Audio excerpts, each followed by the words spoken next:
The world is unfair, isn't it? Humanity was locked in a brutal war against the demons, and amidst the chaos, a boy from the slums, with no training, no support, no resources, became one of the strongest warriors in history. He fought until the very end. Even without any reward, Tiny stood his ground. In the most terrifying battle of all, the 10 legendary knights were defeated, and he was the only one left standing, the only one capable of defeating the Demon King's 7th commander. But the enemy was far from gone. Their army would return, and Tiny was badly wounded, with no strength left for another fight. That's when he began to wonder, what if fate hadn't been so cruel? What if he had received proper training from the start? Maybe he could have changed everything. What he never imagined was that this wish was about to come true. Our true story begins with a glimpse of a doomed world. Companions who had faced hell and made it back now had no mana left to survive. The 10 strongest knights of the continent, the greatest defenders of humanity, had exhausted their power, and they fell. Only one warrior was still able to move. Tiny, the last one standing, dragged his hammer across the battlefield. The once lush green fields had been reduced to ashes by the trail of a merciless entity, the commander of gluttony. That creature knew no remorse. But when it looked at Tiny, it saw something new,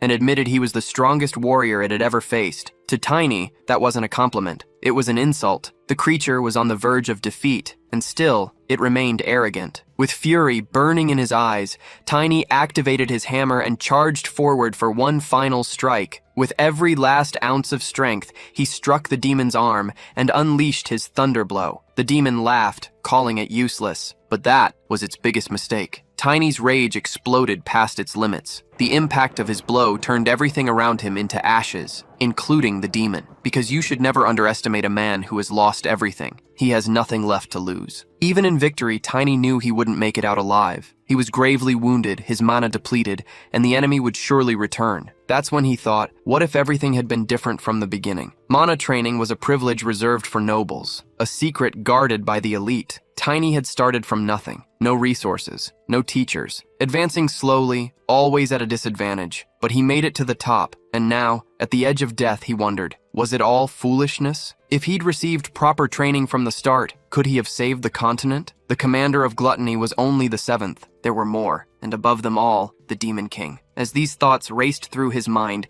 a voice called out on the battlefield. It was Asgard von Valentia, the Sword Emperor. He approached and solemnly said Tiny didn't have much longer, but before leaving this world, he had one question for the young knight. Why didn't you run? Tiny hesitated. Asgard then mentioned he'd heard that Tiny came from the slums and asked if there wasn't something, anything, he wished to protect. He acknowledged how difficult Tiny's life must have been. Tiny replied that he had been wondering what question the Emperor would ask, and though he found it shameful, he admitted something. He hated being weaker than others. He believed that a man should always carry himself with pride, anywhere, under any circumstances, and for that reason, he could never flee from a fight. Upon hearing this, Asgard burst into laughter. Tiny commented that the Emperor must still have some strength left if he could laugh like that. The Emperor smiled and told Tiny that everything would work out. He reminded him of the talent that had brought him to the rank of one of the top 10 knights, driven by sheer pride alone. Then, Asgard said something strange, that if Tiny ever returned, he should seek him out. Tiny was confused. The Emperor clarified, if Tiny were to recklessly visit the past, his younger self likely wouldn't believe any of this. So he shared a secret. His daughter's given name had been Lila, inspired by a flower he and his wife both liked. But, in a quiet confession, he revealed he had never actually liked that flower, and that, above all, was the detail Tiny must never forget. He also urges the protagonist to find him as quickly as possible. Tiny has no idea what is happening, but he notices his consciousness fading and assumes he is dying. However, he suddenly wakes up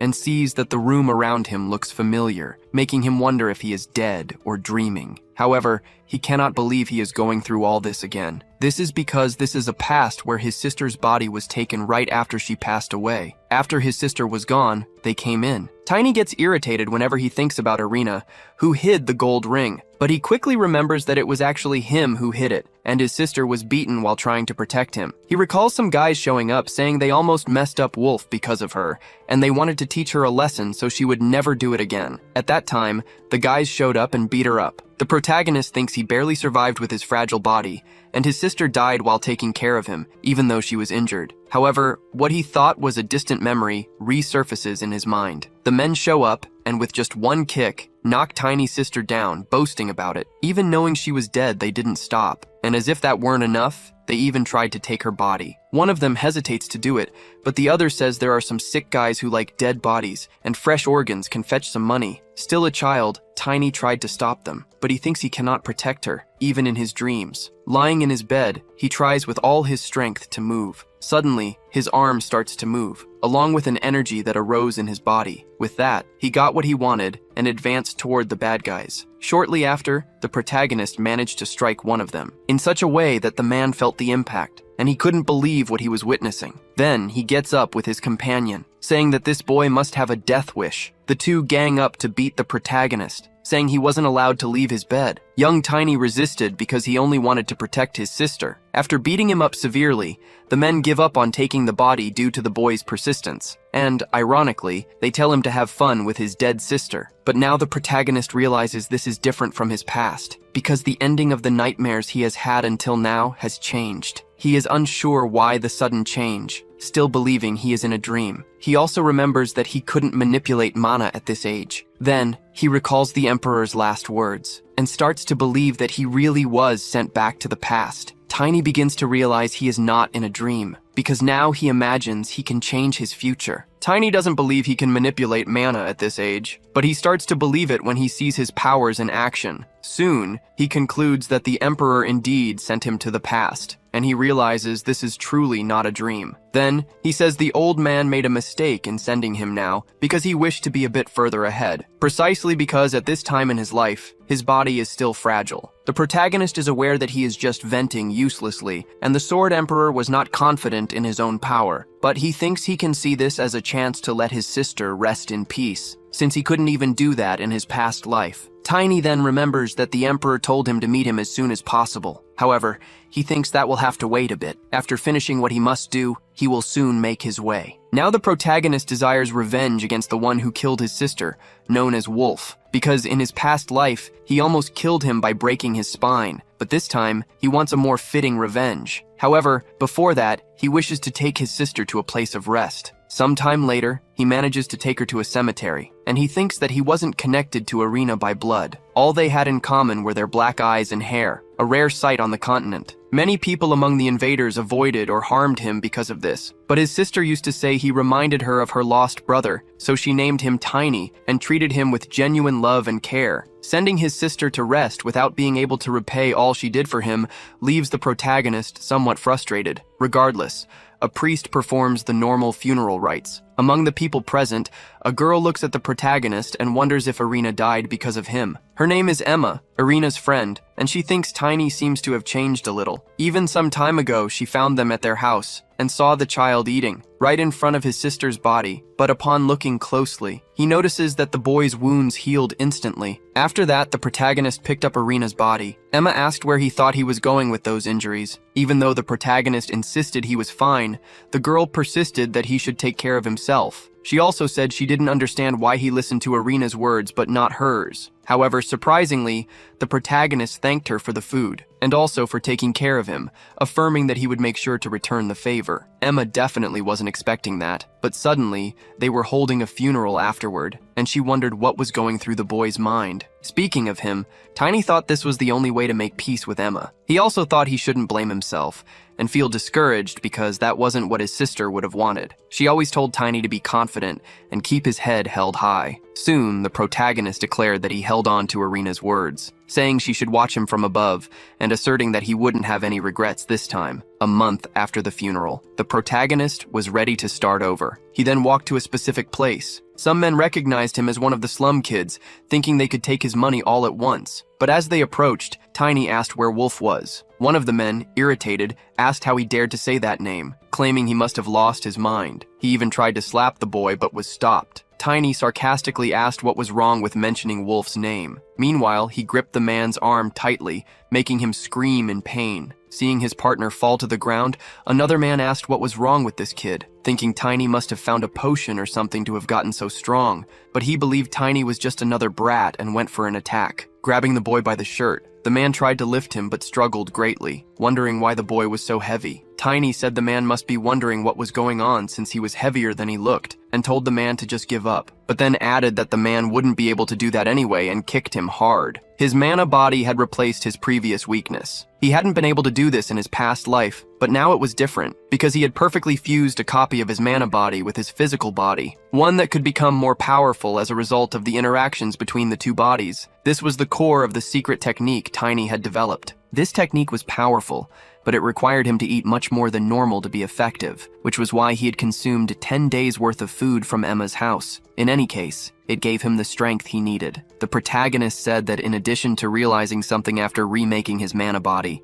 a single mana awakening had an easier time finding its place in damaged bodies. The fallen man didn't understand what he was saying. Tiny explained that it meant he was thankful that the man had once broken his body. After saying this, he hurled the man as if he were nothing. The man's body smashed through a door and passed by several others. Inside, they were alarmed by the presence of an intruder and wondered who he was. Seeing Tiny enter, they identified him as the slum brat. From above, some noticed that the boy had come there alone and questioned what he would do without a weapon. The protagonist asked what they meant by without a weapon. Then with his bare hands he attacked, saying he did have a weapon, his own body, which he used to defeat his enemies, and throw them as if their weight were as light as paper. The mess the protagonist made was enormous. He fought against multiple grown men with a child's body, making it seem insignificant because no one there was a match for him. Tiny even had fun beating his targets. When he finished, everyone was on the ground, and some had even lost a few teeth. Thus, the first stage was complete. He declared he was tired of dealing with the small fry. What remained were the Randers brothers, and Tiny asked why they wouldn't come down to fight him. After the protagonist confronted the brothers, one of them declared he would split Tiny in two, but as they faced the boy, another brother noted that Tiny was a mana user. Soon they conclude that the body of a mana user can be sold for a good price. While Tiny was playing with one of the fallen bodies,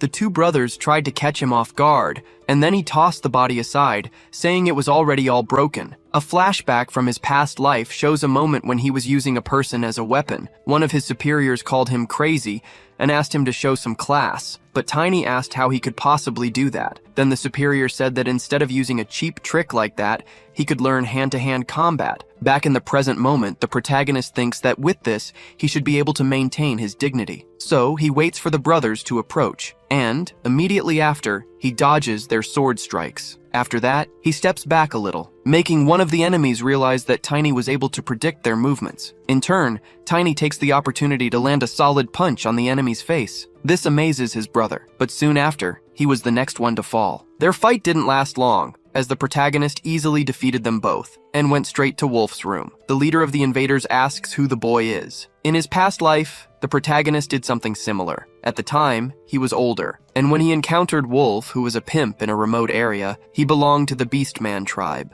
considered the best among the demi-human races. Among them, the pure silver werewolf was special, since he had a trait usually found only in the direct bloodlines of the Beastman royal family. It was very difficult to kill him in Tiny's past life, as he didn't know why a silver wolf was in such a place. But this time, he knows what awaits him. Seeing the boy, Wolf asks if he was the one who caused all this mess. Tiny asks if he can't deduce the answer himself, saying his intelligence must only go that far. Wolf calls him an insolent brat, and promises to tear out his tongue. Soon he begins transforming into his beastly form, and the protagonist says it would have been better if he attacked with everything from the start. Wolf's claws begin to emerge, along with hairy animalistic paws. This way, Wolf transforms completely, but Tiny becomes a little confused, saying that Wolf doesn't have gray fur as he imagined, and asking what kind of dog he turned into. Wolf doesn't like being called that, and launches into a furious attack. The protagonist wonders what is going on, as he notices that Wolf is stronger and faster than the Randers brothers.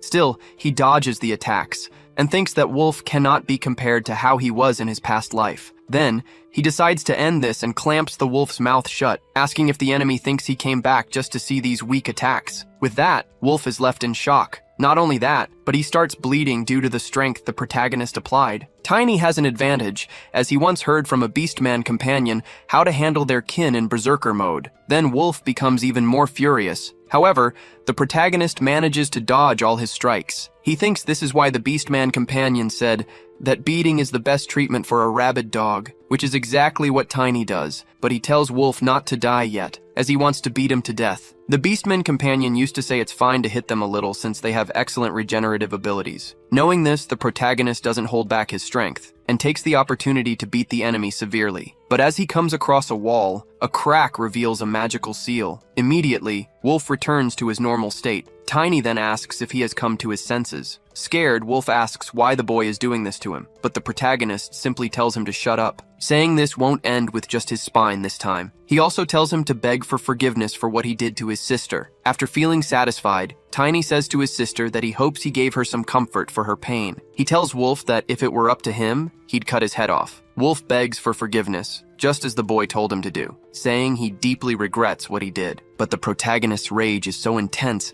that he wants to decapitate him and take his head as an offering to his sister's grave. Hearing this makes Wolf even more desperate. Then, Tiny says that his sister probably wouldn't want to see Wolf's face after everything she went through. Then he decides to clear up some doubts and asks Wolf what a beast man like him is doing in this place. But before that, he picks up a stone from the ground that had fallen from the enemy and says he's never seen one like it in his past life. Upon touching it, the protagonist is overwhelmed by a strange energy. He wonders if this might be demonic chi. Inside the stone, he sees a silver wolf trying to escape. The wolf lunges at the protagonist, leaving Tiny quite surprised by the sight. Back in the past, a friend of the protagonist wanted to show him something about spirit creatures. These creatures are beings that are reborn after accumulating mana for at least a century. Tiny didn't know such beings lived outside Elbapheim, but he had heard that these spirit creatures were rare. His friend asked if he knew that the soul of a spirit creature was a spirit. He answered yes, even though he wasn't a spirit tamer. She then asked if he knew what the quintessence of a spirit was. As she spoke, she held a stone in her hand, similar to the one the protagonist now held. Back in the present, he wondered why a werewolf possessed such a precious item. Tiny also thought it was in a strange state since this object was emanating demonic chi, which was typically found in demon spirit stones. Regardless, he knew he needed to deal with this strange thing in the form of chains. So, he punched the spirit creature. With that, the chains broke. In the protagonist's mind, some scenes appeared, scenes he identified as the spirit's memories. He wondered why, in the memory, the spirit was surrounded by strange individuals. He also noticed that all of them had demonic chi, and they were using it to fight the creature, even as it tried to resist its enemies. The spirit wolf couldn't defeat them. With knives infused with demonic chi, they attacked the wolf and managed to bring it down. After that, the protagonist saw that they were after the spirit stone. He also saw that a boy held the stone and handed it to another member of the group. The one who received it transformed into a werewolf. This way, the protagonist realized they were creating beastmen by making them absorb spirit stones. It became clear that Wolf had been a child transformed in this way, but since the protagonist arrived too early this time, Wolf hadn't fully absorbed the power. That's why Wolf appeared different from how Tiny remembered him. Then,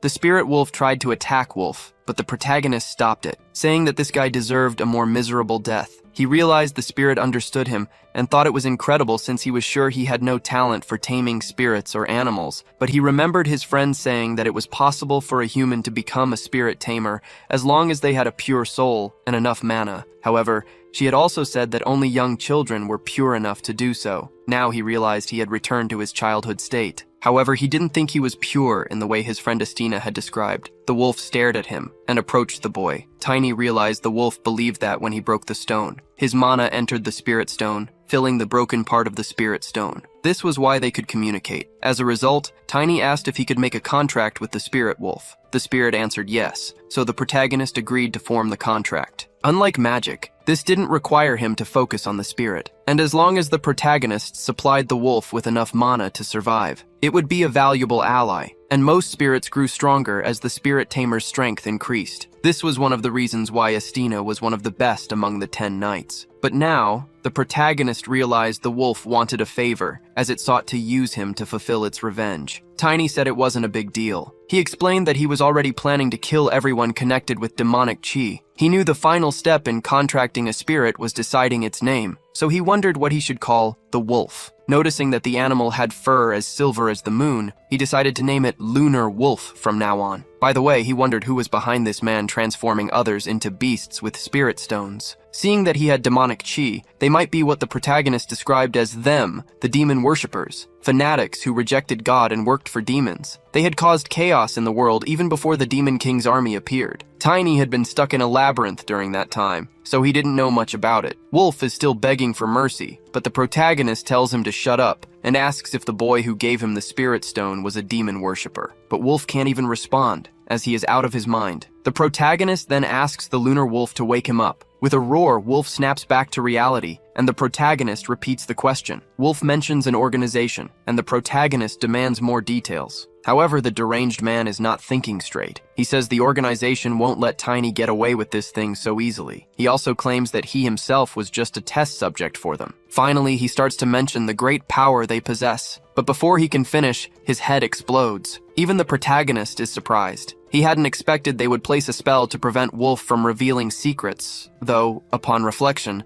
something like this had happened before. In the past, Tiny had thought Wolf was referring to his subordinates on the first floor when he spoke of the organization coming after him. When the protagonist dealt with those men, they didn't even know Wolf was a beastman. For now, Tiny decides to brush it off, saying it's not as if he lives using his head. Looking at the broken wall, he sees something that seems important, and he thinks he should start reclaiming what was taken from him. Next, he uses Wolf's body to break the wall further. Soon, a type of vault is revealed, and the protagonist wonders what the Sword Emperor would have done in this situation. He believes he can someday use the story the Emperor told him before he died. Tiny takes Wolf's hand and uses it to open the vault. He thinks that, to make his future ally trust him, he needs a specific item, which he finds inside the vault, the Valentia family ring. Once a woman approached a boy and asked his name. He replied that his name was Tiny. She said the name was cute and suited him. Then she took a ring from her finger and gave it to him, saying he should look for her with it, and she would help him. Back in the present, the protagonist knows that everyone living in the Aslan Empire knows who she is. Chloe von Valentia. She is the youngest daughter of the Sword Emperor, Asgard von Valentia. She is also known for her kindness and generosity since she was a child. Back then, she was called the Angel of Valentia.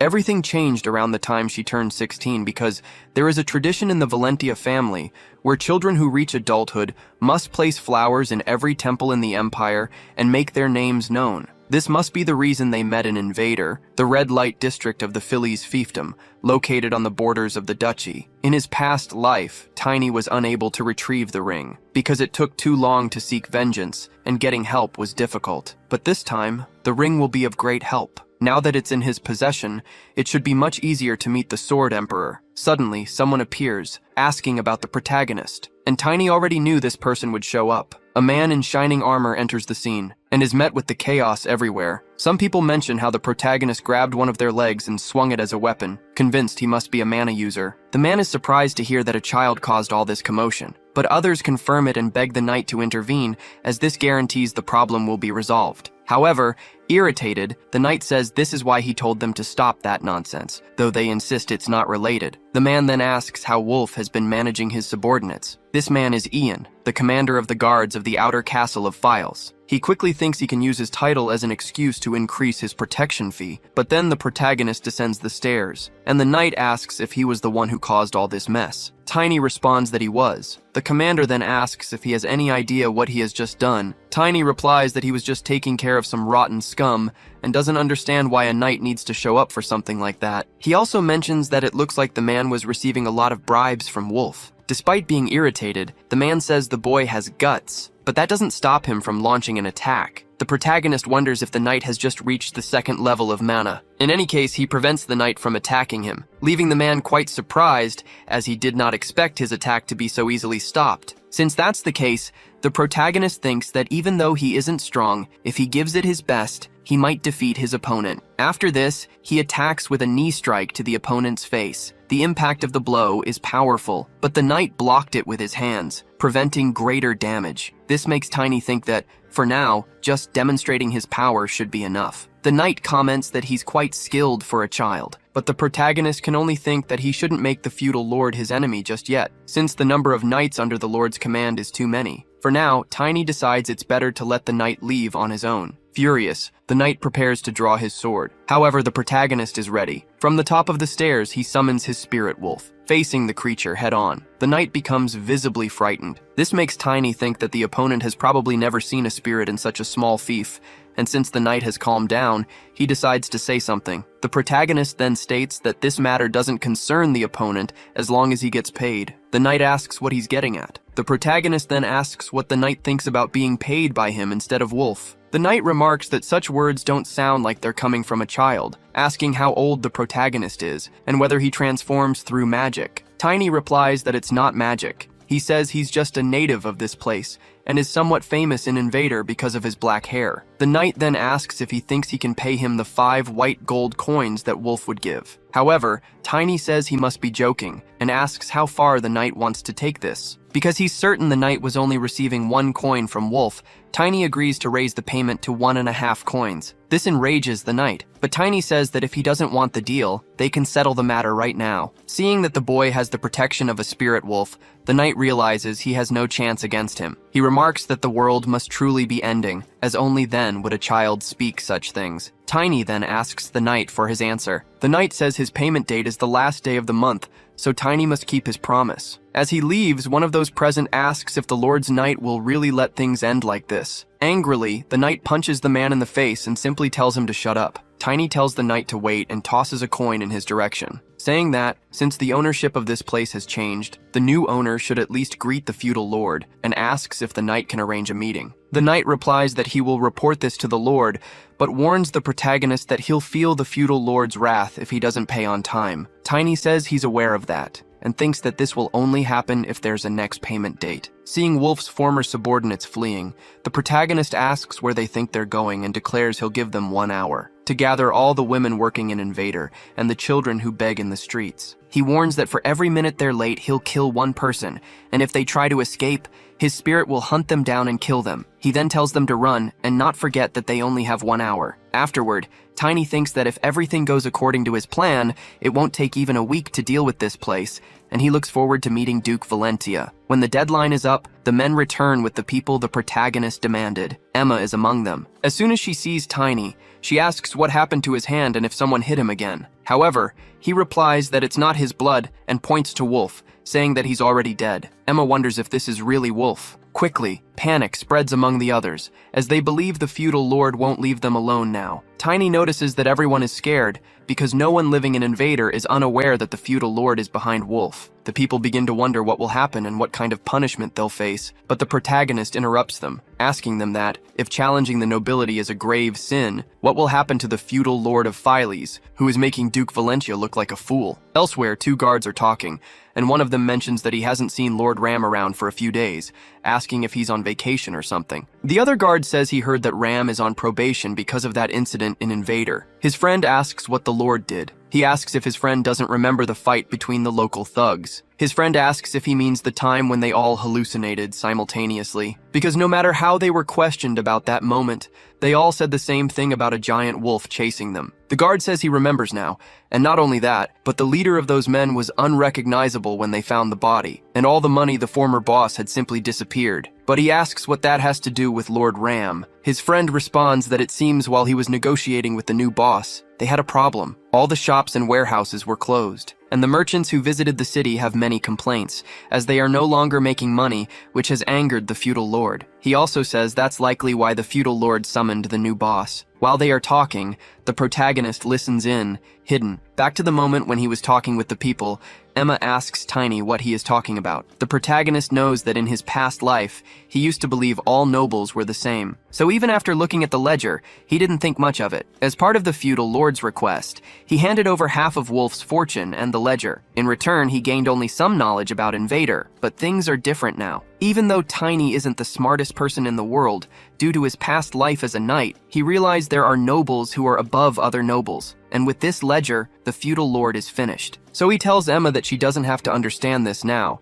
as it's not very important. Tiny says the most important thing now is that no one in Invader has to worry about Wolf anymore, and everyone there is free. Emma asks if this is true. The protagonist confirms it and says that if they want revenge or need to vent, now is their last chance. Then he points to Wolf's body. Soon, Emma remembers all the terrible things he did, and anger overtakes her. With that, she takes the opportunity to vent her rage on the corpse. Emma says she was the daughter of a prosperous merchant, and after Wolf ruined their lives, her father couldn't survive. Seeing Emma act this way encourages the others, who also want revenge, especially for those who died after being beaten by Wolf. The furious women vent their anger on the dead body. Meanwhile, Tiny thinks he has no talent for comforting people. Moreover, it doesn't suit his style of repaying a debt, because he believes this won't be enough to heal all the wounds. Even so, he opens Wolf's vault and tells them they can take as much as they want, figuring there's nothing better than money to help a bit with the process. Tiny says that this money belonged to Wolf, and any woman or child who was forced to stay an invader should take the money and leave. They don't understand why he is offering this. Emma asks what will happen to the protagonist,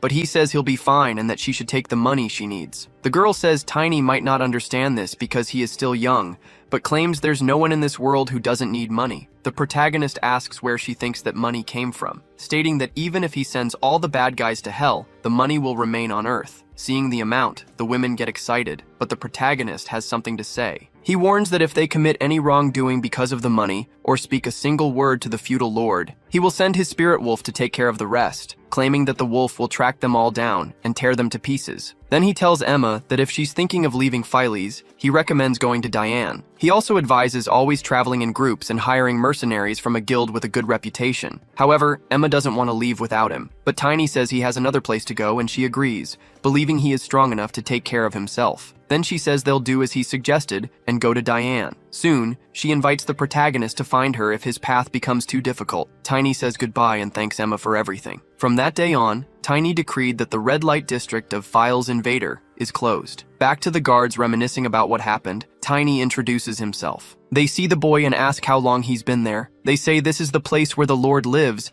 and an ordinary civilian shouldn't be sneaking around, but one of them asks how the boy knows the name of the new boss. Tiny responds that he is the new boss. To prove it, he shows his wolf to the guards. They immediately run inside. After that, he manages to stand before a noble, but since he has the body of a child, he has to deal with others looking down on him all the time. The Grand Master of the Phileas Order of Knights, Kron, says he heard from Ram about Tiny, but thinks the boy is quite young. Tiny simply asks if it is the local etiquette to keep their guests waiting while they observe them. The Grand Master soon becomes irritated and says the boy needs to know where he is. The protagonist says the same to him, telling the man not to mess around pretending to be superior to the feudal lord. He also says that he is a guest of the feudal lord, and despite knowing this clearly, the Grand Master is trying to point his sword at him. The man replies that, as expected of someone who lives in filth, his tongue clearly stinks. Tiny says he didn't know about that, but to be honest, the stench is coming from the man, specifically from the foulest mouth in the Order of Knights. This infuriates the Grand Master,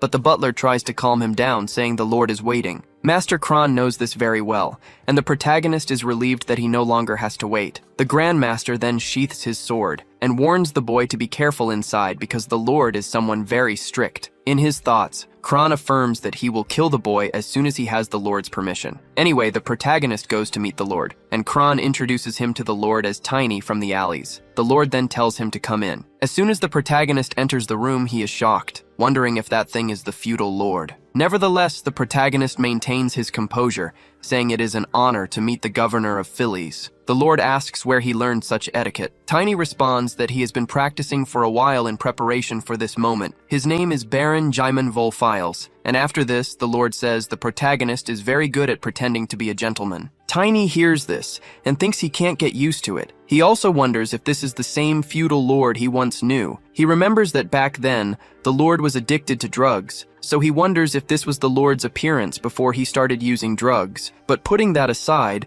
the Lord was a noble in his past life and still is one. In any case, the account book going to the Duke of Valentia will be his undoing, thanks to the protagonist. Regardless, Tiny wants his proper revenge this time, and the Lord says it seems the protagonist does not show the same courtesy to Master Kron. Tiny asks how the attitude of someone toward his master and toward one of the master's servants could be the same. He also says he wishes to be one of the Lord's servants. The Grand Master can't believe what he's hearing. But in other words, the Lord says the protagonist considers the Grand Master his rival, and to him, it seems the protagonist has great ambitions. However, he asks if the protagonist is sure he is young, suggesting he might be a half-blood elf or dwarf. Tiny, in turn, responds no and claims to be only 13 years old, which surprises them. The Lord, however, says it doesn't matter, as the protagonist is now before his eyes. But for someone who wishes to be his servant, he states that the protagonist stole his money and asks if the boy would mind explaining this. Tiny responds that he did it for the Lord's own good. The Lord says he thought the boy was clever for his age,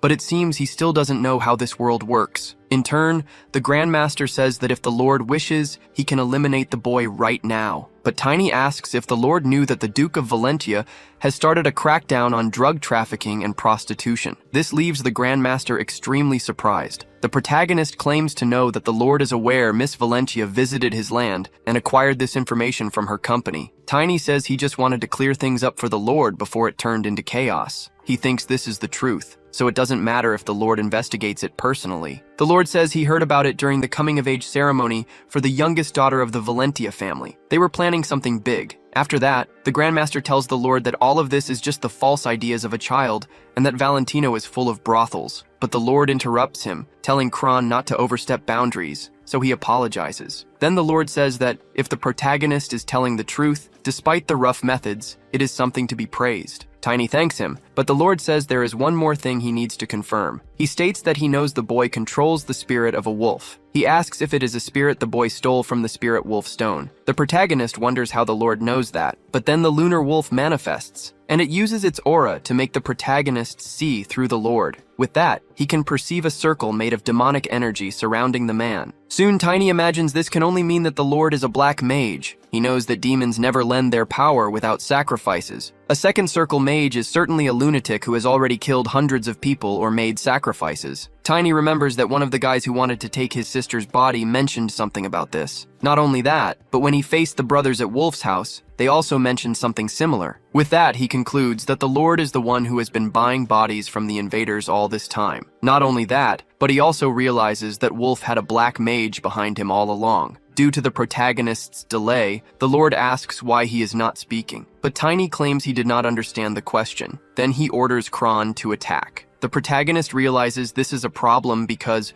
with his current power, he won't be able to defeat these two. So he tells the lunar wolf to attack. Seeing the wolf, the Lord says it truly is the master of the forest, and he cannot accept that such a spirit is in the protagonist's possession. Now that things have come to this, the Lord says they have no choice but to find a new test subject. Tiny then realizes that the Lord wants to use him in place of Wolf. The Lord asks how powerful this boy is. The Grandmaster responds that he will soon reach level 2, so the Lord understands that he is already a match for a knight. Kron agrees, unless he comes from a notable family that trained him to manipulate mana from an early age, making the boy a genius. However, he states it is impossible for him to have learned all this on his own, because there isn't a single drop of mana leaking from him, and the circulation is also stable. The protagonist says he learned this due to a secret legacy from his family. Soon, the Lord asks if the boy can answer him correctly now. Tiny thinks he should simply say that someone taught him this, as he knows they wouldn't believe him if he said he developed it on his own. So, he tells the Lord that he learned it from his distant relatives before coming to Philes. He also says it is a breathing technique he learned in childhood,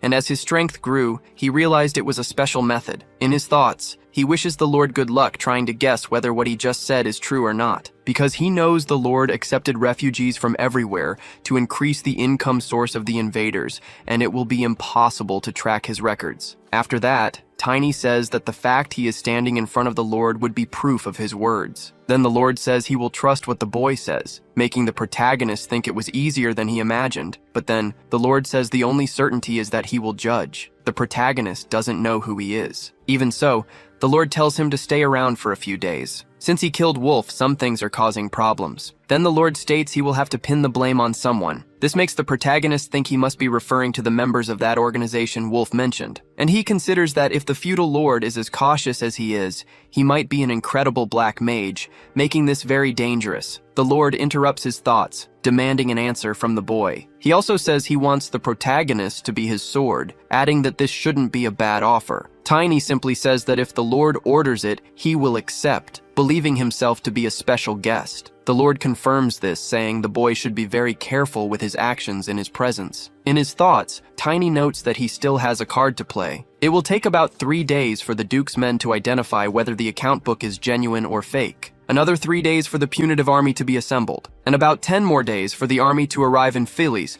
maybe a little over 15 days. However, if the Lord's guest arrives after this period, everything will work out. So he asks the Lord when his guest will arrive. The Lord does not understand why he is asking. Tiny says his wish is to know this, so he can use as much time as possible to learn proper manners. The Lord then says his guest will arrive in a week, and tells the boy not to disappoint him. With this news, the protagonist becomes deeply concerned. Now the protagonist knows he has only 1 week to prepare. He realizes he has only 2 options. The first is to flee, as the people of Invader must already be far away by now. He could leave if he wanted, imagining that escaping from the Lord's men would be easy to do. However, if he does so, he is certain the Lord will put him on the wanted list. And if that happens, things will become even more problematic, especially when he tries to meet the Sword Emperor, and since he received something from him, Tiny must avoid anything that could cause trouble. But that's not the only thing bothering him. Just thinking about having to flee irritates him, even though he doesn't yet have the same strength as in his past life. Finding a way to overcome his opponents has always been his way of doing things.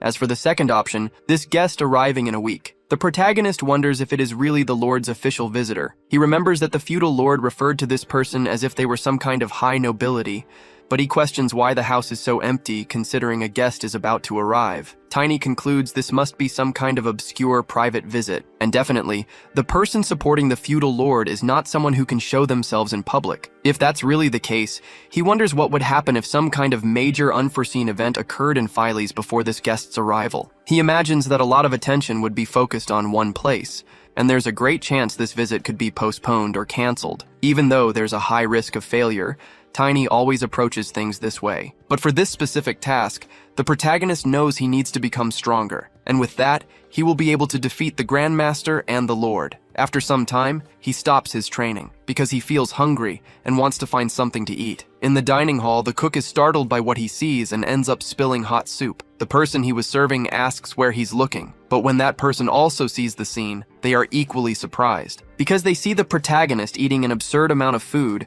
and wonder how he can eat so much, speculating that he might have dwarf blood, as they've heard dwarves eat as much as orcs. For his part, Tiny thinks his mana body, which has surpassed dissonance, improves whenever he eats. In other words, the more he eats, the stronger he becomes. And since that's the case, Tiny doesn't need any medicinal herbs or anything of the sort. But upon seeing him eating this way, a knight approaches and asks if the boy learned good manners from a dog. The protagonist simply responds that he did. The man becomes irritated and tells the boy to act respectfully when in front of an adult. Tiny asks how he can respect someone who is picking a fight with a little boy, further irritating the man. He continues, saying he's not sure if the knight is trying to make him laugh or looking for a fight, and tells him to decide quickly. His provocations leave the man extremely furious. Then he lets his anger get the best of him, saying he's going to beat the protagonist. Seeing his colleague about to explode, another knight tries to calm him down, stating the protagonist is just a child. However, the one who tried to calm him down is reprimanded, because the Grandmaster approaches, telling him to stay seated and not interfere. Tiny seems to have already figured everything out. With further provocations, he tells the knight that he can attack him with full force, claiming he thought the man wanted to know how strong he is. Hearing this, the knight tells the boy not to regret it later. With that, the protagonist simply thinks that the Grandmaster should stay still and just watch. Not only that, but he also knows that the feudal lord is behind all of this. Outside the dining hall, everyone gathers to watch the fight between the two, including the Grandmaster, who is the most eager. Next, the knight named Grant claims he will put the boy in his place. Tiny asks if he is really sure about that. Grant simply tells the boy to grab his sword, stating he will finish this quickly and asking if he's not scared now. However, Tiny scoffs at his opponent and doesn't even grab a weapon. Then, he lands a kick on the knight's shin, which causes him immense pain, but he tries to hold back so as not to show weakness. Next, he attempts to strike the boy. However, the protagonist is more agile than he expected. After that, Tiny prepares to deliver another kick and ends up hitting his opponent's other leg. Grant can't believe he's been hit twice, wondering if this is really the power of a mere level 1. Looking at his leg, he notices it is already swollen. He thinks he cannot lose to a child. Meanwhile, the protagonist thinks his opponent is quite resilient, but driven by pure rage, the knight tries to attack him. Tiny once again manages to evade. and prepares to attack again, which leaves Grant even more astonished. Then, Tiny leaps toward his opponent and grabs him with his legs. He tells Grant not to worry because he won't kill him. The protagonist merely knocks his opponent out, and loudly and ironically asks if knights are really this weak, leaving everyone else utterly surprised, because they can't believe that Sir Grant lost to a child. Tiny stares directly at the Grandmaster, who, in turn, is furious about what happened, but he simply turns and leaves. The protagonist concludes that he intentionally defeated a knight in front of numerous people without the help of the Lunar Wolf. He knows there aren't many people capable of doing that. Now he thinks the feudal lord will become increasingly hesitant to get rid of him. With that, he says in his thoughts, that the probability of success has increased. The protagonist loses his balance for a moment and wonders if he overexerted himself, but he thinks he had no choice in such a situation since he had to use mana for this. If it were in his past life, he would have faced many problems, because while his body recovered quickly, he was still at a disadvantage due to the slow recovery of mana. However, in this life, his body is in harmony with his mana, so that disadvantage is a thing of the past. Now he can train as much as he wants, and he can become even stronger than in his previous life. The next day, the movements in the duchy turned out to be true, and the Lord says he made a mistake with the protagonist. Tiny thanks him for his consideration and trust. The Lord then tells him to enjoy the veal steak and feel free to eat the other dishes as well. With that, Tiny comments that it seems like a bit much for breakfast. However, the Lord asks if his strength doesn't come from large quantities of food. The protagonist replies that what happened with that knight yesterday was a fluke. Hearing this, the Lord tells him not to be modest, claiming that his future is very promising and lamenting that there isn't a good master to teach a genius like him. From what he has heard, the Lord says the greatest knights in history grew up alone without masters. But Tiny says what made them grow was having a great lord to follow. The Lord is surprised that the boy knows about history and etiquette, making it clear to him that the protagonist is no ordinary commoner. In his thoughts, Tiny says he had an entire previous life to learn these things. Returning to the Lord, he says that both in the Empire and in neighboring kingdoms, this type of ears, black hair, and black eyes are very rare. However, if you include that, it becomes difficult to guess. The protagonist doesn't understand what he means by that. In any case, the Lord says he never thought a foreigner could be worth so much. Once again, Tiny doesn't understand what he means, but the Lord says he will be able to explain in more detail. He talked about the protagonist to him, and it seems it pleased him a lot. Tiny doesn't understand any of it and thinks that he is definitely a crazy drug addict. He also thinks that the Lord is only in such good condition because of the power of the circle, but one can never know when the demon will strike. In his past life, Tiny imagines that he must have abandoned the Lord and removed the circle. For his part, the Lord says that he is eager to meet the boy. He also says the protagonist cannot imagine how good he is, and will definitely make great use of him. Tiny thanks him for this precious opportunity. After the meal, he returns to his training. The protagonist is worried about him and the organization, but he thinks now is not the time to dwell on that, as he needs to prepare. He knows that the Lord is in the second circle, and Mutuka Kran of the second stage is slightly stronger, but still comparable, because the level of a mage and a mana user are similar, and the protagonist passed the second stage a long time ago in his past life. But now he has to reach that level again, and imagines that 6 days will be enough. 3 days after this realization, he notes that his body is still small but already quite strong. Just as much as his strength and weight were compressed, his elasticity has increased, and his movements are even better than in his past life. It seems that Tiny has rebuilt the foundation entirely, and thinks that perhaps the problem was his monstrous size. In his previous life, he only wanted to be big and strong, and his body, connected to his mana, responded to that unconsciously. The harmony between his body and his mana was broken because he grew too large, but now that he has reverted to a child's state, he concludes he doesn't need to be so big to be strong. While training, however, he notices some movement. A few guards appear and identify him as the boy who defeated Lord Grant. They then leave, saying it's better to return later. Tiny feels grateful that they are avoiding him, giving him more space to train. After eating heavily for 3 days and training for hours with the dummies, everyone eventually loses their curiosity. Now, they slowly start avoiding him. However, the captain approaches. The protagonist asks what he wants. The captain tells Tiny to follow him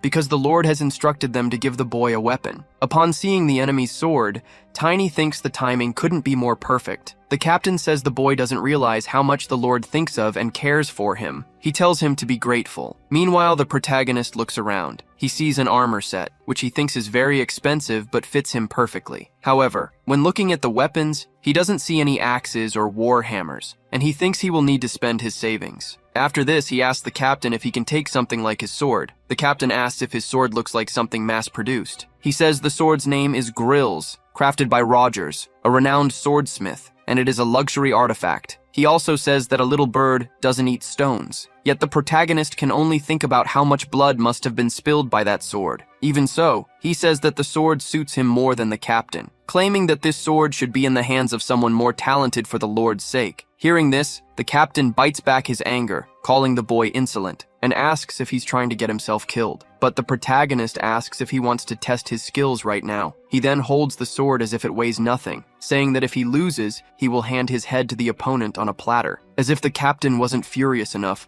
this provocation makes him attack the boy with all his strength. Outside the armory, the guards only hear the commotion and listen to the protagonist apologizing, saying he'll be more careful. But then the boy walks out of the room, and though injured, he is carrying the sword he wanted so much. The guards who see this wonder if Captain Kron hit a child, thinking that even though Tiny is exceptionally skilled for his age, this will be a problem. They also wonder if it's true that the captain dislikes this boy, as rumors suggest the protagonist might even take the captain's place in the future. Still, they think it's wrong for a captain to hit a child. But in any case, they decide it's none of their business and go about their lives. As he walks through the corridors, some maids, upon seeing the protagonist injured, ask what happened to him. Tiny replies that the captain said they were going to fetch a weapon, and he agreed to go with him, and then this happened. The maids then tell him to go rest and call them if he needs anything. Back in the Lord's chamber, he asks what is happening with the sacrifice. His servant replies that it is secure, so the Lord asks if more bodies appeared again today. The servant confirms, and the Lord thinks that this boy is turning the invaders upside down. With that, he dismisses the servant, and says he doesn't know what the boy is plotting, but he thinks he has to put an end to it, because he imagines that in a few days the boy's lineage will be confirmed, and then they will be able to proceed. There's just one problem, as the Lord thinks that if the protagonist belongs to that family, then of course he, as the owner of that wolf, will have to pay a terrible price. However, he hopes that won't happen because, seeing how knowledgeable and well-mannered he is, it's clear the protagonist came from a family of great prestige. Moreover, even though he is very talented, someone his age could never defeat a knight, probably because he must have mastered the vision of that family. And above all, the protagonist has those black eyes and hair. For the Lord, there's no clearer evidence than this, and he can't wait to see him. However, as he lies down to sleep, he hears a sound called an alarm spell. He wonders if it's a servant. If so, he wants to know who would dare disturb him unnecessarily, claiming that he will take this person and use them as a sacrifice. Then he tries to rise from his bed, but soon after he sees someone approaching with a sword. And unable to defend himself, he is struck directly. The Lord can only scream in pain and spit blood. Tiny, who attacked him, says this is divine punishment. Even injured, the Lord asks why he was attacked, but the protagonist doesn't care and stabs his heart, until the Lord bleeds to death. Afterward, he leaves the Lord's chamber and leaves the sword embedded in the body. The next morning, at dawn, one of the maids finds the Lord's body and screams. Thus, the other servants also gather, and some notice that the Lord was a black mage. One of the knights says that the priest was already there and mentioned he could detect demonic energy, so he would report it to the parish. His name is Glenn, a member of the Phileas Knights, and he says an investigative team from the Empire will be sent soon. Another guard asks why the Lord's body remains like this. He thinks it has already been several hours since the Lord died, because they say the bodies of black mages rot immediately after death. They find this situation horrible and wonder why the Lord made that choice. Glenn thinks the Lord abandoned the lineage and honor of being an imperial noble and was executed as soon as it was discovered. Then he says there's no way to question a dead person, but there's still something unclear. After that, he examines the sword more closely and realizes it's the captain's sword. However, the others don't believe the captain would do such a thing. One of them mentions that the boy managed to meet the Lord alone, given his excellent skills. He also says there was talk about a new captain, so he concludes the current one might have snapped after hearing this. Another guard asks if he would kill the Lord just for that. He wouldn't do such a thing unless he was insane. However, they question, if that's the case, why hasn't the captain appeared yet? Glenn says he has a bad feeling about this, and decides to do some investigations. Soon, he talks to several people, and after interviewing all the guards and servants, he discovers that the captain beat Tiny a day ago. Finally, they gather all the testimonies, and Glenn tells them to summon the boy. Facing Glenn, the protagonist says the captain mentioned that the Lord ordered him to fetch a weapon, so he accompanied him to the armory. But he didn't imagine that all along, the captain just wanted to beat him, and furthermore, he didn't receive any weapon. Glenn becomes irritated,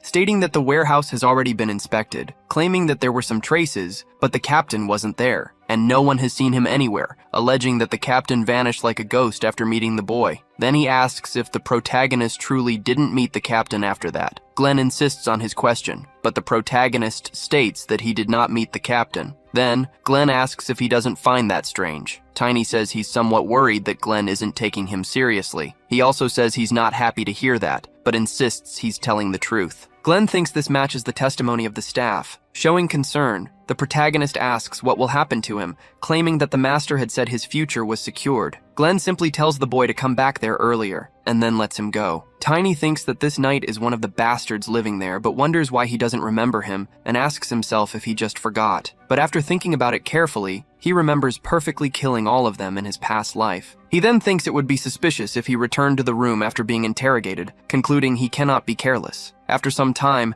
he returns to the room, and receives a mercenary plate and money from Glenn. Glenn says that only commoners with the status of mercenary or merchant can freely enter other provinces, affirming that he personally verified the identity. Tiny thinks he really wanted one of those, but he asks why he's being given it out of the blue. The knight tells the boy that playing around in a rotten place will only waste his talents and advises him to go play in better places, claiming that this is advice from a life veteran. Upon hearing this, Tiny thinks this is advice the knight himself wishes to follow. Now he understands why he hasn't seen him before. Glenn must have left the place. Regardless, Tiny thanks him and says he thought he should leave anyway. He thinks that now that the Black Mage is dead, the Imperial family must act. The protagonist prevented him from making a move, but the Duke's investigation team hasn't appeared, so he concludes that he'll have to go personally. Glenn tells the protagonist that if he succeeds on his journey, he must not forget about him. Tiny asks what his name is again, and Glenn is shocked that the boy doesn't know his name. A bit embarrassed, he introduces himself as Glenn Liberty, but says the boy can just call him Glenn. The protagonist then says that Glenn also needs to remember his name. Then he leaves, saying that Phileas is without a lord as its leader. At the moment, everything is in the hands of that knight. In a way, Tiny feels guilty, as the knight said he would need a mage specialized in tracking to find the captain. Thus, Tiny has left an unsolvable problem behind, and now that he has a mercenary plate, he plans to borrow a horse from the guild for transportation. But immediately, the lunar wolf appears. The protagonist understands that the wolf is offering itself as a mount, but says riding it gives too many jolts over long distances. Not only that, but he claims that a human riding a wolf's back will vomit everything in their stomach within 10 minutes, arguing that he is too slender to have the same balance as an orc. But the wolf doesn't care and forces the protagonist onto its back. Tiny, in turn, comments that the animal is still a bit small, because spirits usually materialize at the size they had when alive, but they can also materialize in proportion to the mage's size. While using the wolf as a mount, Tiny realizes that their souls and senses must first become one, and so he decides to try. Soon, he uses a level 2 spiritualist ability, Condemnation of Sensory Soul Link. Immediately, the wolf's body begins to transform. It becomes stronger than before, surprising the protagonist with this. He remembers his old friend asking what could be done by becoming a spiritualist, claiming that each domain is different, but the mage's traits manifest in the spirit, strength and endurance. Those are the mage's traits. But shortly afterward, the wolf takes off. It runs at an astonishing speed. The protagonist notices that all his senses are heightened as they are connected to the wolf's senses, his vision, and his sense of smell. He imagines he will save a lot of time reaching Valentia and concludes he can travel farther and faster this way, possibly even reaching Karun, where the first catastrophe will occur. In his previous life, as if heralding the arrival of the Demon King, many catastrophes emerged one after another, which greatly weakened humanity's strength. It all began with the disappearance of Karun's relic, something the protagonist thinks he must prevent from happening. The treasures of humanity granted by the goddess, the 7 sacred relics. This was supposed to be the final sacrifice, but in his past life, these relics were stolen. However, in this life, Tiny wants to overcome all these disasters and become the greatest warrior because he wants to join the human army against the Demon King. The first catastrophe in Karun, the Kingdom of the Sea, is where the protagonist wants to go, right after visiting the Duke's house. At another moment, people notice that the Imperial family is sending an investigation team for the Lord's murder. There are even rumors that he was a black mage. With this, they wonder if they'll end up being affected. A man talks to his friend and says it's better to be careful just to be safe, and his friend says it's better to stay out of it for now. But gradually, they notice a strange mist approaching, emanating around a mysterious person. The city guards demand that this person identify themselves. However, the person refuses and passes through the city gate with no difficulty, leaving the guards collapsed at the entrance. At night, in the Lord's palace, Glenn is still awake, working. However, he notices a strange presence and asks the person who they are. But the hooded figure, instead of answering, says they have some questions, demanding that the knight tell them everything he knows about the Lord's death. Using magic, they enchant the knight. Enchanted, Glenn has no choice but to obey, and begins to reveal what he knows. The person asks where the Lord's body is. Glenn says that, at the request of the Empire's investigation team, it was placed in a coffin in his room. The hooded figure says that's excellent, and tells the knight to go to sleep and wake up in an hour. After the set time, Glenn wakes up disoriented and remembers nothing. He assumes he has been overworked, which is why he blacked out. But then, one of the guards approaches, saying they have a problem because the Lord's body has disappeared. This leaves Glenn desperate, as the body was definitive evidence of black magic. Far from the palace, in the forest outside Phileas, the hooded figure has the sword that killed the Lord, and finds the body of the sword's owner, already abandoned and dead. They quickly conclude that the culprit must be the dark-haired boy, who defeated the wolf and disappeared shortly after the incident, vowing that he will pay for ruining the organization's work. The next day, at the west gate of Lucentia, Tiny is about to enter and thinks that many people really come to this city. He also thinks that everything is still going well, but believes that if he moves first, everything could fall apart. He wants to get his equipment soon, feeling even grateful for Glenn's kindness, but he says this is already too much. Tiny pulls 2 gold coins from his pouch, and this quickly draws attention, as he is approached by 2 armed bandits asking if he has money. They demand that the protagonist hand over everything he has, but the tables are about to turn when the protagonist asks if they have money. In his previous life, there was an unspoken rule on the continent's dark side. If a large shadow appeared in an alley, people should hide and not even breathe. But Tiny faced them, until one day when he was approached by a man saying that killing so many people like that could taint his soul. Soon, the day would come when he would be haunted by remorse, so he should show a little mercy. But at the time, the protagonist claimed he would be fine, stating he had never killed anyone. He had only dealt with leftovers of abortions multiple times. Back in the present, he faced several local bandits and collected their money. One of them curses the protagonist, saying they are from the Rufus family, the Knights. But Tiny claims they are so weak he has never heard of that name. Angry, they try to attack him again. In response, Tiny throws the bag of gold at one of their faces, and as the bandit is thrown back, his companion trembles, knowing he's next. Immediately, the protagonist lands a kick right in his face, and with the impact, he is also thrown back, with all the bandits lying on the ground. Tiny approaches the gold bag and picks it up. Seeing this, one of the bandits says his brother won't let this slide, but the protagonist is only interested in the amount of gold he got and even laughs in their faces. Now that he has the money he needed, he decides to visit a weapons shop. The shopkeeper then presents a leather and iron armor made in the southern mountains, claiming to be resistant to most arrows, which Tiny says seems quite useful. On the other side, some men are talking, and one of them says that anyway they can't get close, but the other says they can watch from afar. Hearing this piques the protagonist's curiosity, and he asks the vendor if there's an event happening. Since the boy didn't seem to know, the vendor tells him that the Princess of Valentia is on patrol. Immediately, Tiny thinks that if Irina was the person who taught him about affection, then the princess is the first person who gave him any hope. Although it didn't end very well, thanks to that hope, he was able to leave Invader. Tiny wonders why these people changed his life, believing that if she can recognize his life, then she will know he is living according to her sister's liking. The last time they met in his past life, the princess laughed when Tiny introduced himself, claiming that his name had nothing to do with him. She even apologized and tried to keep her composure, but she couldn't hold back. Back in the present, Tiny thinks she must have already forgotten about him. However, he states that in this life, he will find her sooner, make her remember, and also secure a meeting with the Emperor. Elsewhere, a man says that the city of Lucentia is one of the largest in the central region. He is the eldest son of Count Lucent, named Edmund von Lucent. As he walks with the princess, he talks about the city's specialties, but she doesn't seem interested. Accompanied by an entire garrison, they continue walking. Edmund keeps talking about things the princess doesn't care about, but she has to fulfill her duties. So she says she isn't interested in trade and asks if they could take a look at the poorer parts of the city. This question leaves Edmund very surprised, but the princess says they are also residents of this place. Feeling awkward at her response, he agrees to take her where she requested. The princess remembers her father saying that if she is receiving the education of an heir, she should learn about real things. things. He told her to take a look at the poor because they should have a better life, and only then will the country become a better place. The princess wonders if it's unusual for her to put into practice what her father taught her, believing that in her heart, she wants to change everyone's perception with reality. But when her fiancé is announced at her coming-of-age ceremony, she will no longer be free for the rest of her life. This makes her question whether she should seek refuge in the temple, as she has felt drawn to it for some time. However, she knows her father would be sad about it, and he wouldn't want her to live alone for the rest of her life. Amid her thoughts, she hears that a child is trying to approach. It was the protagonist confronting the guards. Edmund steps forward and asks who this boy is and where he came from,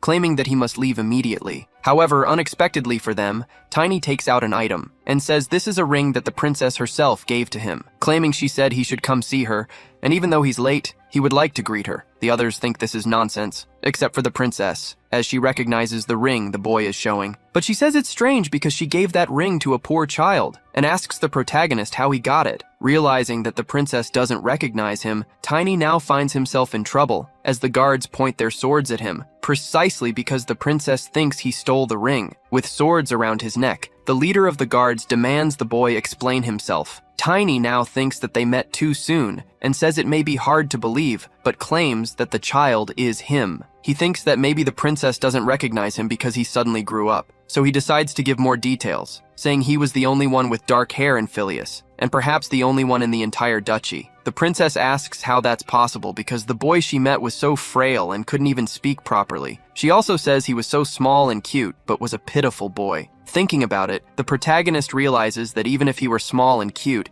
he couldn't have done much. So, he decides to use his powers, and summons a small, cute animal for the princess, which she seems to like a lot, as she hugs the animal tightly, even though she's warned it's still a strange spirit. She, however, says that only very pure children can obtain a spirit like that. The protagonist knows this is true, but there's a catch. The leader of the guards analyzes him from head to toe and notices that the boy has weapons and a spirit, becoming suspicious. On the other hand, the princess asks what the name of this cute animal is. Tiny replies that it's called Lunar Wolf, referring to the moon in the Eastern dialect. Such knowledge about the dialect also catches the leader of the guard's attention, unlike the princess, who is solely focused on the animal. She says she never imagined the protagonist could change so much in just 1 or 2 months, when he didn't even look like he was 10 years old back then. The princess also remembers that his name means tiny. Tiny says he's 13 years old now, and his growth sped up a bit after his mana awakened. Vivian, the head of the guard, says this is very suspicious, and asks the protagonist about his true age and whether he's some kind of half-blood. She apologizes to the princess for her rudeness, but claims it's her duty to keep the princess safe. Edmund speaks up, saying he also finds this suspicious and suggests it would be better to interrogate the boy after a quarantine. In turn, Tiny says he won't ask them to trust him, but reminds them that the princess said she could help him when she gave him the ring before. Edmund becomes irritated at being ignored by the boy, but the princess agrees that the protagonist needs her help. Soon, Tiny asks if she thinks he can meet Lord Esgard von Valentia. Vivian, already annoyed, asks how the boy dares and claims he must be out of his mind. Tiny simply asks if they think a boy could do any harm to the Lord of Valentia. He says there are only 7 superhumans on the continent, and one of them is the Sword Emperor, who can wield the power of destruction. Therefore, someone like that could not be harmed by a mere boy. The princess says that the title Sword Emperor would greatly embarrass her father, and notes that it hasn't been long since he was listed as one of the 7 greatest knights on the continent. With that, the protagonist concludes that this has yet to happen. Vivian says that this is definitely a title that suits His Excellency. She also states that His Excellency's prestige has spread even to the most distant fields, and she feels relieved that they accepted it well. Next, Tiny says he would like to personally explain to the Duke what happened in Phileas, as someone who was involved in the incident. Elsewhere, the princess asks if this really happened, and Vivian responds that it did. She then asks if the head of the guards is hiding anything else besides what Tiny said. Vivian replies no, claiming that the Empire's lord was a black mage, and that it seems someone else is behind it. The princess says Tiny experienced the situation personally, and believes his testimony could be a very important clue. Moreover, she knows that Tiny asked to see her father, and needs to return home. Vivian asks the princess how long she intends to hold on to that animal, as she is worried the wolf might hurt her. But the princess says it's just a cute thing, which doesn't seem to please the wolf. The head of the guards observes the wolf more closely and is also charmed by it, but she quickly tries to regain her composure. Meanwhile, the princess asks about Tiny, She says she doesn't know and only mentions that young Master Edmund took him, saying he wanted to talk to the boy alone. The princess grows curious about the conversation, but suddenly the spirit wolf vanishes from her hands. Elsewhere, Edmund says that he and the protagonist can finally talk alone, and asks what the boy's name is again. He replies that it's Tiny. Edmund doesn't like how informal the boy is,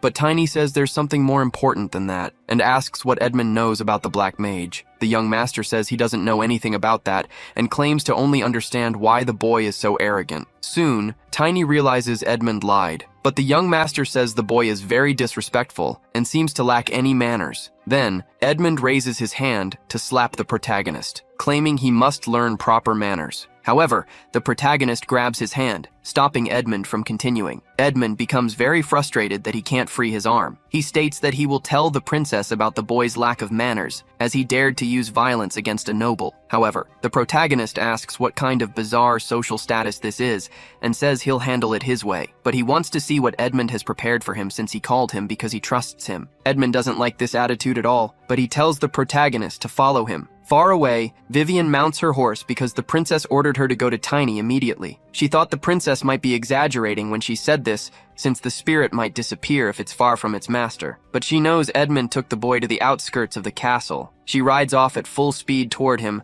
hoping it's not too late. As they walk to another place, Edmund leads the protagonist to a large mansion, but Tiny doesn't seem to care about it at all. After entering, a man asks how Edmund got there. He also asks if something happened, as the deadline is still far off, and he wonders why the young master has come for the product. They are the Rufus family, first in the hierarchy, and a bunch of fools. The protagonist dislikes this family, as he faced them before. Edmund in turn says he's not there for the product, but demands that they educate this insolent commoner. One Rufus hesitates, unsure if he should do it, but Edmund slaps him, asking how he dares to question the orders of the duchy. Then Rufus says he understands. He immediately tells Eric and Tillman to go ahead. However, as soon as these two face the protagonist, they recognize him right away because they were beaten by him when they tried to rob him. Sarcastically, Tiny greets them, and both of them are instantly terrified. The eldest asks why the two are hesitating. They respond that this is the boy they talked about before, and ask Rufus to handle him. The eldest says the boy is unlucky and should have been more careful. Edmund, seeing Rufus, thinks he seems very confident and likes that. The big man, for his part, wants to end this quickly, but he is struck before he can do anything. And with the force of the blow, he is thrown to the other side of the room, falling unconscious on the ground. The protagonist, however, is ready to face the next opponent, but none of the others dare to confront him. Tiny asks if that's all they've got. Desperate, Edmund goes to Rufus, telling him to get up right now and protect them. Tiny says he can try if he's capable, but he won't let this situation slide. Soon, the two collapse in fear, staying on the ground. Seeing this, the protagonist calls them a pair of cowards. He turns to the others, asking if they want to fight too. The terrified expressions on their faces answer the question. Shortly after, Vivian arrives, worried about Tiny. But upon entering the house, she is faced with something surprising, because the boy had already dealt with all the bullies. Not only that, but she also sees Edmund lying in an embarrassing position, and Tiny wasn't in danger at all. On the contrary, he, in his calm demeanor, asks why she's there. Vivian replies that she's under the princess's orders because she's worried. Then, Tiny hands her a book of bribes, claiming these guys were involved in human trafficking. And with that, he believes that idiot won't be able to deceive anyone else. This makes Vivian wonder what kind of life this boy has had until now. The next day, because of this incident, Edmund was expelled from the duchy. The princess says it seems he had worked with these human trafficking organizations for a long time, and because of this, the Duke's reputation was also severely damaged. She also says that, from now on, relationships will probably become a bit more difficult. Vivian apologizes, but the princess asks if she thinks she did something wrong. But the one who answers is the protagonist, saying that nothing wrong was done. This makes the princess sigh in relief, claiming afterward that she already knew. She states that merits and demerits must be assigned fairly, without regard for one's status. That's what her father always says. Vivian then asks why she's looking at her like that. The princess says she should have at least broken one of Edmund's arms before he passed out. He ended up escaping everything without any punishment. Hearing this makes Tiny think that these two have a very good relationship. The youngest daughter of the famous Sword Emperor and the Genius Knight, a unique combination where at times they seem like sisters, and at other times they seem like mother and daughter. After the situation with Chloe changed, they are always together. Tiny thinks it's interesting that someone younger than Chloe acts like an older sister, or even a mother. Then the princess asks what the boy thinks. The protagonist replies that Edmund had more pride in his aristocratic status than anyone else,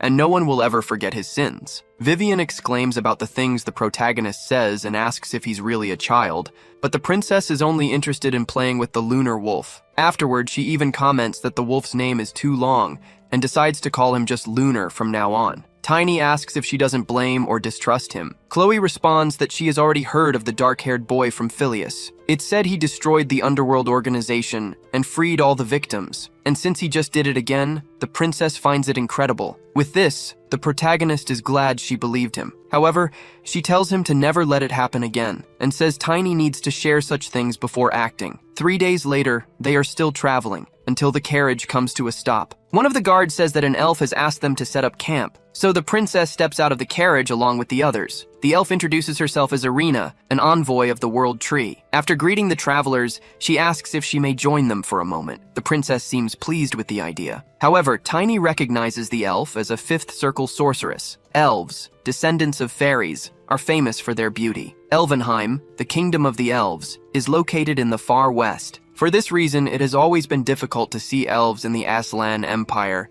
which is at the center of the continent. Even so, most of the Empire's people are friendly toward them. Elves born with elemental abilities are known for being pure, gentle, and peace-loving. And this elf is a large-scale fifth circle black mage. In turn, the princess asks if Irina is crossing the Valentia Duchy to reach the kingdom of Weravist in the north. Irina imagines that it might be inconvenient for the people of the Aslan Empire, since the empire has been in conflict with the kingdom of Weravist for some time. But the princess says that's not the case and states it's just a long journey. The elf says that's exactly the point, as her goal is to travel the world and hear new stories. Chloe mentions that she has heard about this and asks if Irina is undergoing elven training for the elite elf knights. The elf replies that yes, that's exactly it. However, something piques her curiosity. Irina asks if the princess is the owner of the spirit wolf in her arms. She responds that it's a good guess, but says the spirit belongs to the boy, pointing at the protagonist. Irina says she has heard that there are very few humans with elemental powers. Tiny thinks he already knows everything, and never imagined that this person was someone of high rank. Soon, he says he is impressed, as it's the first time he's seen an elf up close. But it's all an act on his part, because the protagonist believes he can't fight her now and will have to wait. However, his performance convinces Vivian and the princess, and he thinks it doesn't suit his demeanor, but he has to keep up the act. Fortunately for him, the elf doesn't know the lunar wolf's abilities, as only the owner knows all of the spirit's capabilities. He also wonders how the elf manages to hide such a high level of magic. Irina, in turn, says that since they're talking, they could do a demonstration of magic. Tiny wasn't expecting her to showcase her power outdoors. This reminds the protagonist of his past, where a friend named Argon warned him to differentiate elven powers. Either way, he observes that there are 12 level 3 specialists in total, and 1 level 4 warrior. The stages of a mage's circles and a mana user's levels can be considered equivalent. So, to defeat someone 1 level higher, at least 5 people 1 level lower would be needed. In other words, if Tiny, at level 2, wants to defeat someone from the 5th circle, which is above level 3, he would need at least 100 copies of himself. A single attack from the elf would be enough to defeat him. Thus, the protagonist considers preparing a surprise strike and just needs to wait for a good opportunity, since they have a secret card on their side, the lunar wolf. Speaking of which, the wolf jumps from Chloe's lap and goes to Vivian. Seeing this, Irina says he's very cute, and that she would also like to hold him for a moment. Then she asks the protagonist if she can, and he responds that she can. He says he won't deny this request and hands over the wolf. But what happens next surprises everyone. The wolf transforms into its strongest form, and the protagonist takes advantage of the moment to attack. The elf definitely wasn't expecting this. Not only that,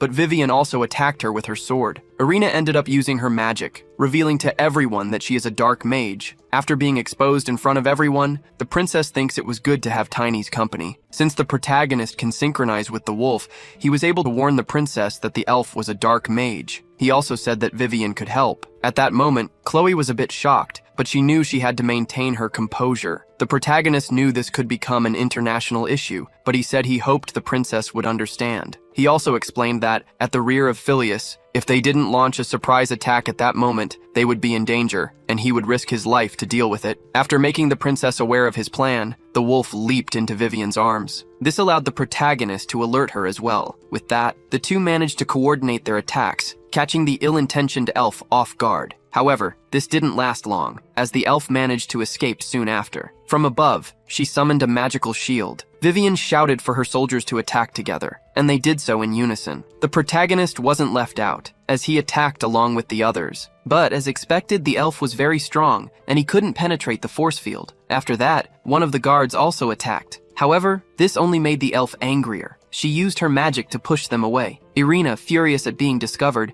demanded to know how they figured it out. Tiny replied that it wasn't hard to tell since he smelled the stench of her dark magic. The boy's audacity provoked Irina's deepest hatred. This made her even stronger, even surprising Tiny. Irina used her magic to cause an explosion, creating a cloud of magical smoke. Everyone was about to be hit, including the protagonist, who was very close, but he managed to summon a magical force field to protect himself. Even so, the impact was so strong that he was thrown far away. After getting up from the ground, he thought this was the first time he had to use this ability in his current life, and he was barely missed by the attack. Meanwhile, Vivian said that the elf's shield was weakened, and they should seize the opportunity to attack. Irina kept attacking, shouting for everyone to get out of her way. Tiny took the moment to mount the lunar wolf and charge toward the opponent. However, once again, he couldn't break through her shield. Even so, he caught the elf's attention. Distracted, she didn't notice the others approaching, but at the last second, she managed to dodge their attack, saying that if this ends with just one death, it will be completely useless. She also declared that now that things had reached this point, she would kill everyone. Her words, however, didn't frighten the heroes, who used the moment to attack again. This infuriated the elf even more. Tiny approached from above and tried to strike her. He managed to land a blow,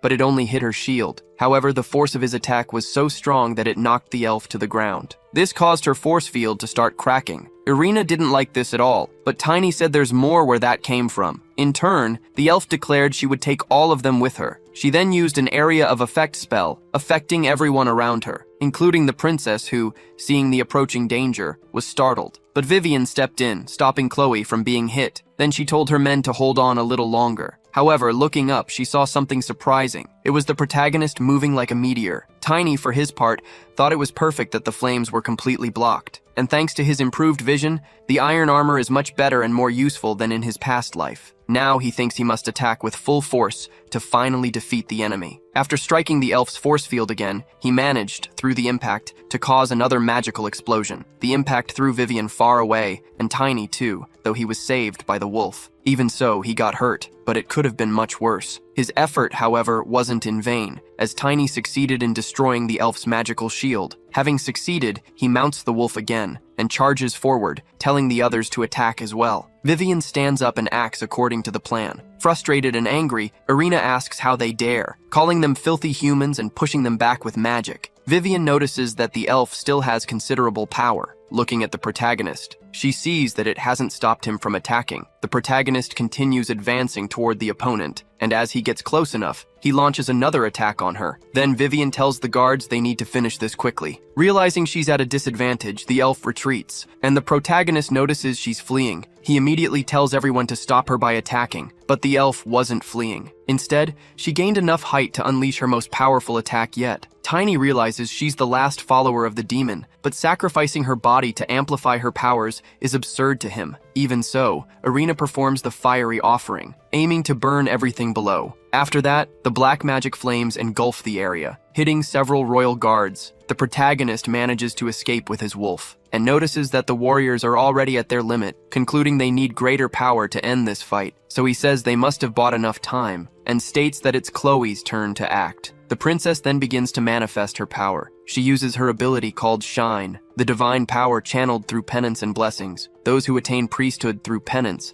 only after being baptized and learning about divine power, receive the anti-demon power. However, there have been people born with this power, a saint and a warrior said to be sent by God in difficult times, or a being rarely born, someone not born into priesthood, a person called a cleric. Chloe is one of these people, and by using her power to combat black magic, she surprises even her bodyguards. The protagonist knows she kept this ability hidden from everyone around her out of fear of being summoned by the priests. Chloe is the most powerful cleric Tiny has ever seen. He even thought the princess was still weak, but this is already enough. Not even the elf expected this. She hadn't prepared a defense for it, and was soon pulverized by the princess's light magic, because Chloe poured all her strength into this attack. Lying on the ground, Irina can't believe this happened, especially because she can't believe she would need help from beings she considers inferior. However, tired of hearing her talk, the protagonist strikes the elf on the head. Then he says everyone is still in shock, so he'll finish the job. But the princess stops him, saying the elf cannot die yet. Tiny asks why not, and Chloe says the elf must be interrogated, because even as a cleric, the princess didn't sense the elf's dark magic and needs to understand why. Chloe wants to heal the elf with her magic, and Tiny says if she wants to test it, he recommends she go ahead. Seeing the elf's body, Tiny says she had a death befitting a black mage. On the other hand, the guards find it incredible that the princess is a cleric. Chloe says that, in the end, her secret was revealed, and she feels like she's lost a lot. Then she asks if he knew her secret, since he was the only one who didn't seem surprised when she used her abilities. The protagonist responds that he did, and the princess wonders how, since this secret is kept even within her family. Tiny says he can't explain it now, but he will at some point. Chloe is satisfied with this answer and doesn't question him further, which surprises the protagonist. He also remembers the mage who was after him, admitting that he's already gotten into too many problems. He also says the princess was in danger because of him and claims it's the noble's duty to eliminate all demonic threats. But Chloe says that if she had died, it would have been due to her own lack of power, and she sees no reason to be angry with Tiny. This only makes the protagonist think that the princess is still the same as she was in his past life. After that, the princess notices that the boy was worried about her and finds it endearing. Vivian notices this and asks if the protagonist hates being called a child. He says no, but in his thoughts he knows he's older than he looks. However, Vivian says that children at his age hate being called a child. And this shows that the protagonist, like other children, has a normal side. Tiny insists that this has nothing to do with anything. Chloe feels her obligations as a princess,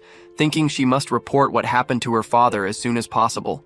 She concludes that she will send a report as soon as they reach the nearest city. Sometime later, they arrive at the main gate of the city of Tybin. Seeing the reception, the protagonist thinks to himself that he knew the Sword Emperor takes good care of his daughter, but this is a bit much. Not only does he think this, but Chloe also does, blushing with embarrassment. The people around are also impressed, as a fleet of blue-winged knights presents itself to welcome the princess. Seeing this, Tiny thinks the Valentia elite is quite over the top. All these knights are at least specialists and belong to the most powerful group in the Empire. After this, Garen Clemen, vice captain of the Blue Wing Knights, leading a force of 103 knights, introduces himself to the princess with greetings. The princess says he and the other knights have done a great job and tells them to rise. Garen expresses his happiness to see that the princess is safe and says that His Excellency was very worried. Chloe, however, says she is sure she wrote in her report that she was safe, claiming that it's a bit of an exaggeration for them to appear here. Garen asks if she didn't face an attack by a dark mage, and says that if there weren't an emergency at the moment, her father would have come to meet her personally. The princess asks what emergency this is. The vice captain explains that, about a month and a half ago, the Tempest family's relic suddenly disappeared, something that shocks Chloe. Tiny also becomes concerned about this. He asks if this relic is an artifact, but Chloe isn't sure. This grabs the protagonist's attention even more. She explains that this is a secret only passed down to the head of the family. She adds that no one else knows, and she can only suppose it might be a powerful artifact. Then, Tiny says he knows why the relic disappeared. Everyone present is shocked to hear this. But the protagonist simply asks to meet His Excellency, saying he will tell them everything he knows. After that, the Blue Wing Knights escort the princess and her group back home. Meanwhile, the vice captain reflects on what the protagonist said and asks one of the princess's personal guards about him. The guard says the boy's name is Tiny and claims he's an incredible boy, even saying he captured the dark mage. He also mentions that he heard the protagonist is almost at the expert level,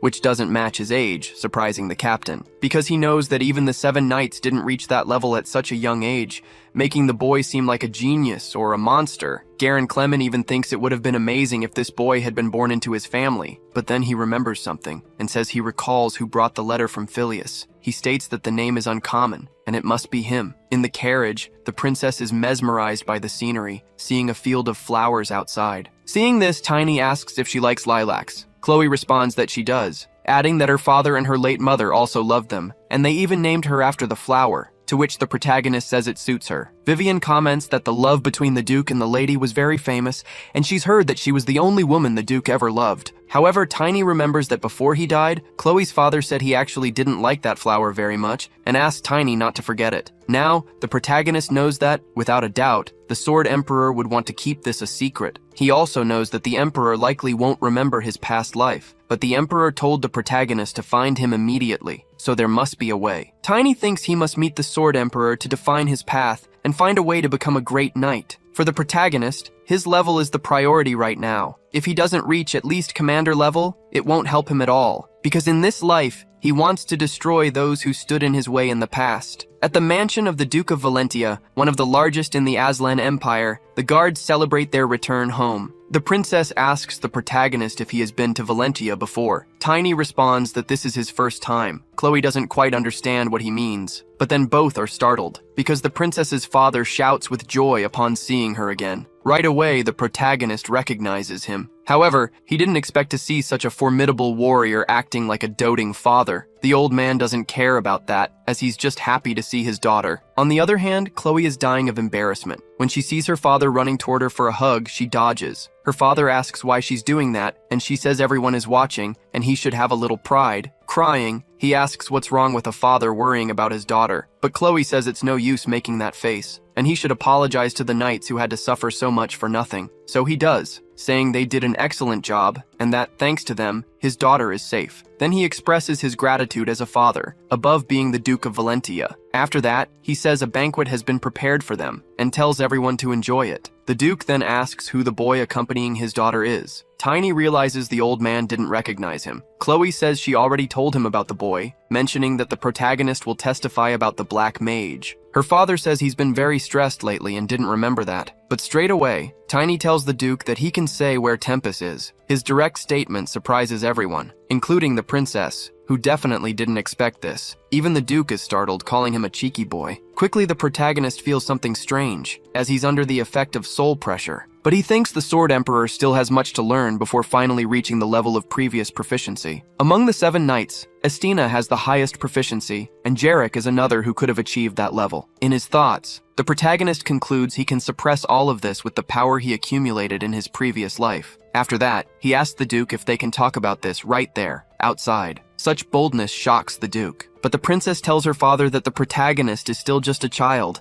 and doesn't know what he's saying. However, her father replies that someone who knows nothing wouldn't act like this, and states that he needs to speak with this boy. Later, in a more appropriate place, the Duke wants to know more about what the protagonist mentioned. Tiny says he has a hunch about where Tempest might be. The Duke says he's curious about this hunch. Tempest is one of the few ancient words the protagonist knows. It means time or opportunity. He says that if this artifact has been missing for a month, perhaps its power is time reversal. Hearing this piques the Duke's curiosity even more. The protagonist says it all began with a catastrophe that would only occur 20 years later. He then tells his entire story, and the Duke listens intently. After hearing it, he says the story is very well constructed, believing it's unlikely to have been invented by a child, since the boy even knows the names of the World Tree's guardians, the first Dwarven Hammer, and the Orc Warrior. Tiny claims they were colleagues for a year. This leaves the Duke puzzled, as he states those sworn enemies are always at odds. He also says that only one person can be sent to the past, and that after sacrificing the life of a very powerful human, their descendants must use it with caution. These words are passed down along with the family relic, but honestly, the Duke didn't think it was true. However, the circumstances the boy described seem real, but he admits it's difficult to trust his judgment. So he asks if his future self really trusted the protagonist's talents and sent him back in time. The Duke says that if it had been him who returned, he would have used his experiences from the previous life and his status. Thus, he'd be ready to organize humanity's power to face the Demon King's army. Despite that, he's still doubtful about one thing. Why didn't he return instead of the protagonist? The Duke becomes indignant that it was the boy who returned in time, not him, and asks why this happened. Tiny says only the Duke's future self can answer, as before sending him back, the Duke said something about saving his talent. That's when the protagonist realized the Duke had gone mad. The Duke understands and imagines that his future self didn't know where he was sending the protagonist. Tiny is surprised to have been sent back by someone who didn't know where he would end up. Since he had never used the item, the Duke says he couldn't know, but instead he simply conveys these words. He says the protagonist should return to where his soul was most troubled. Looking at Tiny's current state, the Duke believes the boy has returned to the moment when he found his determination, and so his future self must have foreseen this as well. Now the protagonist understands the reason he returned to the day his sister died. After this, the Duke asks if he thinks his future self made any mistake. Tiny replies that he doesn't believe so. He states that the Sword Emperor isn't to blame, and he's already happy that he can see his sister once again. Then the Duke says they have one more thing to confirm. He mentions that if his future self told the protagonist to find him, there must be some form of confirmation prepared. The protagonist recalls that the Emperor said his daughter's baptismal name is Lilac. She received this name because it was his wife's favorite flower, but the Duke says that information is already well known. However, Tiny reveals that, in truth, he doesn't like that flower very much. That would be the confirmation his future self passed on. Upon hearing this, the Duke lets out a loud laugh. He says that's absolutely something he would say, remarking that telling the person he sent back words he could never say to anyone else is exactly like him, since he'd never want anyone to know about it. Now he knows it's all true and isn't sure whether to laugh or cry about it. The Duke realizes that only this would make the disappearance of the relic make sense, as it was always in his room, in his hands. Tiny feels relieved that the Duke believed his story. However, the Duke then says there's still one thing to verify. He orders that Knight Royer be summoned. Afterward, Tiny asks what he's doing. The Duke explains that while he believes in Tiny's regression, he's not sure he can fully trust him, because the protagonist claimed to be Tiny, one of the 10 Knights of the future, and he wants the boy to prove it's true, confirming that his abilities were recognized by his future self. Later, outside the palace, Tiny starts to think it's a bit unfair since the Emperor told him to seek him out, but now his current self wants to test his abilities. So the protagonist decides to use this chance to tease the Duke and asks if he's never wondered what his future might look like. The Duke replies that he has many times. Tiny then asks if he wouldn't like to know a bit about the duchy's future, but the Duke responds that he doesn't need to know. He states that everything he's curious about involves the foreboding of a disaster, and tells the protagonist never to say otherwise, neither to him nor to others, because people evolve through their mistakes and failures. The Duke asserts that he is proud to have taught his children the right way, ensuring they wouldn't crumble in moments of frustration, and he doesn't want the protagonist to disrupt his children's opportunities to grow. Even so, Tiny insists that he knows a little about the princess's situation, but he asks how someone like him, who struggled so much because of his body, could get close to the Duke's family. The Duke is taken aback by this and asks if the protagonist truly has no idea what might happen in the future. Tiny replies that he only knows the aristocracy turned into chaos. With this, the Duke asks if that's all he knows. Tiny responds by asking what else he wants to know. Referring to Tiny, the Duke says he is the only allied force from the future and asks if he doesn't think the Duke needs to know what happened in the meantime. But the boy's lack of information drives him mad. So the Duke tugs on Tiny's ear, telling him he'd better remember quickly or he'll be beaten to death. He also says the pain in his ear will serve as motivation. Later that night, in another location, the Duke, reading a document, wonders why it remains so empty. He also discovers that there are more than 10 disasters and wonders what they are, and why the protagonist is so careless. Except for a few, Tiny learned about most disasters through rumors or from some of his comrades. In a serious tone, the Duke asks if he has any useful information. This makes Tiny think he needs to grow quickly, at least before they were on equal footing. The Duke says the only useful information the boy has is about a holy warrior who is mentioned in the oracle. The name would be Cromwell, and he was 20 years old, so the Duke says he needs to find him to train him. However, regarding this last piece of information, Tiny highlights an important detail, that the warrior was 20 years old in the future. But now, he hasn't even been born yet. The Duke becomes desperate, asking why the protagonist is doing this to him and wondering if it's his future self's fault, or if he should simply kill this boy who isn't helping him at all. But then, his servant appears, saying that he has already summoned Royd. The Duke, however, instructs him to bring Drexler instead of Royd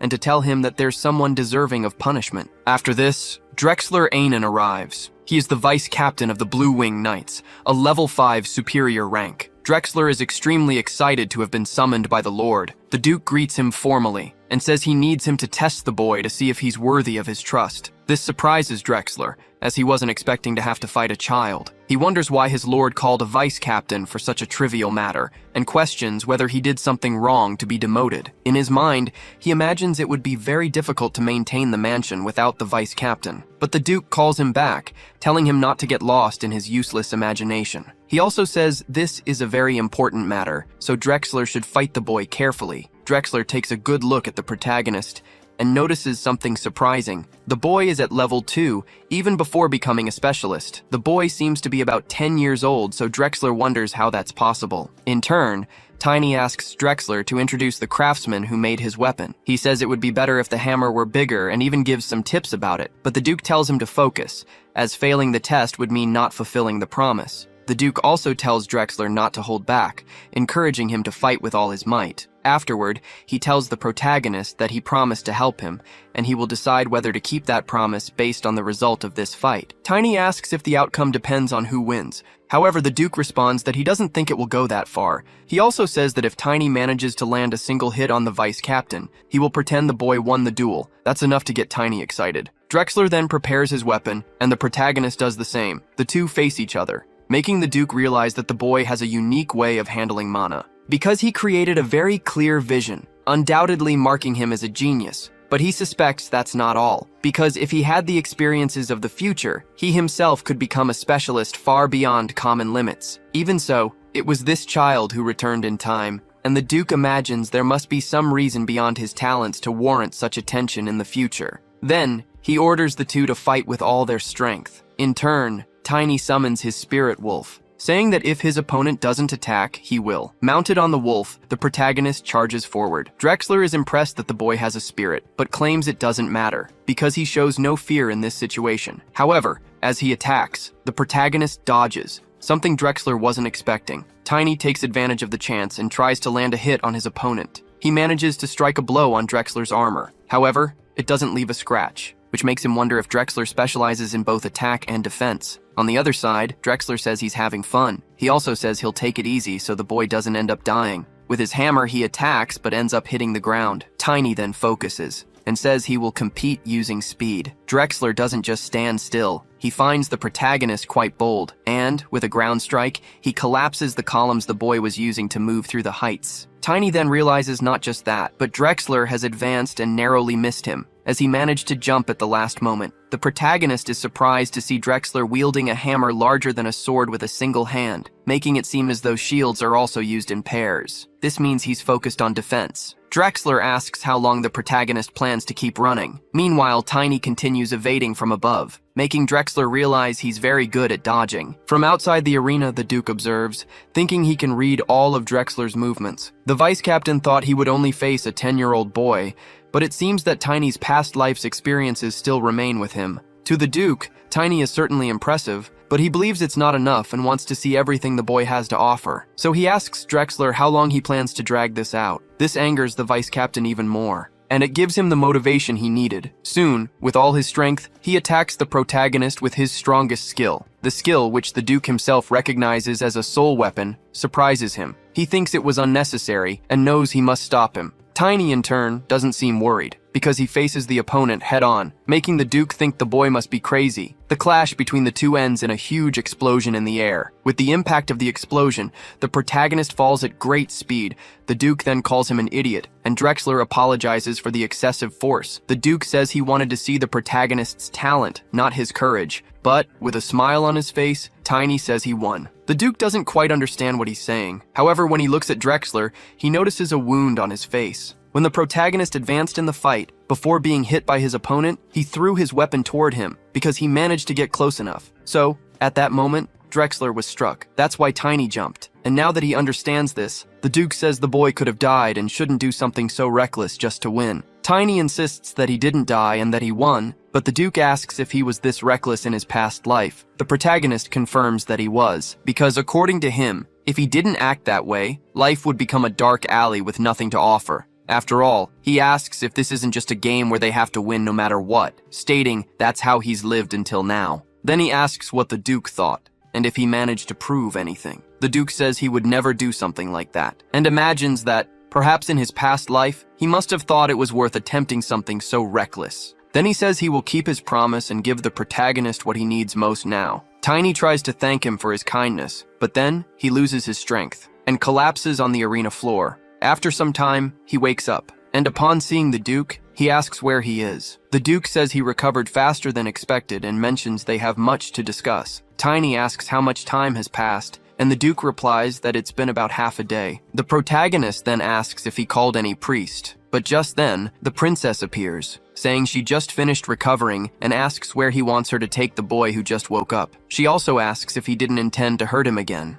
However, she hears from her father that the boy hurt himself and he wouldn't hurt his daughter's benefactor. The protagonist is surprised to be called that, since he thought it was the opposite until now. Chloe says he was between life and death, but Tiny simply smiles and says that, as the Duke mentioned, he was too greedy. He apologizes for the trouble. The princess tells him he should act more like a child. However, the Duke approaches him closely, saying that it seems that, even as a child, Tiny recognizes beauty and warns him not to dare touch his daughter. Tiny deflects, saying he's just embarrassed to be called the princess's benefactor, stating that this never happened originally, and becoming a benefactor right after capturing a dark mage was something he didn't expect. The Duke then understands this didn't happen in his past life. The princess then asks what they're talking about, and her father evades, saying that if it were important, he would certainly tell her. He also says she should focus on her coming-of-age ceremony, as the preparations are almost complete, and he's sure she'll enjoy it. The princess, however, seems a little upset, and walks away with a sad look. Tiny seems to have noticed this but lets her go. Afterward, alone, the Duke says he forgot to give an important piece of advice, and tells Tiny that the fact he returned to this moment must remain a secret between them. The protagonist says he doesn't intend to tell anyone, and the Duke says this must not reach other ears, especially priests in particular, because the flow of space-time is the axis of destiny organized by the Creator, a power even the goddess who governs all things cannot touch. A mere human going against this is akin to blasphemy. That's why your family has kept the existence of Tempest a secret. Tiny asks if the goddess isn't the same as the Creator. The Duke replies that he shouldn't know because this information was erased from the temple's scriptures. However, something that the true scriptures say has been passed down among the oldest families. For now, the Duke wants to leave things as they are. He says that the 10 knights the protagonist mentioned must be the only ones aware of this information. Tiny agrees, saying he has no intention of leaving the 10 knights alone. He adds that this will make him stronger than before, and that he knows all the strategies of the future. The Duke says that's perfect, and asks what abilities he used in the future. Before answering, Tiny asks if the Duke will turn him in. This catches the Duke by surprise. The protagonist says he should be more aware of what he promised to give, claiming that he's becoming old and senile. This leaves the Duke super irritated, and he smacks the boy on the head. Tiny then asks why he did that. The Duke takes him back to the arena, saying he must start educating him. Tiny asks if he knows his real age, to which the Duke responds that it only makes the problem worse, but since he promised, he'll give the protagonist what he wants. And he also wants to tell him about some visions dedicated to the Duke of Valentia. He then asks if the boy has ever heard of a force called gravity. After some time, the protagonist starts to doze off, and he falls asleep during the explanation. The Duke wakes him up with another smack, saying they haven't even started yet, and he's already asleep. Tiny tells him to stop hitting him, so the Duke demands he pay attention, and explains that his family's vision is divided into 4 fundamental parts. Mana techniques, a sword style that combines defense and attack, methods to acquire attributes in 3 steps, and a method to gain aura traits in 7 stages. The protagonist then says it makes sense for a Valentia to be this skilled. With that, the Duke boasts. So, since the protagonist said he uses an offensive weapon, the Duke says the boy doesn't need attack sword training. Tiny says his great hammer is better than any sword, but there's something else he wants. That ridiculously powerful defense he saw the Emperor use, calling it the perfect lesson. The Duke then explains that among the parts of Valentia's vision,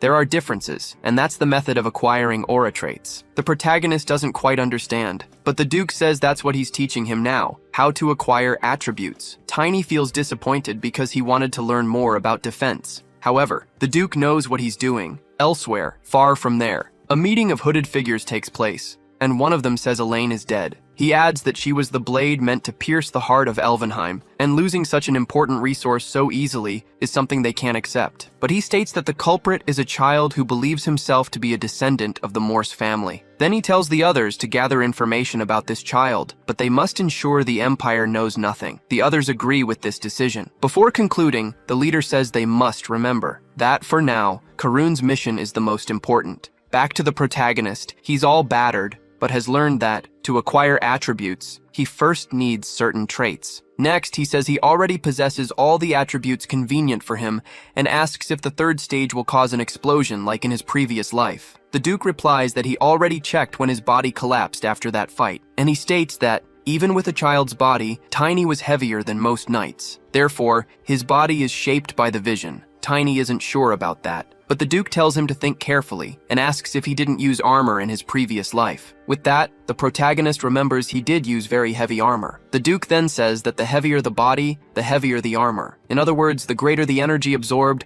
the slower the movements, and he asks if Tiny knows why. Then he states that it's because of something some sorcerers call gravity. If he masters this attribute, the heavier his body becomes, and the more energy his body holds, the faster and stronger he will become. The Duke asks if the boy is interested now. He then states that this is an ability no ordinary expert could compare to, as there is a force between objects. Hearing this makes the protagonist increasingly curious. However, he can't fully focus on the Duke's words. This irritates the old man even more. He tries to explain again, but the protagonist asks why the ground would attract anything, finding the Duke's explanation nonsensical. The boy's ignorance makes the Duke impatient and frustrated, but he doesn't give up and asks why the boy thinks things in high places fall. Tiny replies that it has always been that way. Already irritated, the Duke says it happens because of gravity, but the protagonist shows no interest in learning about it. This makes the Duke ask why he doesn't try a little harder to understand. Tiny asks why it has to be so complicated, claiming that if he doesn't understand, then it's fine as it is. This lack of respect ignites the old man's full fury, calling the protagonist a damn brat and preparing to crush him. He then takes the boy to the top of a tower and holds him by the edge, by his shirt alone, causing the protagonist to panic. The Duke says he will learn through practice. Not only that, but he also uses ice mana to increase the boy's weight. Then, he asks again why someone who climbed so high would have no choice but to fall. Desperate, the protagonist answers, gravity, but he says it without understanding what it truly means. For this reason, the Duke lets him go, allowing him to fall, telling the boy to feel gravity firsthand. As he falls, the protagonist thinks the Duke is insane, but he realizes nothing will stop him from hitting the ground, because if he continues falling like this, he will certainly die. So he decides to try something, and calls his lunar wolf. The wolf appears on the ground slightly disoriented, and sees that Tiny is about to fall straight onto him. The protagonist, somewhat embarrassed, apologizes to the wolf for what's about to happen. Then, he falls onto the animal. With this, his fall is cushioned, and he manages to survive. But shortly after, the Duke appears, asking if he felt the greatness of gravity. Tiny replies that he felt it in every part of his being. This satisfies the Duke, who states that this was a height from which he wouldn't die if he fell. He then asks if the boy understands what gravity is now. Tiny, however, doesn't seem to have understood. So the Duke says they should try several more times until he gets it, claiming that practice is the best way. However, the protagonist dislikes being thrown off again, saying it would be better to learn just with words. After falling several times from the tower, he wakes up in a bed, being healed with magic. Chloe is happy he has finally woken up, saying it's amazing that he has already become an expert. Something Tiny wasn't even aware of himself. He remembers all the times he fell, and wonders if that's even possible. Chloe says that even though he's happy to be her father's disciple, she asks what kind of training it was. Not even the protagonist knows how to answer that. Even so, the princess says it's amazing he became an expert, and she's happy that a genius has appeared in Blue Wing. Tiny, however, asks if it's okay for her to be there. He states that she should be preparing for her coming-of-age ceremony, as her father mentioned. The princess becomes a little flustered, and says, there's nothing to prepare. The only thing she needs to do is learn etiquette. Tiny becomes a bit thoughtful, but says she'll do well. Chloe asks what he's talking about, and he replies that he means the ceremony. Then, the princess tells him to stop joking, stating that she knows she'll do well because that's the day she'll be the star. She then asks if she looks nervous. Tiny responds that everyone close to her can see it. In any case, Chloe says it's fine because Tiny is part of the family now. This surprises the protagonist. However, Chloe says he's her father's disciple, so they're part of the same family, and even tells Tiny he can call her sister from now on. The The protagonist definitely wasn't expecting that. Chloe asks what kind of reaction that is, claiming it's a great honor since she's the Duke's daughter. And since they're now family, she asks if the protagonist can keep a secret. He replies that it's not a problem. Thinking it over, the princess mentions that Lord Drexler is looking for Tiny, something he didn't know. After that, he heads back to the arena. This time, many people are watching him, because Drexler says he heard the protagonist has become a specialist. Tiny says yes, but doesn't understand why he was summoned. He realizes this doesn't seem like something ordinary, due to some people watching him closely. Drexler says he doesn't need to worry, and asks the boy what he thinks about a rematch. Seeing that Drexler dropped his weapon, the protagonist wonders if it's because of what happened in their last fight. Drexler says it's not typical for knights to lose their patience with children. Then he says they'll fight now to help him get used to his new level. Tiny says that if that's the case, he won't refuse the invitation, and immediately goes on the attack, striking his opponent's shield. Even with the shield, Drexler feels the blow, and wonders if this is really the same boy he fought a week ago. Again, the protagonist prepares to attack. Then he puts some distance between himself and his opponent, and charges again. But this time, he's not unarmed like his opponent. With his weapon charged with energy, Tiny prepares to strike him. Drexler doesn't stay idle and charges his punch, thinking that even a light touch could cause significant injury. However, both end up colliding their attacks, causing an explosion and throwing them far from each other. Drexler wonders why the boy's attacks feel heavier. Either way, he regains his composure and withstands the protagonist's consecutive attacks. Meanwhile, he observes the boy, noticing that he's even faster than last time. With his club, Tiny attacks, and doesn't hold back on the energy in his strikes. Even those watching from a distance notice how heavy his club is. Not only that, but they see that the protagonist can handle it with remarkable speed. Drexler gives up fighting unarmed and says the protagonist doesn't need to hold back on him. Tiny then says he'll do just that.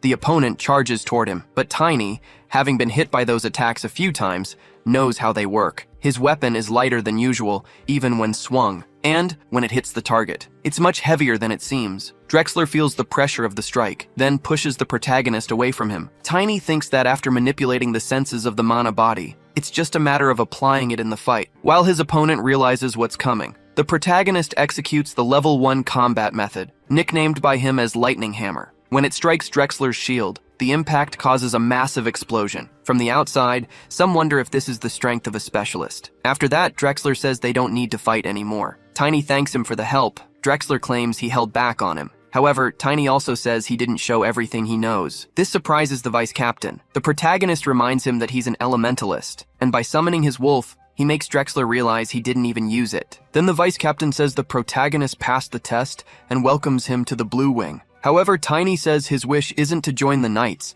and asks if the Duke didn't inform him of the situation. Drexler didn't expect to hear that, and is surprised the boy doesn't want to be a knight. Later, in the Duke's office, he tells the protagonist that he forgot to inform the Blue Wing, and says that if the protagonist plans to travel the continent, it's better not to belong to any family. Either way, he says he did an excellent job, and exceeded his expectations, but Tiny knows what he had to go through and doesn't like it at all. In any case, the Duke says they're almost ready to face the first catastrophe. Tiny asks what's missing. The Duke replies that they still need to create a Warhammer artifact for the protagonist to use, an artifact infused with nearly permanent magical power. Its value can vary greatly, but it would take at least a few years' salary of a knight to buy something like that. Then the protagonist asks if it wouldn't take too long to produce one. The Duke replies that one has been in progress for a few months. It was a secret because it was originally meant to be a gift for Drexler's loyalty and service. After that, the protagonist goes to Valentia's best forge, called Rendal's Hammer. He then requests an adjustment, but Rendal, the dwarf craftsman, finds it odd that a boy would ask for something like that. He states that he would rather cancel the contract and pay the penalty than have his work treated as if it were a children's toy. The protagonist knows that the dwarven artisans want the weapon to find its rightful owner, even if it means taking a loss, so he knows he needs to prove his worth. He quickly asks if the dwarf thinks he is better than an average knight. Rendal takes a good look at the boy and notices that he is an expert, even though he seems very young for it. Then he asks if this is some kind of trick. However, Rendal has a unique characteristic of dwarves, his right eye, which allows him to detect truth and lies based on the emotional waves of words. Thus, he confirms the boy's honesty and agrees to do what the protagonist asks, and tells him to wait. When he returns, he brings the hammer. Tiny asks if it is ready. The dwarf says it's not completely sharpened yet, as it still lacks impact amplification, automatic repair functions, and protective magic. The protagonist asks if it couldn't include offensive magic. The dwarf thought he wanted protection, but Tiny clarifies that's not the case, arguing that a warhammer isn't common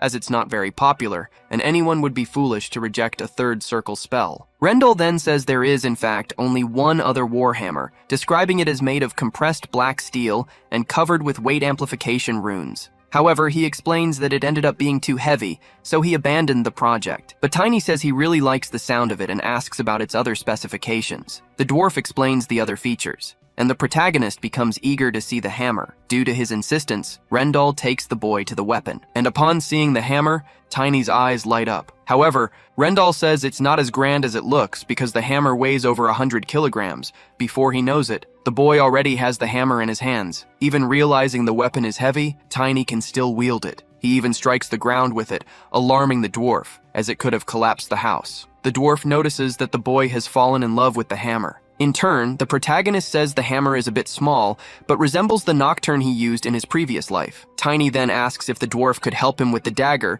so he can still use it as he grows. Rendell says he doesn't even need to ask. The protagonist then tells him to charge the Duke double, but asks what the warhammer is called. Rendell replies that its name is Stamp. Upon seeing the hammer, the Count is surprised that something like this exists and thinks it's great that Drexler will get his own too. Tiny says it will take about 2 weeks to make the necessary adjustments, and he needs to train in the meantime. He states that he is still far from becoming invincible. Upon hearing this, the Count asks where that idea came from. The protagonist explains that he learned some Eastern languages because of his appearance and mentions that he's often told he looks like a demon. The Duke says the boy is very amusing and made a good choice. He also tells him to use more of those Eastern languages, as sometimes he comes off as a bit dim. After that, the Duke says that since Tiny has to wait 2 weeks, he will participate in Chloe's coming-of-age ceremony. Tiny asks if he will make that announcement. The Duke says it's about a connection with the imperial family, and asks how Chloe could refuse an engagement with the Crown Prince. As he mentioned before, the Crown Prince died on his wedding day. Thus, the protagonist asks if the Duke will go ahead with it, knowing this. By next summer, all direct members of the imperial family of Aslan will die,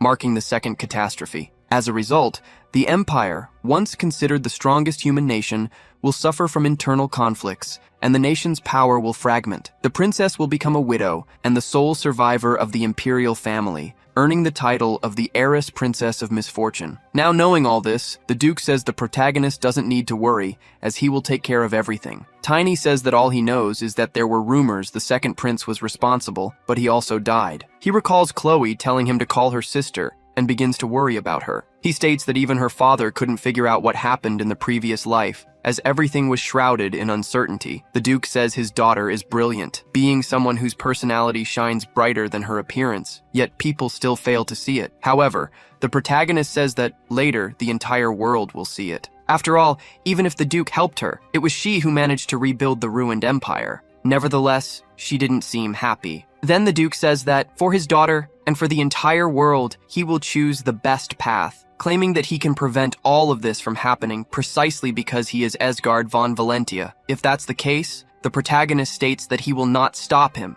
Instead, in the end, he will save Chloe his own way. However, jealousy overtakes the Duke, as he claims that the protagonist is too close to his daughter and doesn't seem to have good intentions toward her. The protagonist knows the Duke loses his temper when it comes to his daughter and says he misunderstood him, trying to calm him down. Outside, 2 men are talking, and one wonders if everyone is there because of the princess's coming-of-age ceremony. The other says that everything is now ready and that he has taken care of everything. Thus, his companion can have fun safely. The big day has arrived. The commander of the Blue Wing Knights tells the Duke that they have received more guests than expected, saying it shows how influential Valentia is. His name is Genus Freewell, and he claims they will make this day unforgettable. By the way, he also mentions they've received a guest from Roktur. It's the third son, known for being a parasite. The Roktur Duchy is a major power in the Empire, and a family that has competed with Valentia for generations. To the Duke, this is a terrible time to have someone like that around, and he asks them to ensure everyone knows this is Valentia, not Roktur.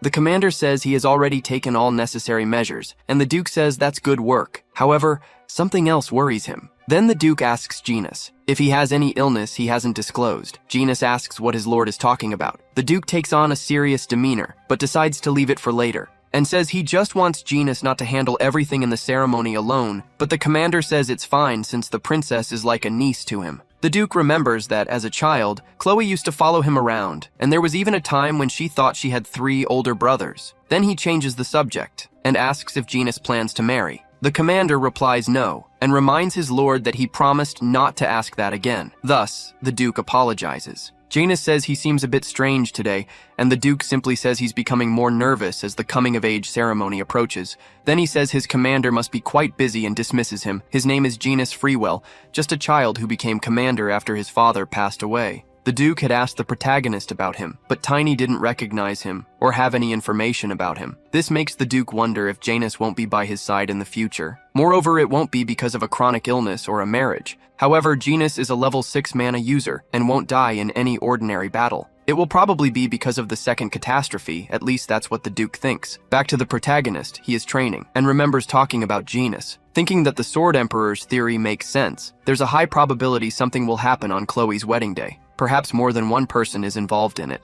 Then, the princess appears alongside Vivian. Tiny asks if it's okay for her to be there since many guests are arriving, and he also asks if it's against etiquette for her to talk to him. Vivian even tried to warn her, but Chloe says it's boring being stuck in her room, and says that when she's with Tiny, she can hear interesting stories and even see the lunar wolf. The protagonist then offers her the wolf to borrow for a while, and the princess says that with the wolf by her side, she'll be able to endure much more. Suddenly, someone appears, calling her the Angel of Valentia and saying she is truly beautiful. The man apologizes for his boldness, but claims the princess is the most beautiful woman he, Thybron von Rochter, has ever had the pleasure of seeing. The princess is startled upon hearing that name, but Thybron says he comes from a prestigious family that has been competing amicably with Valentia. Chloe maintains her polite demeanor and says it's a pleasure to meet him, and Thybron wishes they could find time to celebrate their first meeting. She seems a bit startled, but Thybron tells her not to pretend she doesn't know, claiming that he will become her life partner, and now that they've finally met, they should have a conversation. Thybron even mentions that he brought an excellent wine from his estate. Angrily, Tiny wonders who this lunatic is to offer alcohol to a minor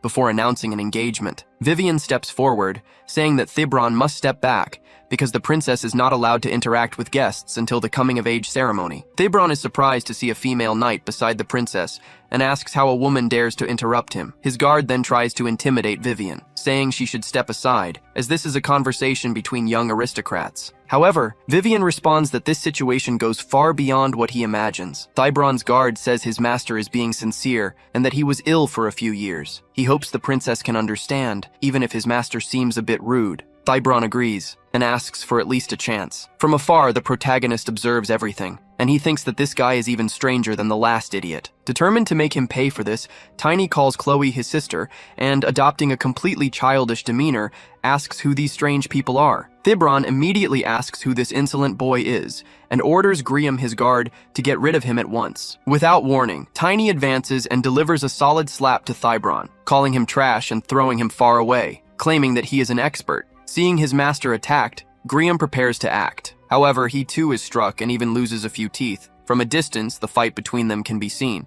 An aristocrat notices that a boy just knocked down a knight with a mere slap and is incredulous at the sight. Seeing the boy leave his opponents on the ground, the man wonders who this boy is. After being struck like that, Griam wonders how it ended up this way. He remembers receiving the order to bring Thybron to the princess because his master said it would cause a scandal in Valentia. However, at the time, Griam pointed out that it would also tarnish the Rochter name, but his master said Thybron would soon be expelled from the family. This information left Griam deeply surprised. His master explained that if everything went well, it might even be good for that piece of trash, and instructed Griam to act like he knew nothing and just follow the plan. He even added that he would look forward to seeing Griam complete his task. Back in the present, after being hit with just one slap, he fell. From above, the aristocrat observes a high-ranking knight and an expert, wondering who that boy is. His companion says he is a legendary genius, or rather, a monster. The aristocrat is soon amazed that the Duke of Valentia has someone like that under his protection, and says he must meet that boy one day. Speaking of which,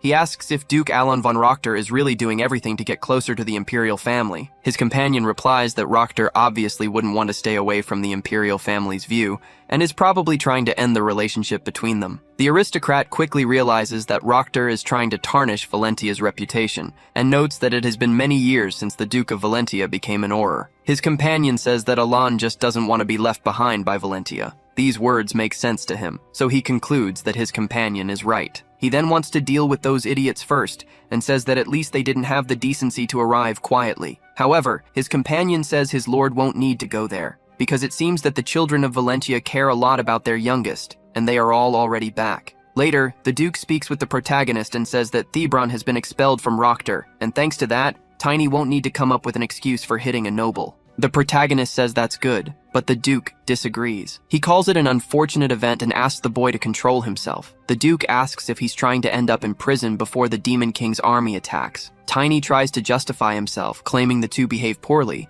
but the Duke says he already knew that, and states that he himself would love to beat up that idiot Thebron. Furious, the Duke asks how he dared to enter Valentia and go after his daughter, saying he deserved what happened. Tiny wonders if this is the same man who just asked him to control himself. Outside the room, he sees two men approaching. They run down the hallway, shouting how dare that bastard touch Chloe, saying he deserves to be taught a lesson. The protagonist thinks he has seen them somewhere before. However, one of them ends up bumping into the boy and immediately falls to the ground. The other one is surprised by this, because he sees a specialist being pushed by a child. But upon seeing the protagonist's aura, he asks if the boy is Tiny, the boy who fought Drexler. Tiny replies yes, but says that Drexler lost on purpose and didn't even use his spirit weapon. They then say the rumors were true, and that it makes sense for his father to have given him his vision. They also say it's a shame they met under these circumstances, but they are busy now, so they will meet him later. Soon after, they continue running after Thebron, saying they won't let him leave Valentia alive. Aaron says he wants to be the first to punch him in the face. Thus, the protagonist realizes that he is Aaron,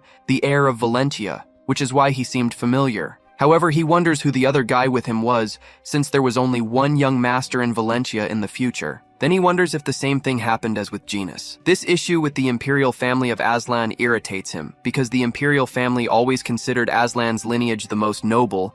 Only those from Aslan's lineage were allowed to attend the banquet. Even Valentia's guests had a very limited and small number, without even imagining the consequences. The protagonist knows that the blood of the noble golden dragon froze to death, but then his thoughts are interrupted, because the aristocrat from earlier appears and says it's always good to check the surroundings for the slightest noise. Tiny asks who he is, and sees that his face is fake, created by magic. The noble says he hasn't introduced himself yet, and says he is Baron Redley von Narsa, a guest at the princess's coming-of-age ceremony. He also says he heard rumors that Tiny defeated a knight and wanted to meet him, so he asks if the boy is from Valentia. In turn, Tiny replies no and says the Duke is just looking after him for a while. Redley says the Duke of Valentia really has a good eye. Seriously, Tiny says this is Valentia, and the Baron should be careful about what he says regarding the Duke. Baron Redley says he deserved that and asks if they are even now, making the protagonist question his age. Redley says that if they are even giving each other advice, he thinks they can already be considered friends, and he asks if he can treat Tiny to dinner to celebrate their friendship. He tells the boy not to refuse, claiming that if he agrees, the two will have fun and build a loyal friendship. Tiny thinks he should just beat him up and uncover his true identity, but he remembers that the Duke told him to control himself and stay calm. However, the Baron then mentions that he heard the protagonist is close to the princess, and asks if he thinks the two of them could meet. Before he could say anything more inappropriate, Tiny wastes no time and lands a solid slap on the arrogant man's face. Like the others, he goes flying out of there, and lands straight onto his servant. This leaves the protagonist satisfied, not caring at all about the consequences. After the Baron is sent flying, the protagonist realizes he might have overdone it. This angers the servant, who immediately charges to attack, calling the boy insolent. While he fights with a sword, the protagonist defends himself using only mana. Furious, the servant says he will break him into pieces. Tiny notices that the opponent is stronger than he expected, but looking closer at him, he realizes the man is controlling space with mana. This makes him a challenger. The opponent only wants to rip off the boy's hand for his insolence. Tiny, however,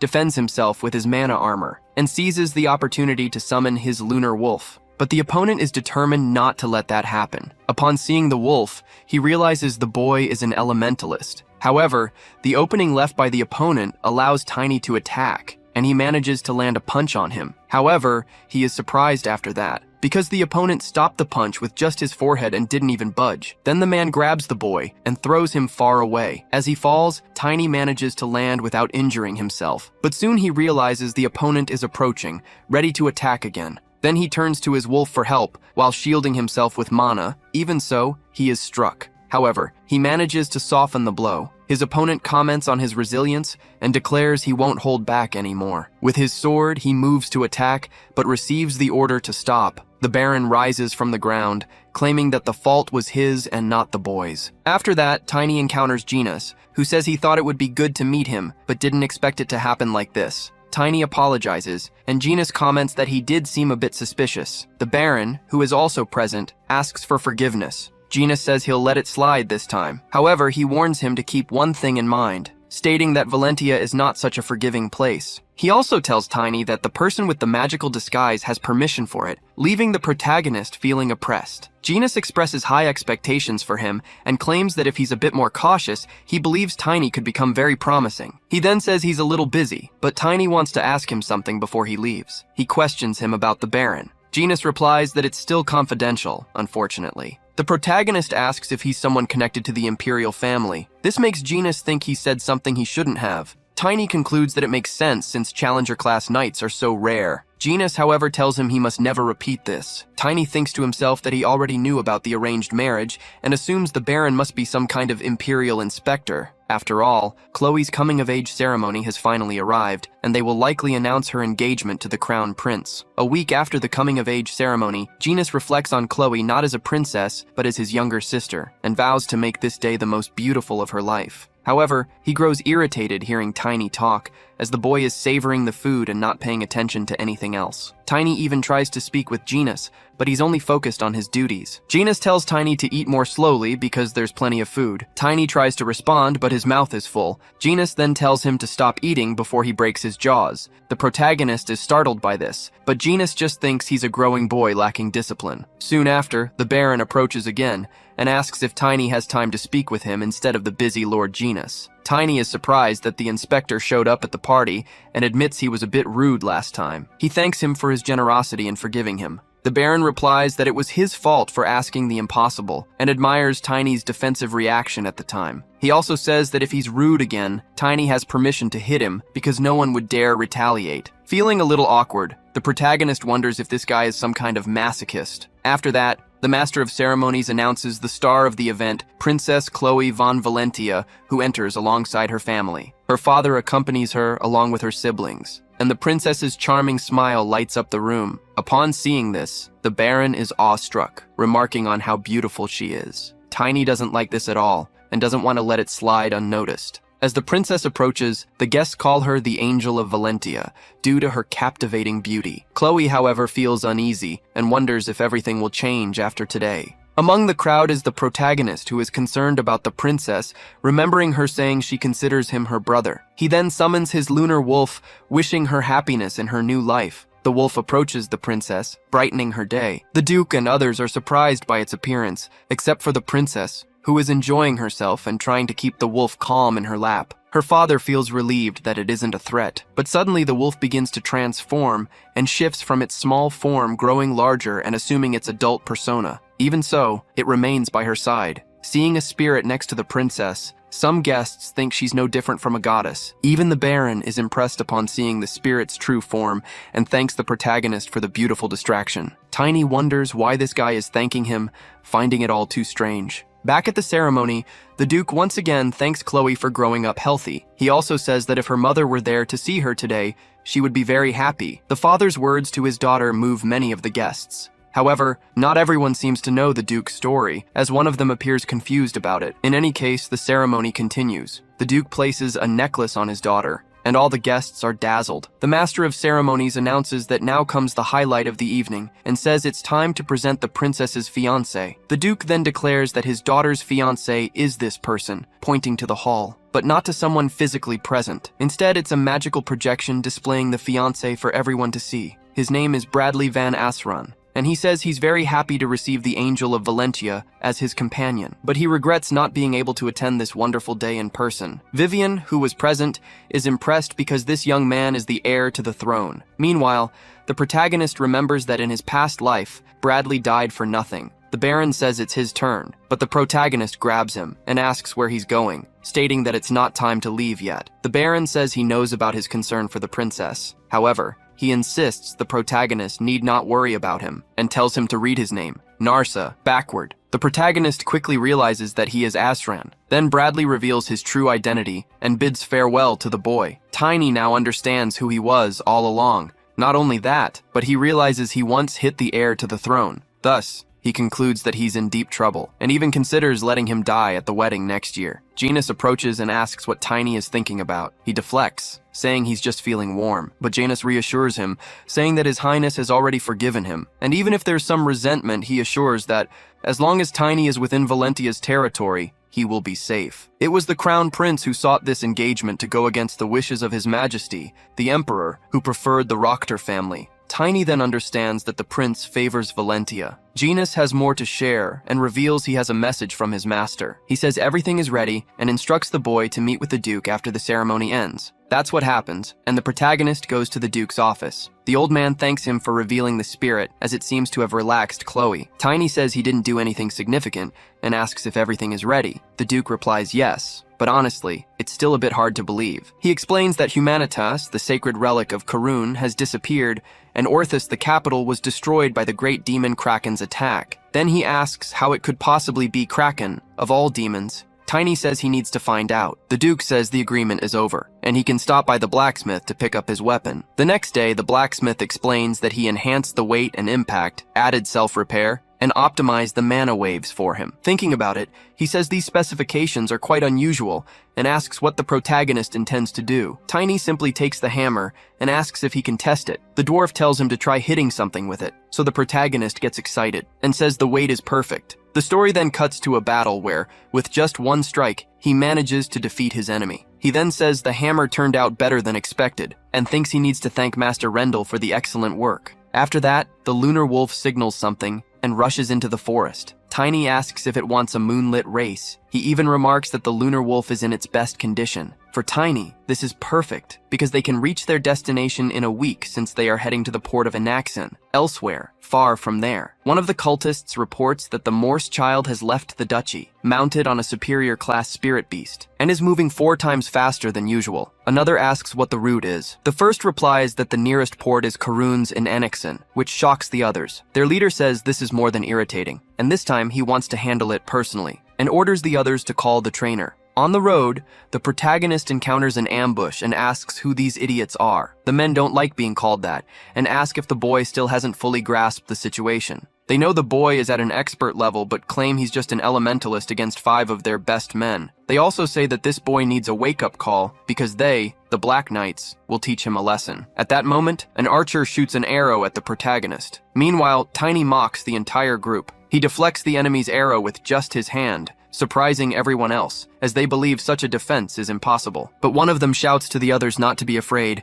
claiming it was just a cheap trick and that they have the numbers advantage. Hearing this, Tiny says the best remedy for foolishness is a good beating, and with his hammer, he strikes one of them. The others are terrified of the boy's strength and wonder if this is truly the power of an expert. The one who was struck is sent flying. Meanwhile, the protagonist remarks that real knights are amazing, but they are just followers of the demon. The leader of the group is in shock and starts running, claiming they weren't paid for this. Tiny, however, doesn't want to let them escape, so he dismounts his wolf and, with a single strike to the ground, intends to kill them all. Immediately, he hits the ground with his hammer, causing a massive impact and cracking the earth. In this way, the enemies are swallowed by the ground. Tiny, still standing, watches his enemies defeated and fallen. Ironically, he says his hammer turned out amazing and plans to use it even as he grows up. However, he still doesn't know how these idiots knew where he was heading and thinks he should have spared one to interrogate. Just then, he hears the sound of a tree falling beside him that nearly hit him. His wolf managed to dodge the attack.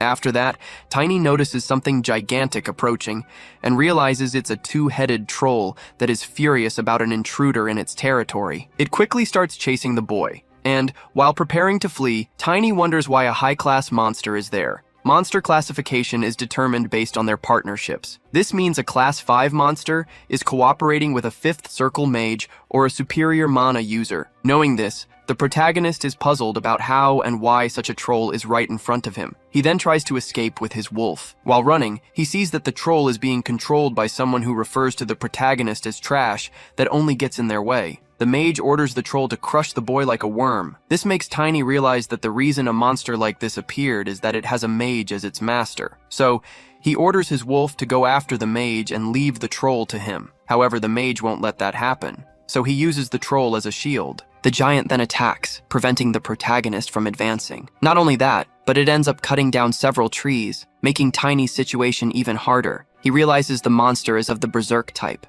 Before he can react, the troll appears behind him and tries to catch him off guard, but Tiny narrowly escapes. He knows that Class 5 trolls have strength enhancement and regeneration abilities. But the berserk mode has its limitations, and he just needs to hold out until an opening appears. The giant tries to attack the boy with some kind of acid breath. However, Tiny uses a mana shield. He also notices that the enemies are alone, so they shouldn't be using up so much mana. Before he can think further, the troll attacks again. Tiny tries to counter it with his hammer, as it's too late to dodge. In doing so, he manages to push the giant back, and as soon as the troll hits the ground, Tiny jumps to try to attack it by surprise. He lands the hit, making the troll scream in pain because his hammer has weight and impact amplification. Afterward, the troll manages to get up. Despite being struck in the knee, it resumes its attacks. Tiny dodges the enemy's blows and moves into counterattack because he doesn't want to give the giant any respite. From a distance, the mage observes everything and wonders how long the protagonist will keep running, claiming that the moment he's caught, it will all be over.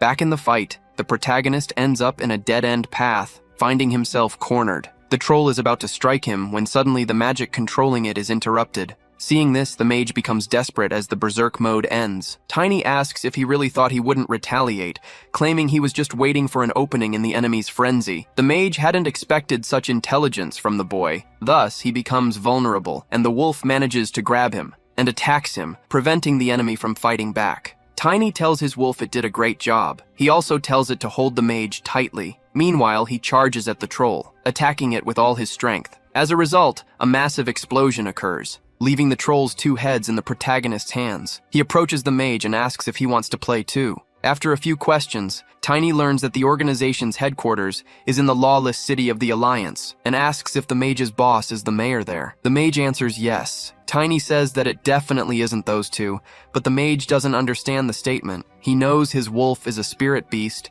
and has a spell for explosions. Tiny says he can't let a 5th-class beast-taming mage go so easily, and asks if they're planning to steal Karun's relic. The mage insists they are not, which makes Tiny think he was right. He only wants to know one more thing and asks the name of the person who gave this mission, claiming he'll let the mage go afterward. The enemy hesitates to respond, but the protagonist tells him to think carefully and asks if he's ever heard of a head suddenly exploding. The mage responds that he thinks he has. Tiny asks if he thinks the chances of that happening to him are low, just because he's in Tiny's hands now. The mage panics at hearing this and doesn't know how to react. A little later, the protagonist is walking in the port city of Enixen. The people around are wondering who set off fireworks after seeing a massive explosion in the sky. Tiny remembers the Duke telling him the agreement was over and that he'd wait for him at the bar in Enixen. After walking for a bit, he finds the place. Then, upon entering the bar, he is surprised, because he didn't imagine he'd have reinforcement, the Sword Emperor himself. The man apologizes to the boy and says his shop doesn't sell alcohol to children. The protagonist notices the change in his face and is incredulous. He wonders if it's magical makeup, but he can't sense any mana.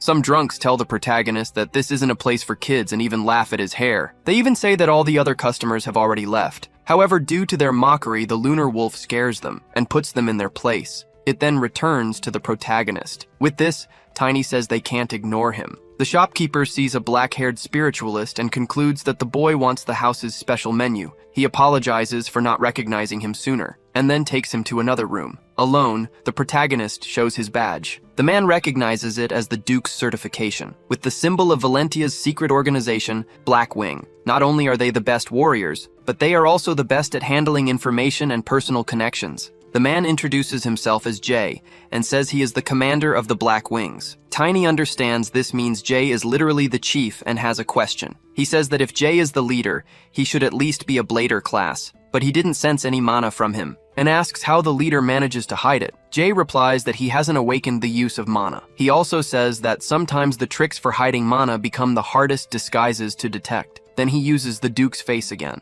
leaving the protagonist thoroughly impressed. Jay explains that it's just a simple disguise. Tiny then thinks he wasn't wrong and asks Jay if this isn't very dangerous. Jay replies that's what makes it all so exciting, making the protagonist think he has strange tastes. Then Jay says they should focus on their work, not on his personal preferences. Jay reveals that Gail Anderson, the tsunami mage, who was supposed to receive a recommendation letter, is missing. This information leaves Tiny quite surprised, because Tsunami Mage is a title given to a 7th Circle mage. The protagonist asks if he shouldn't be especially stronger since he's near the sea, given the title. Jay says they lost contact with the mage during his voyage, and it's been 2 weeks since his expected return date. Tiny then says it's hard to make any recommendations in such a situation, but Jay says he had a plan B ready and tells the boy to meet his new identity, showing him a new crest. The protagonist asks if he's sure the Sword Emperor sent him for this. He also asks if Jay knows the name Hustle, but it doesn't seem like he does. Tiny then says that Hustle is the demon follower responsible for the Karun incident,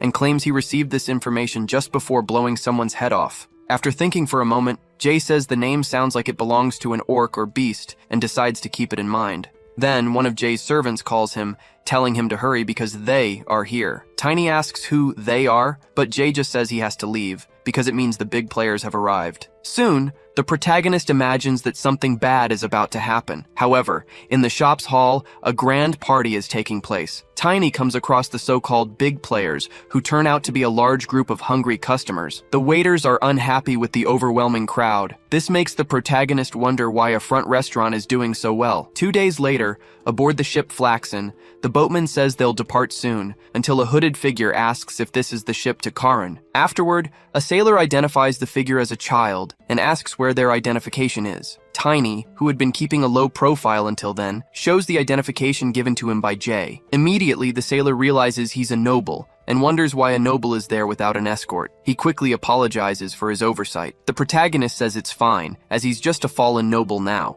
Even though he doesn't fully understand, the boatman wishes him a safe journey. Meanwhile, Tiny recalls Jay mentioning a noble family called Moors that was accused of being demon followers and disappeared 40 years ago. Black hair and dark eyes were marks of their descendants, but with so few heirs, they couldn't recover over time. From now on, Tiny must assume the identity of one of the Moors who fled and had a child with an elf. Tiny has to take on this disguise now, but thinks that even as an elementalist, it's still a bit strange. Then, he starts to feel a bit different, and quickly realizes there is magic within the ship. The protagonist senses a presence, but doesn't see anything unusual around him. He knows, however, that there's more than 1 or 2 presences and wonders what their purpose is. He even considers that they might be planning to sacrifice everyone aboard. In a moment of distraction, a man tries to catch Tiny off guard, but his instincts won't let that happen. The protagonist quickly grabs the man's hand and breaks it, stopping the attack. The man's scream immediately draws everyone's attention, and the ship's crew becomes terrified, especially when they see blood gushing out.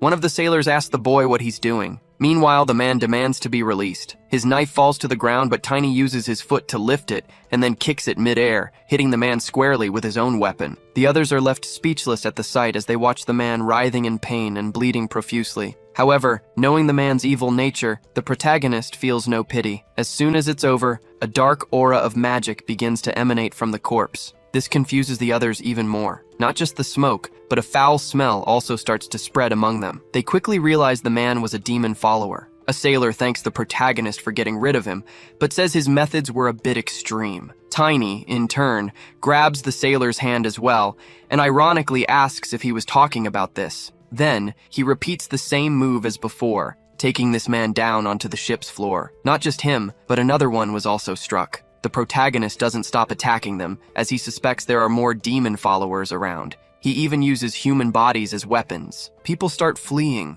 thinking he's a serial killer. However, one of the crew members finally realizes that everyone the boy attacked was also a demon follower. Tiny, with a serious expression, looks at his last target, the one who seemed to be the ship's captain. The captain comes up to the deck and asks what's happening. Seeing the bodies, he asks how this could have happened. Then, he spots the protagonist, and immediately apologizes for the inconvenience. It seems this chaos was caused by demonic followers, and he would like the boy's cooperation in a future investigation. Tiny laughs and says he is a great captain, and also an excellent actor. Without wasting any time, he attacks the captain with his hammer, hurling him away and crushing him with the impact. The people, already shocked, become even more terrified. They look toward where the captain's body landed. and see that he too was a demonic follower. In the city, someone reports what happened, saying these demonic followers were responsible for the Flaxen operation 5 years ago. 5 low-level sailors, 2 specialist-level navigators, along with the captain, who was a Blader-class knight. King Emid van Karen is impressed by this information. Tiny hears the reporter speculate that hundreds or even thousands of people may have been sacrificed to the demon,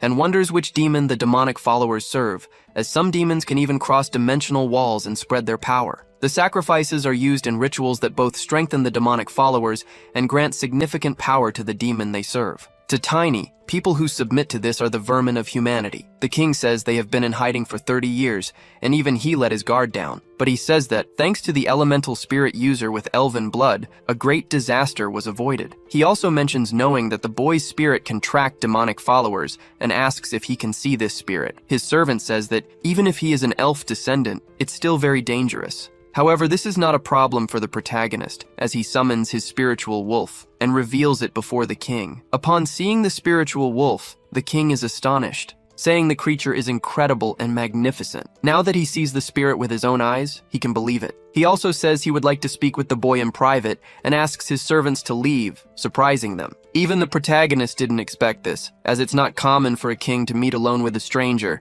leaving him very intrigued about what will happen next. The king's servants ask His Majesty to reconsider, as they don't want to leave him alone with someone unknown. However, the king insists and says it won't take long. Thus, they comply with the order and leave. Now Tiny is face to face with the king alone. The king tells the young hero they don't need to worry about others overhearing, and asks if it's a lie that he is descended from elves. Already suspecting the answer, the king says he would like to know the protagonist's true purpose for being there. Hearing this, Tiny wonders where he went wrong. The king says that, after living for so long, one hears plenty of information. For example, that elves don't actually have black hair. The king tells the protagonist not to worry, claiming only members of his family know this information. Embarrassed, Tiny apologizes for the lie, and says he was hunting demonic followers, because he's trying to stop them from stealing relics, and causing further damage in Karun. The king says that apparently, the protagonist truly is worthy of the empire. He also mentions that Karun is a neutral country, but still part of the Union of Kingdoms. The king states that it's very difficult to trust an empire that goes against the Union. He then asks if that's why the boy hid his identity, even though his intentions were good. In any case, the king decides to trust the boy's words, making Tiny remember why he is known as a wise king. The king says the boy is a spirit user with a pure soul, which makes Tiny think even a wise man cannot avoid prejudice. Because elemental spirit users deal with the essence of mana and spirits, they are natural enemies of demonic cultists. But just because of this, they are labeled as good people. In his past life, there was one who was entirely the opposite of this concept of goodness, and this bothers the protagonist a little. However, setting that aside, he wishes to ask the king for a favor. He asks to be sent to the sanctuary guard to try to resolve Karun's catastrophe. The king agrees, and even says he'll give the boy some credit for defeating those demonic followers on the ship. With that, one of his servants presents a sword and a crest. However, the king says that since he doesn't like long ceremonies, he wants to skip all the sword ceremony formalities because the protagonist has already proven his worth as a knight. And, in the name of the royal family of Karun, Tiny von Morse is appointed as a knight. He is ordered to serve as a protector of the sacred relics.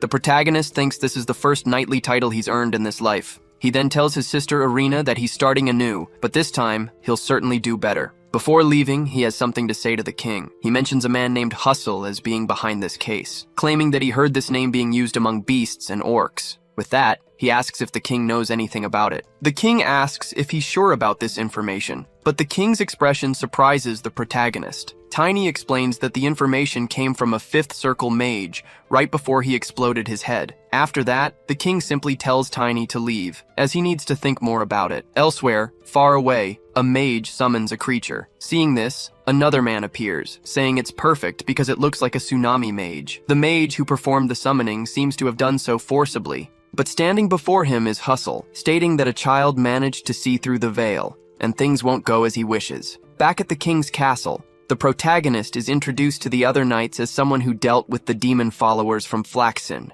Mason, the sanctuary guard and member of the army, states that the boy is half-elf, so they shouldn't underestimate him just because he looks young. And despite being a knight who has barely left his cradle, this is because he proved his power and was knighted for it. The other guards are confused. Even the protagonist doesn't fully understand what just happened. Earlier, he had asked the king if it was really okay to send him there so easily, as it could provoke opposition within the palace. But the king told him not to worry, as for hundreds of years, it's been Karin's army, not the Sacred Relic guards, who protect Ortis. The Sacred Relic is now just a symbol, so guarding it shouldn't be more than a tedious task. This leads the protagonist to conclude that this is a job for a bunch of failures with no future. Even though there may not be any external resistance, within the unit, it's a different story. He then tries to speak with Lord Mason. However, the guard says they are a single unit and there is a hierarchy there. Before Mason can continue, the protagonist summons his lunar wolf to intimidate the others. He says he doesn't know much about this hierarchy stuff,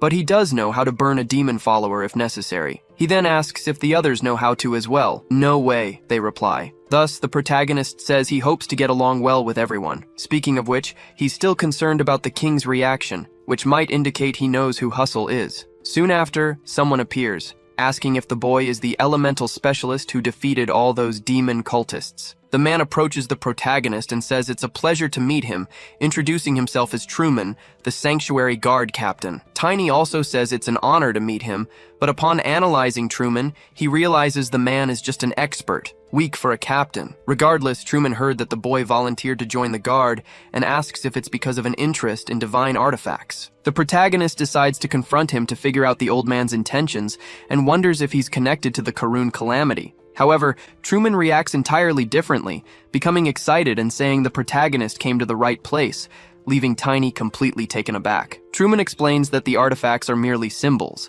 and their sole purpose is to repel evil creatures, but they only work within a 1-kilometer radius and rarely block demonic energy above level 1. Yet the more one studies them, the more one realizes they go beyond that. He recommends some books for the protagonist to read and asks if he's ever heard about the promise of mythological times. Claiming that the divine artifacts are treasures safeguarded by humanity since ancient times, Tiny realizes that's why he didn't sense any demonic energy in the old man, and almost accused the wrong person. Truman continues his lecture, explaining that even the most evil creatures are subjected to the power of the artifacts created by the gods. But seeing the boy nearly falling asleep, he says he understands it's much better to see the artifacts than to read about them. The old man then stands up and tells the boy to follow him, as he's going to show him a divine artifact in person. Thus, they walk toward the location. In the interior of the castle, in the central section, as they approach the door, the old man asks Tiny if he knows why the sanctuary guards are considered obsolete. The protagonist asks if it's because they claim artifacts are just worthless symbols. Truman says the real reason is much simpler. Then he opens the door,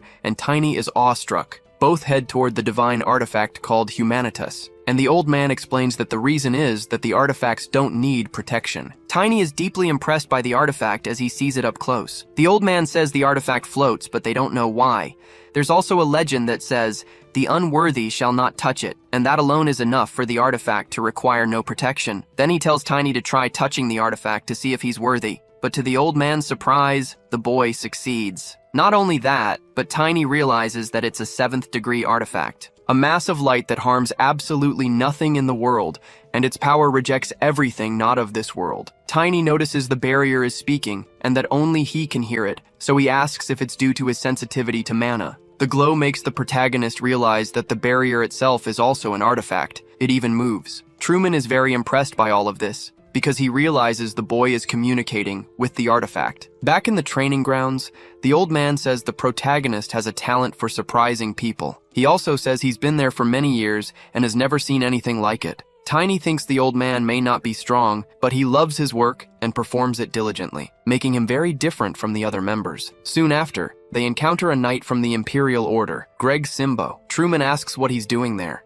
Greg replies that he didn't come because of the captain. He then approaches the protagonist and asks if he's the much-acclaimed half-elf saint. The protagonist says he's just a quarter-elf and not truly a saint. Greg refuses to believe in a hero who punished the dark mages and asks how the boy dares to spout such nonsense. Then he declares he'll expose the boy's mask and charges to attack. Tiny had been expecting some resistance anyway, so he dodges the attack and grabs the knight's hand to throw him down, just as he did to the others on the ship. And so he does, slamming a knight twice his size and weight to the ground, causing a loud noise with his fall. Still, Greg refuses to give in. Tiny, in turn, thinks that if the knight can still talk, it means he went too easy on him, so he grabs the knight's arm again, swinging him side to side and slamming him into the ground. From a distance, the old man observes everything, making Tiny wonder if he should maintain decorum or not. He tries to keep his composure, thanking Greg for teaching him so much, leaving the old man even more confused. But he wasn't the only one observing the protagonist. Further away,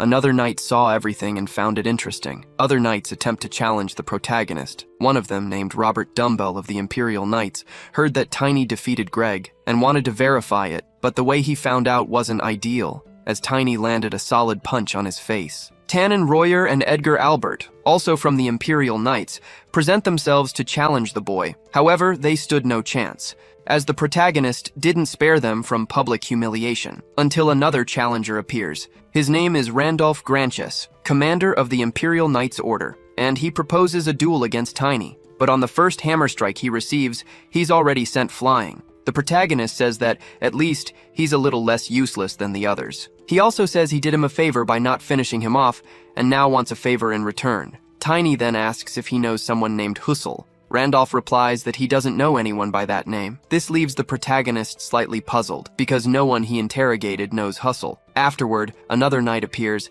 saying he's impressed that the boy defeated Randolph. Tiny asks who he is, thinking this might be someone of a higher class or a beginner-level challenger. Either way, the man introduces himself as Liam von Peterson, Grandmaster of the Imperial Knights. Maintaining his composure, Tiny apologizes for his rudeness, addressing the Grandmaster as Your Excellency. Liam says he doesn't need to be so formal, claiming that an old man like him is just happy to see such a talented young man in action. And he asks if the protagonist would duel him as well, to relieve his boredom and provide information about Hussel. The Grandmaster says that a duel is sufficient compensation, surprising Tiny with this proposal, because he didn't expect a martial artist with challenger-level mana to challenge him to a duel, let alone offer the reward he's been seeking all this time. Liam says he'll go easy on the boy, but tells him to do his best. Tiny smiles, as this is exactly what he wanted, and says he'd be an idiot to refuse. He immediately leaps toward his opponent, ready to strike him with his hammer, thanking him for the duel. However, Liam manages to defend himself,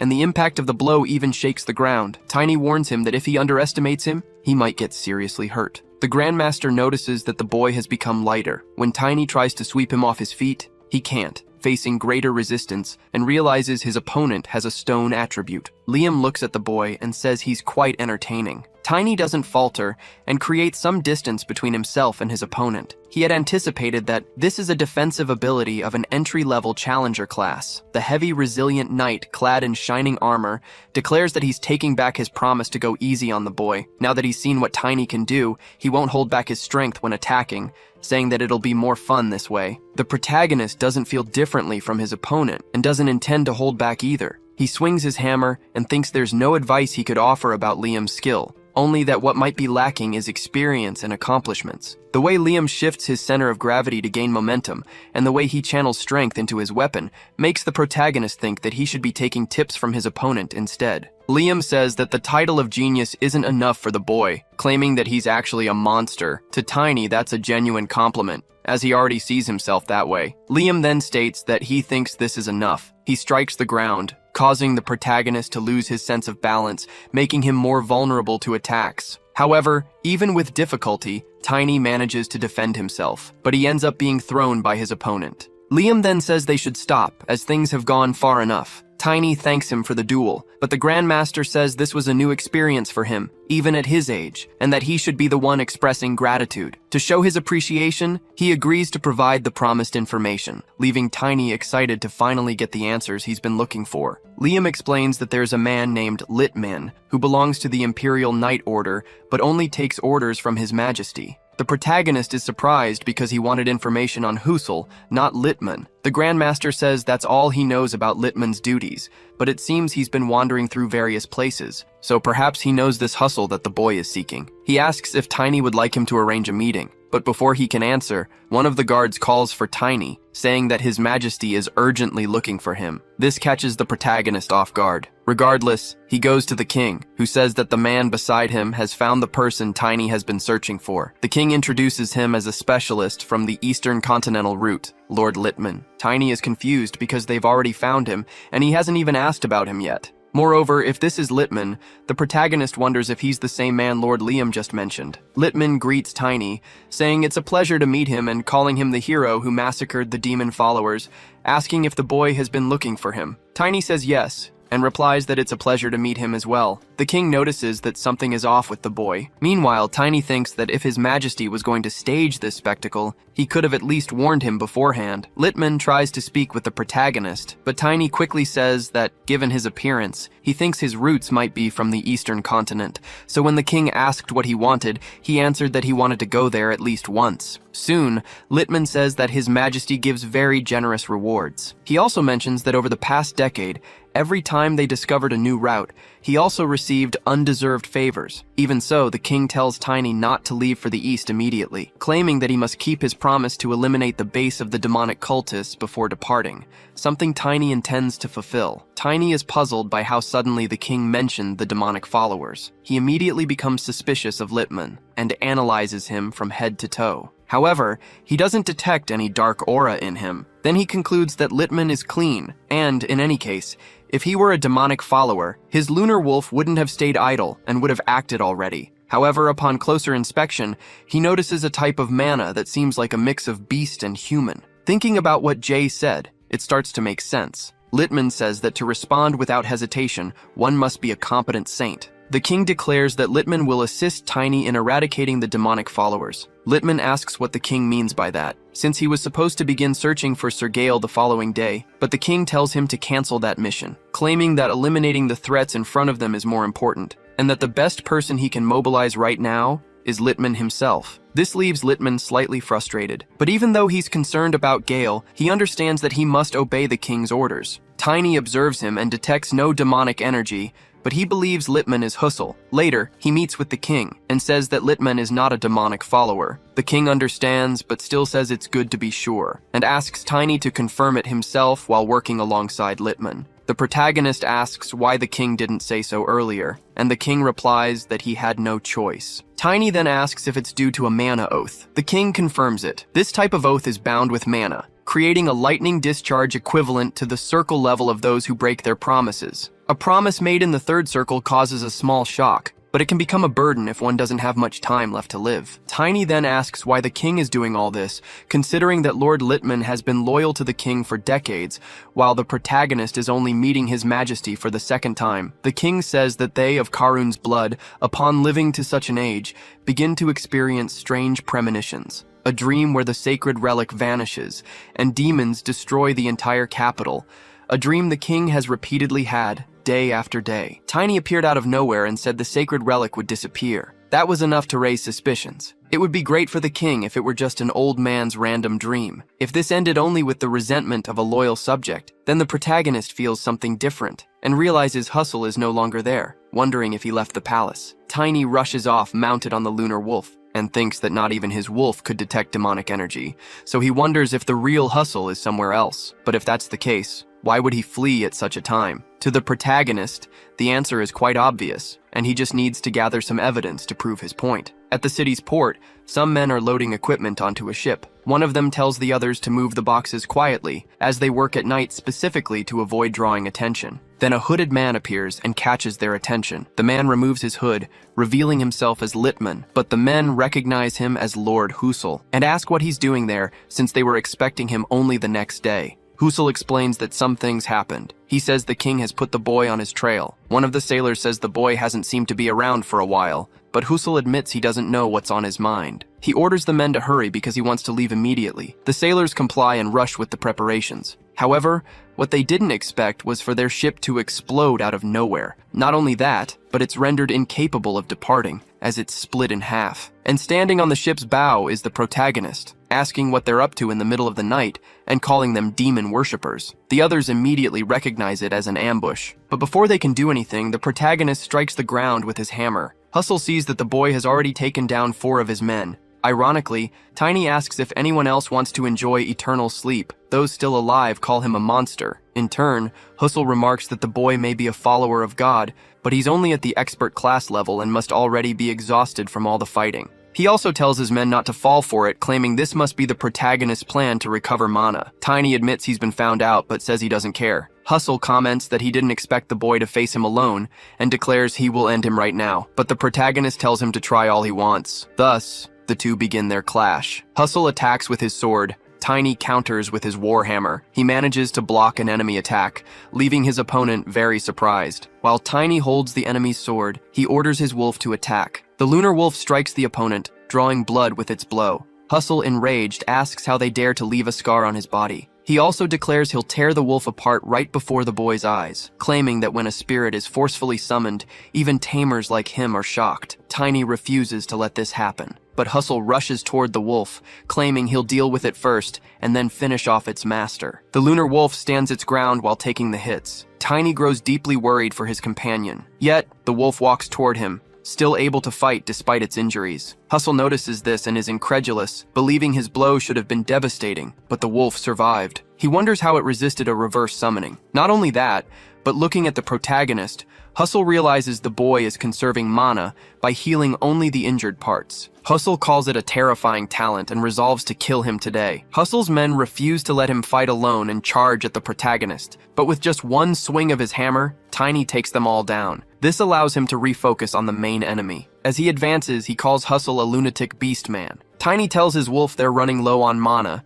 and advises it to focus only on moving. Hustle realizes the king must have told Tiny about him, claiming that old man doesn't know how to be grateful. Tiny takes offense at how the enemy speaks. A flashback shows that when Tiny discovered Hustle had left the castle, the king warned him that Hustle was a man with many stories. Lobists usually inherit the powers of terrestrial animals, but sometimes mutants are born among them. However, wolfmen kill these children immediately because they remind them of the ancestral sirens who defied their god. Tiny asks why the king is suddenly telling him this. The king explains that he once encountered a mutant who somehow survived and concealed his true identity to live outside his native village. Since the king needed his abilities, he swore on his mana to keep the mutant's identity a secret, but while sharing this, the king suffered severe damage due to the oath. Back in the present battle, Hustle asks if the king didn't mention anything else about him. After that, he uses magic to manipulate the seawater. At this moment, Tiny recalls the king's warning that if Hustle ever became his enemy, he should never fight him near the ocean. A crucial detail the protagonist forgot to consider. Now he realizes Hustle is a mutation of a killer whale. By the sea, Hustle prepares to attack. He fights by launching water blasts toward the protagonist. Tiny, struggling, manages to dodge,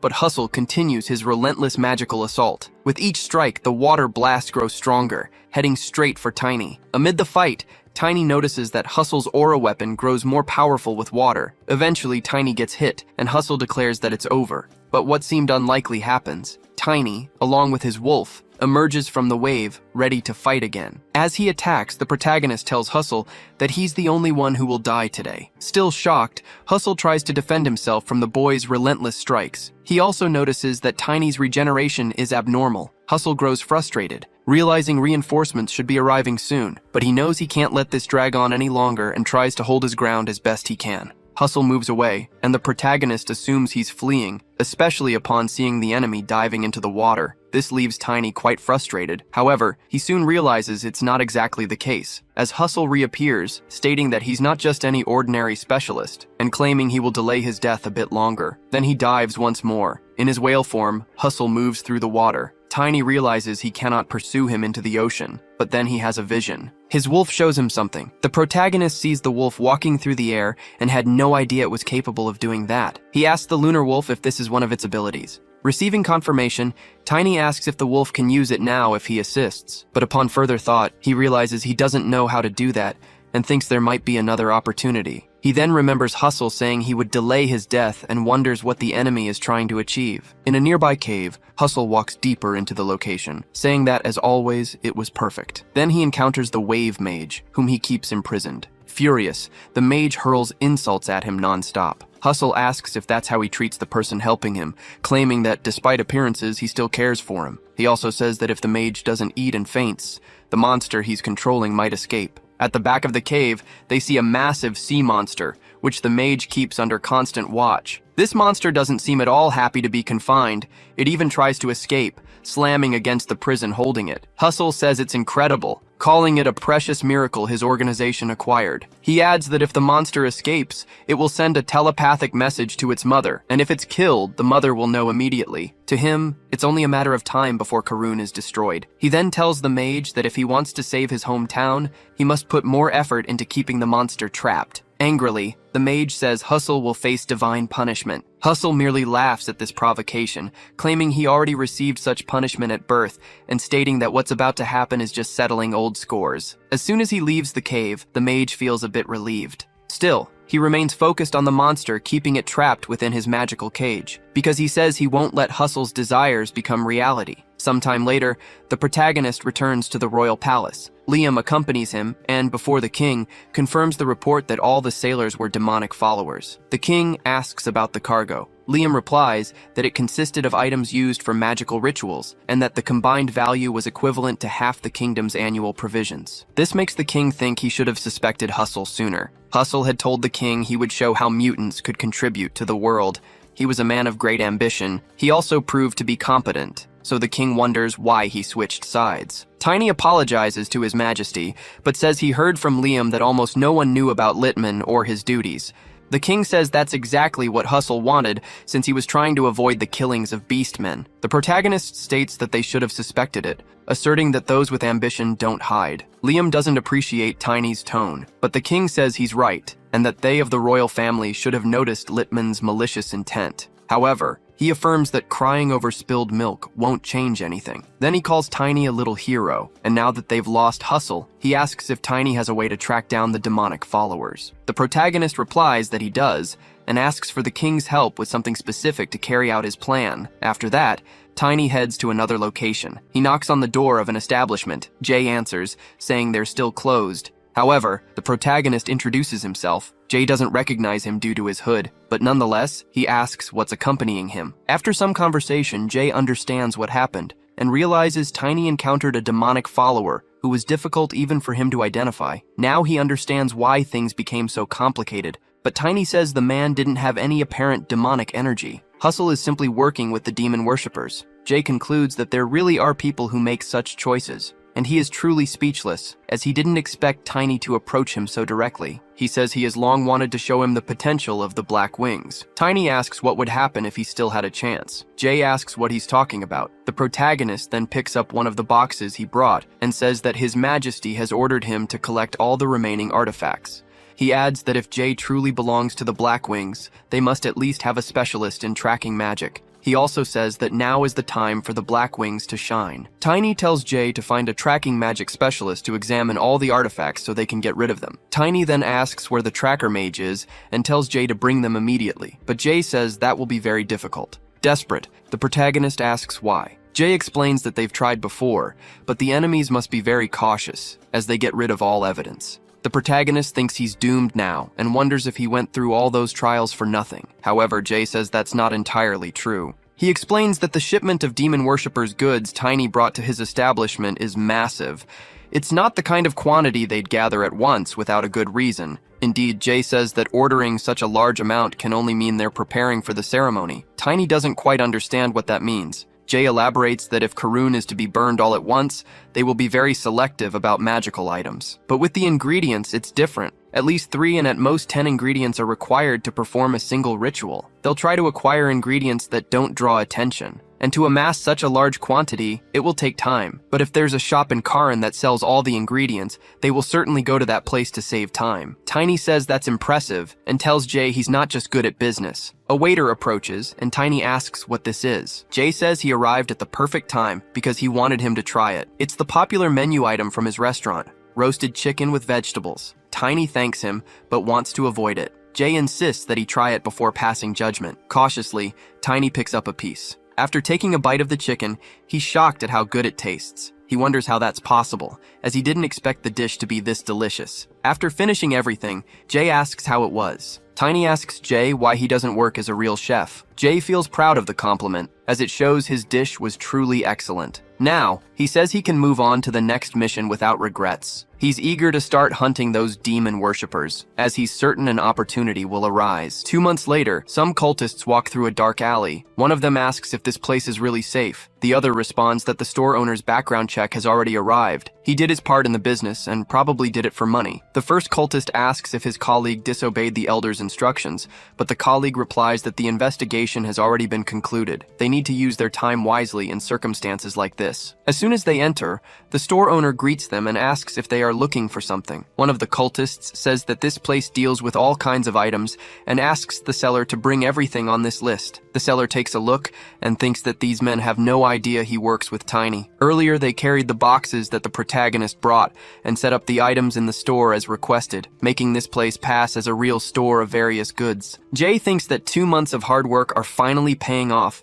and tells the men he will prepare the items immediately. He just asks them to wait a moment. The most nervous cultist asks his colleague if everything is really fine, and his colleague responds that the first elder told them to take care of this, and in this way they will save a lot of time. He is sure the elder will like his work. However, the two are startled right after. Another one enters the store saying that this story is quite interesting and asks if the others want to hear his. The two are shocked when they see the elder and ask how he got there. Jay realizes they are a group and wonders what they are talking about. Back to the elder, he says he can no longer just sit back and watch. Mediocre people taking on great responsibilities and failing. Soon the two become extremely frightened. One of them even tells the elder not to worry about the owner's identity because he has already arrived, but that does not stop him from being obliterated by his leader. He begs the elder for forgiveness and dies right after, those being his last words. The one still alive is given the task of cleaning up his companion's remains. Meanwhile, the elder turns to the seller, apologizing for the inconvenience, but says he is a little intrigued because the chronological order is just a big coincidence. After that, in the same way he did with one of his own, he attacks the seller with his magic and observes him sadistically. Sometime later, A regains consciousness and sees the protagonist trying to revive him. Tiny finds Jay in that state and asks him what happened. Jay responds that he was just lucky. The protagonist still doesn't quite understand. Earlier, as soon as the elder attacked, the seller realized that he couldn't use even a bit of mana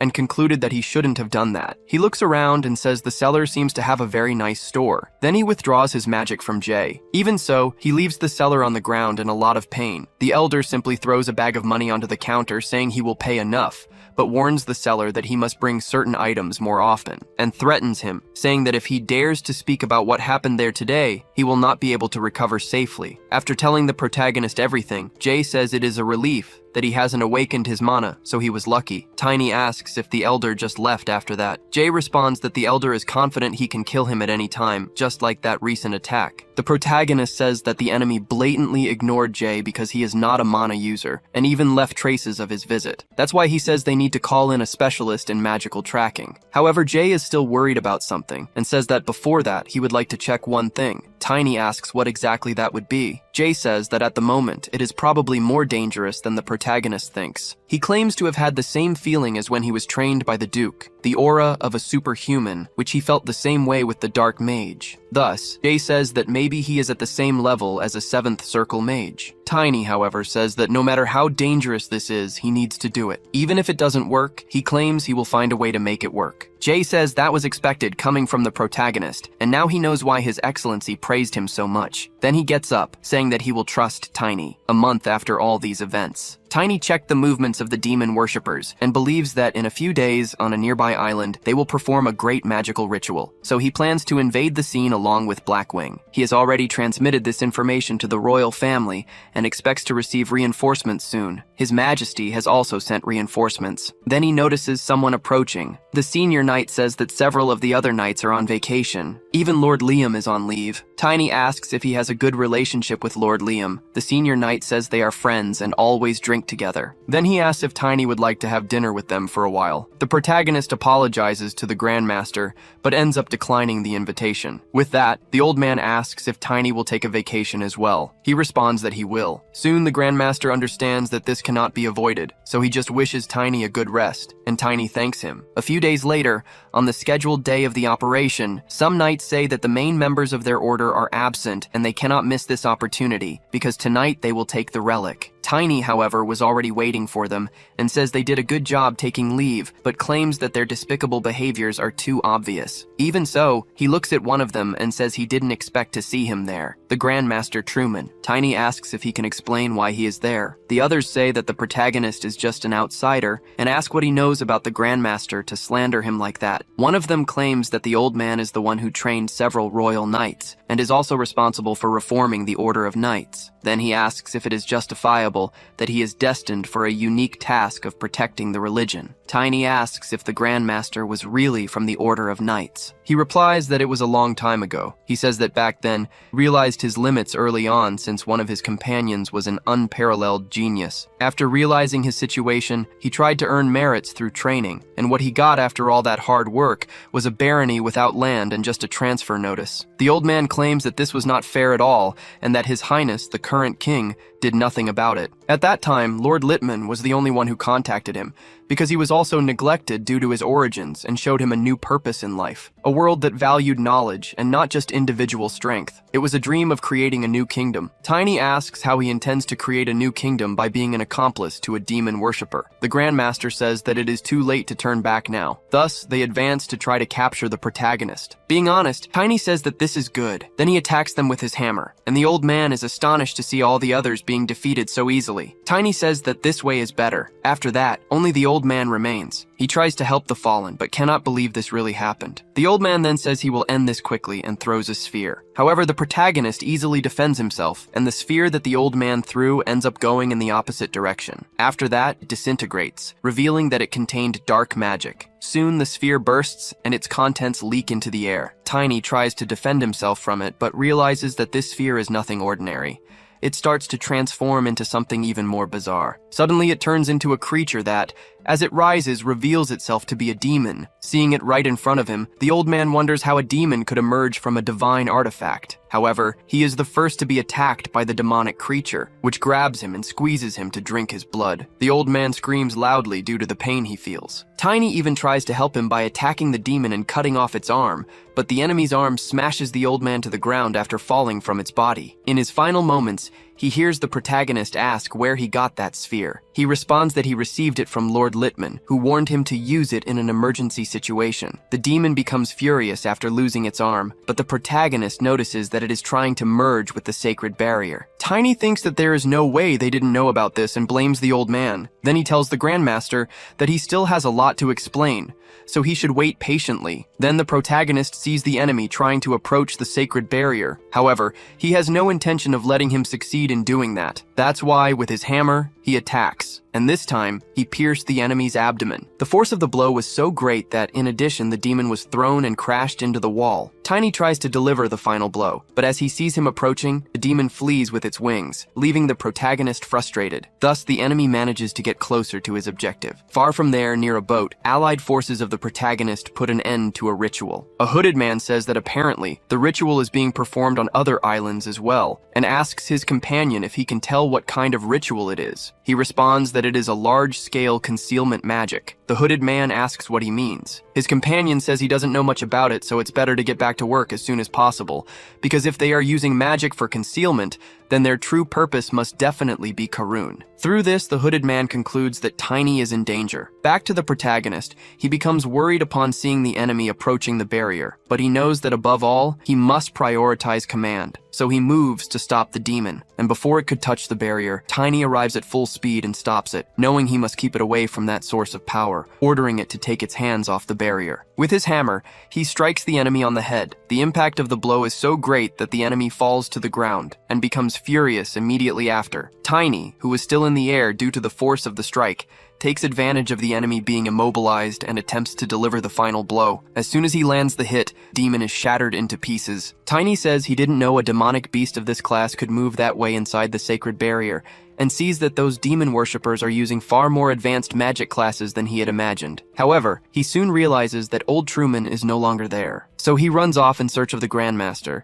saying that he was saved but repaid by escaping. The protagonist does not want to let him get away under any circumstances, so he runs with his wolf following the blood trails. Truman is fleeing through the sewers. He can barely walk due to his injuries. However, he knows of a secret passage nearby and tries to reach it, but as he reaches the door, he remembers the monster and thinks that not even Tiny could defeat that demon. Believing he is in his final moments, the Grandmaster wonders if this is truly what he wanted, for he sacrificed his subordinates for an absurd dream. Even the sacred relic that once gave him comfort may have truly met its end. However, the protagonist arrives just in time to find him still conscious. Truman didn't expect to see him, as he never imagined he would defeat the monster. Tiny, however, asks why he looks so surprised. He also asks if it's because he is still alive, or because he found the secret passage the old man had hidden with magic. The old man realizes that this boy is truly courageous. Meanwhile, the protagonist is surprised that the old man created such a space beneath the Capitol, without even drawing attention. Truman now says that it truly seems like his end, but Tiny tells him it's not over yet, as he still needs to be interrogated, and asks the old man what the cultists are planning. The Grandmaster does not know the answer, but he says he does know one thing. He stands up and tells Tiny, "Do not forget Sock." The protagonist did not expect this response. However, before he could ask anything else, the old man died right in front of him. Tiny realizes that he was already at his limit, and says that if he had not joined the demonic cultists, his end would not have been like this. Soon after, his wolf appears, and through their mental connection, Tiny understands that a powerful mana is coming from behind that door. So he decides to open it to see what it is. And when he opens the door, he sees a man lying on the ground, recognizing him as the Wave Mage. However, as he approaches, he realizes that the man is already dead. Then he wonders where the mana that his wolf sensed is coming from. Looking further inside, he sees a baby kraken and wonders why an ancient monster is there. But soon after, his mind is invaded, and he sees some memories through telepathy, wondering what these images in his mind are. Immediately, he remarks that he should expect nothing less from a Wave Mage,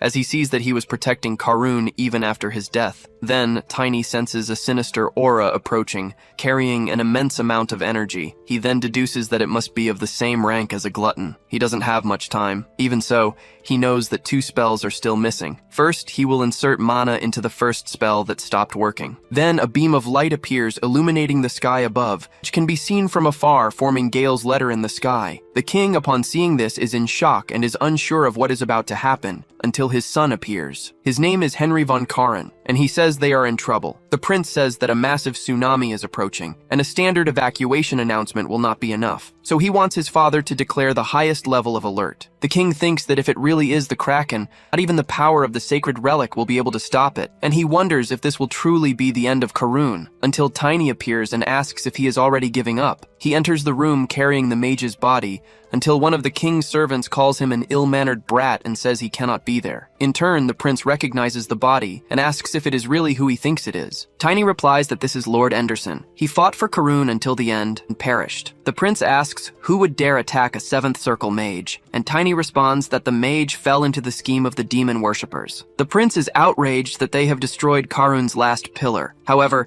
Tiny says they still have hope. Even in this situation, Enderson left them something because he cared about the kingdom. He left behind the shield that will save Karun. The prince is surprised to hear this, but the king says that even if Gale had a plan, it would still be the end of Karun. He didn't have time to explain this to the protagonist earlier, but now he talks about the barrier's limit. He mentions that the sacred relic can indeed stop monsters. However, a high-class demonic creature like the Kraken, not even the sacred relic will be of any help. The prince says that the Kraken is just a mythical monster, and asks if the king really believes it is responsible for this tsunami. Before he can answer, protagonist says that the sacred relic will work. Tiny tells the king to think about the promise from the mythological era. Sacred relics are humanity's treasures, passed down from generation to generation since ancient times, and anything that is a divine creation will be affected by them, even a monster. The Kraken is a monster from the mythological era, created by deities. If the promise is remembered, even it will be able to break the sacred barrier. His Majesty says that this is correct. Since the Kraken is different from other types of monsters, it might work. Then he orders the people to be gathered inside the palace immediately,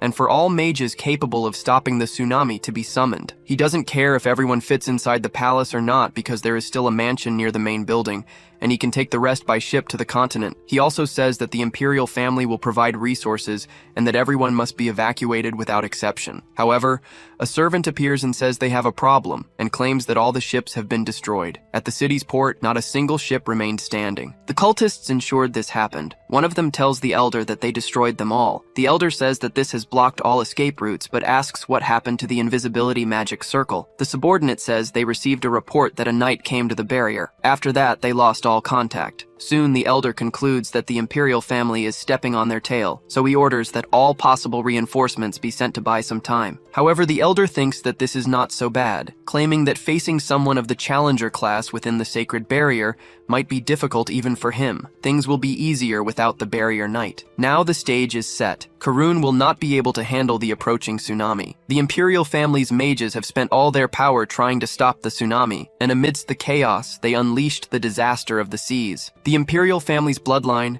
and the light of the sacred relic will be severed, bringing destruction to Karun. The elder tells his followers that after so much time, they are finally there to spread Malam's name across the world. 2 days have passed, and the water has already engulfed much of the city. Everyone who tried to help is already exhausted. The king says this is due to their efforts to prevent the tsunami from advancing. Tiny tells the king that he doesn't look well and should rest. But soon, Tiny himself feels something wrong and kneels on the ground. The king becomes worried about him. However, Tiny insists that he is fine. He just thinks that he is already here. People begin to see something approaching. In the water, something emerges from the waves. The ruler of the depths reveals its tentacles, a monster that terrifies people, possessing the power to decide Karun's fate. The Kraken's tentacle is about to strike the city, and as soon as people see it, they start running and screaming. The authorities struggle to believe that they are facing a Kraken, until the protagonist approaches the king, saying that he carries the legacy of Knight Anderson. Then, he mounts the lunar wolf and sets off. The king tells him to be careful on the way. Tiny departs, carrying the baby of the mother Kraken. Meanwhile, the king remembers the mage's last words. The mage apologized to the king for leaving before him,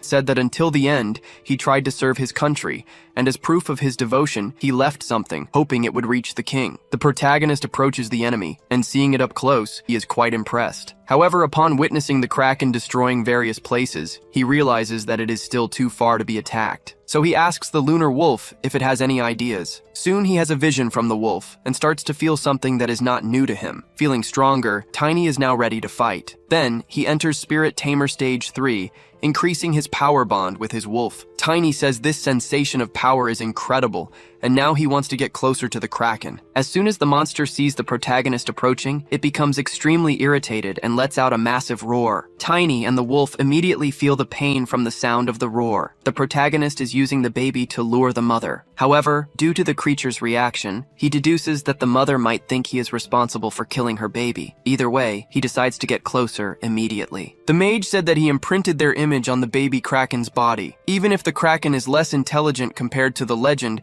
it should be able to identify who killed its baby. Once he gets close enough to the Kraken, Tiny attacks. The baby is quickly thrown far away, drawing the mother's attention, who does not like this at all. However, the baby is still under the mage's magic effect. The mother Kraken picks up the baby, and from a distance, protagonist asks if it worked. The Kraken becomes extremely enraged. Its furious reaction even scares the protagonist. But before it could do anything, one of its tentacles approaches, completely destroying the building Tiny was on. The protagonist manages to escape alive, but his wolf is not unscathed, as he realizes that everything he did was in vain. Without the wolf to protect him, Tiny is about to hit the ground until one of his allies appears to help and catches him before he crashes. However, right after, one of the tentacles reaches them, barely missing both of them. The ally stands up and carries the protagonist, until Tiny realizes that it is Grandmaster Genus. He asks if Genus is really okay being there, as he has work to do. But Genus tells him not to worry, and states that the Emperor himself gave the order. Tiny says that political issues might arise if he interferes with Karun's affairs. However,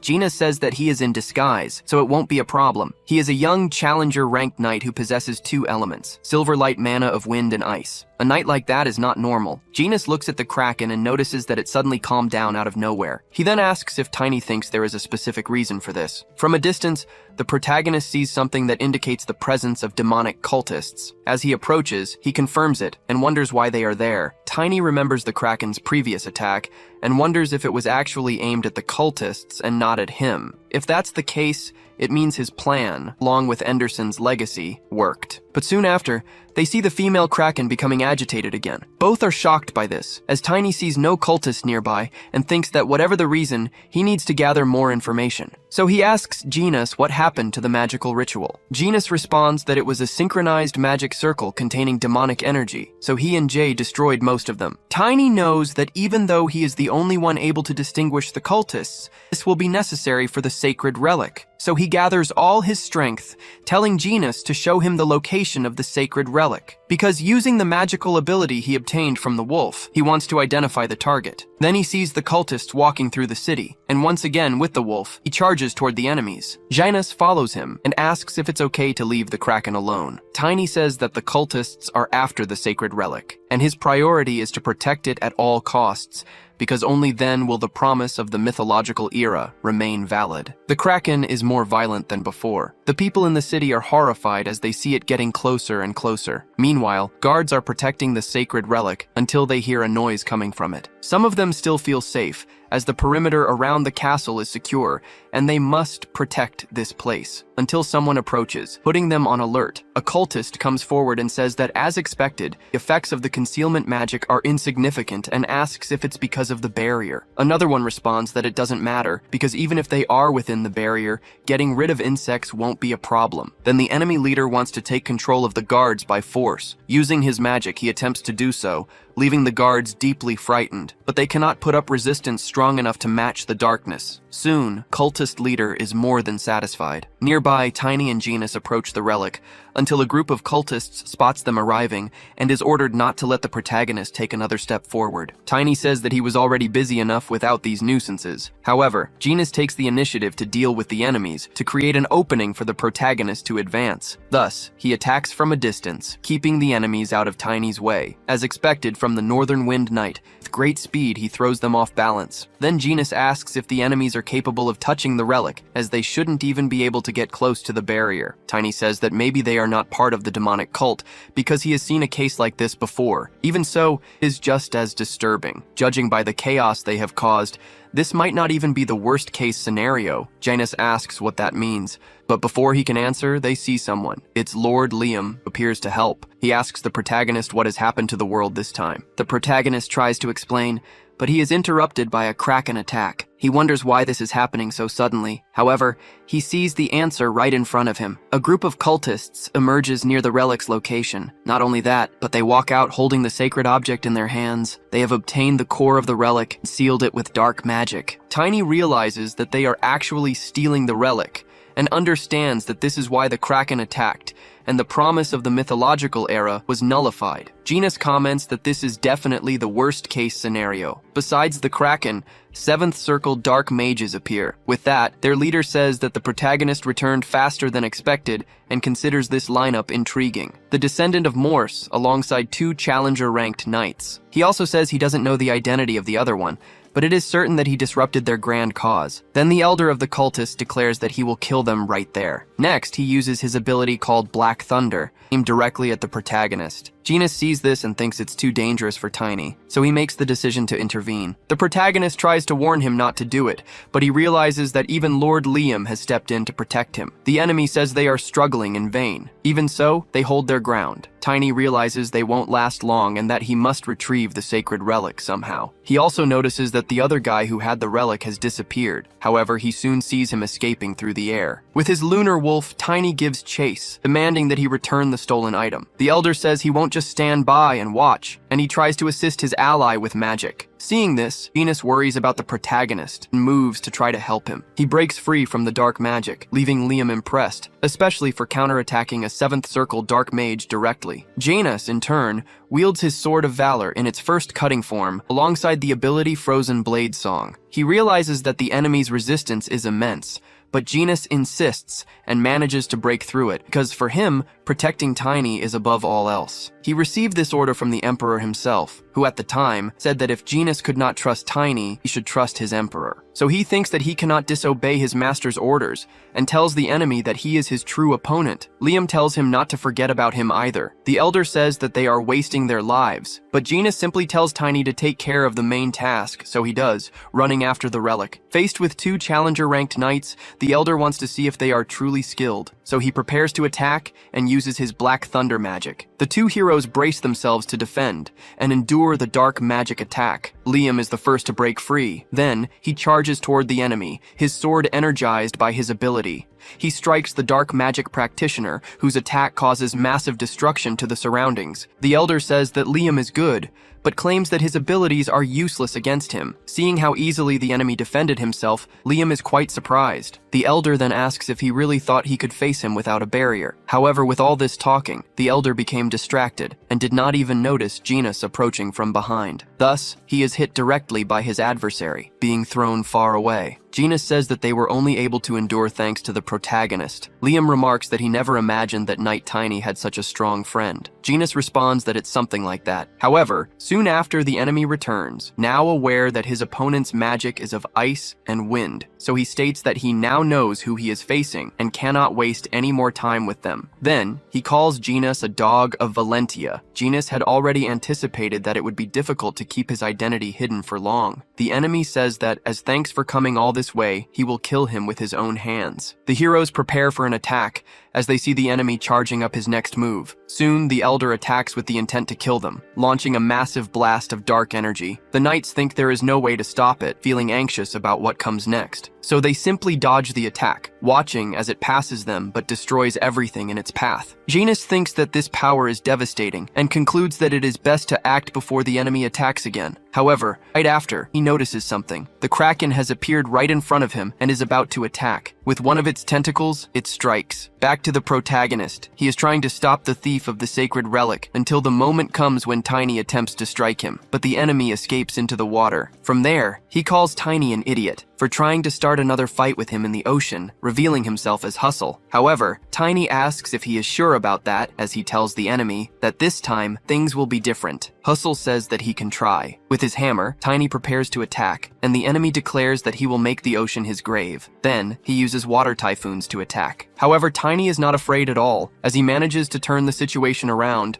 and the enemy doesn't even realize it. The protagonist appears above him shortly after, leaving the enemy completely confused. Hustle wonders when the boy learned to do that. Then, Tiny says that it is his turn to attack and charges at the enemy. Tiny dodges the attacks along the way, and instead of going directly at the enemy, he heads toward the sea. Hustle says that if it's come to this, then he will dive and assume his whale form, declaring that at the very least he will protect the sacred relic. However, Tiny appears, asking where he thinks he is going. With his hammer, he strikes the whale right in the belly. Immediately, the relic becomes exposed, and Tiny rushes to grab it. But as soon as he takes possession of the item, the enemy, still in whale form, declares that he will not let him escape with it.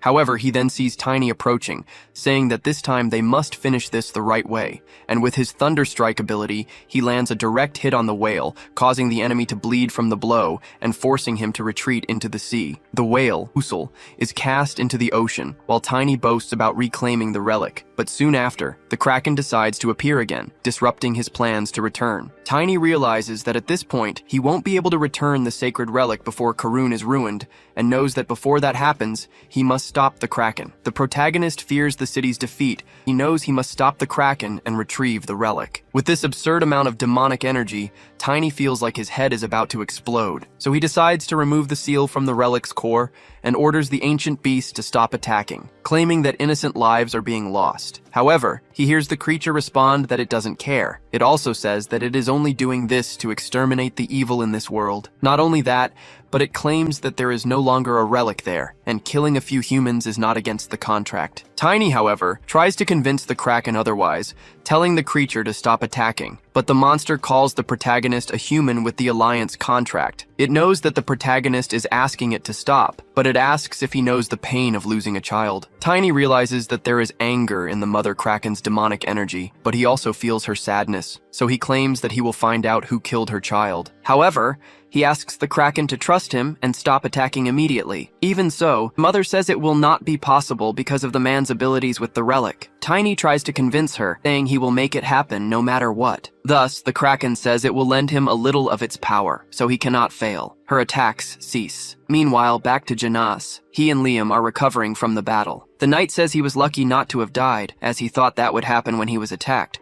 However, Liam says there is good news and shows that the Kraken's tentacle is retreating. and beneath it is the enemy, who was struck directly. The elder says that the two of them really don't give up, but neither does he, and he is ready to keep fighting. With his dark magic, he prepares, and from above, he causes a massive explosion. Janus says this is a huge amount of demonic energy, and that it is spreading rapidly. From above, the elder declares that he will burn everyone with this absolute darkness. The heroes sense something different and step back. The enemy mocks them when he sees this, calling them both pathetic. However, he doesn't notice a tentacle approaching and is struck directly once again. After the tentacle rises, the elder thinks that 2 consecutive attacks cannot be a coincidence, until he sees a third attack approaching, and once again is struck by the kraken, being thrown far away this time. The heroes see that the enemy is being attacked by the kraken, and wonder what is happening. Even from afar, the kraken demonstrates its fury, and the elder starts to realize that all this anger is directed at him, until he is not just attacked physically, but is also taking damage from demonic energy. The heroes notice this as they observe the enemy, and upon seeing the demonic power spreading, Liam tells his comrade to run. Janus, however, does not do so, leaving Liam confused. He says that this demonic energy is harming only the enemy, being harmless to them. So he concludes that the kraken knows who the enemy is, and deduces that the protagonist behind this. Back to the enemy, he is practically being tortured, and he thinks that since it has come to this, he might as well finish it. Then something bizarre starts to happen. Liam asks what that noise is, until they see some kind of root growing, and from it, a carnivorous plant-like creature emerges,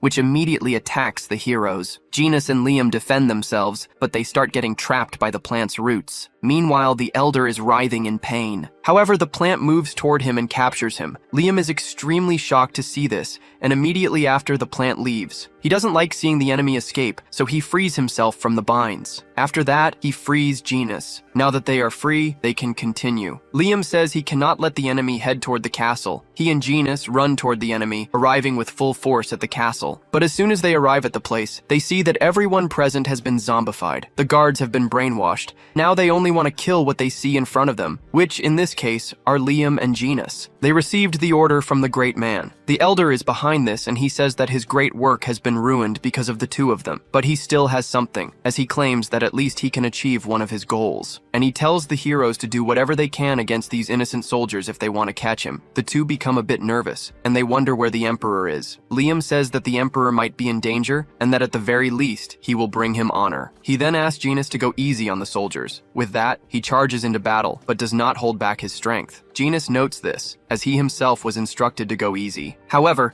Liam says that he is striking with the dull side of his sword, so they won't die. Then, he declares that he must reach the Empire, and orders everyone to get out of his way. Janus observes this, and thinks that he can take it easy. Near the Emperor's chamber, the elder takes down his personal guards, killing them mercilessly. He says that it took him longer because of those who stood in his way, and believes that at the very least he must hurry to reach the precious imperial family. The Emperor then realizes that this was the enemy behind everything. In response, the elder says that as a reward for correctly figuring it out, he will put an end to the Karun imperial bloodline today. However, someone appears, saying that before that happens, he will die. The elder quickly notices that one of the knights has already approached him, but claims that their attacks will not work on him. Yet, because of this distraction caused by Janus, the enemy did not see Liam approaching and was struck. Liam apologizes to the Emperor for the delay. The Emperor is relieved to see that he is safe, but right after, the enemy rises again, and says that this will only add more bodies to the count. He declares that they will witness their own deaths approaching. Liam is shocked that the enemy still has so much strength, and realizes that even if he manages to dodge this attack, the Emperor will not, and there is only one thing he can do now. So he apologizes to Janus but grabs him as a kind of human shield, declaring that he will do anything to protect his majesty. However, he coats Janus's body with a type of armor, and then both are struck directly. Liam recalls the moment he became the leader of the Imperial Knights,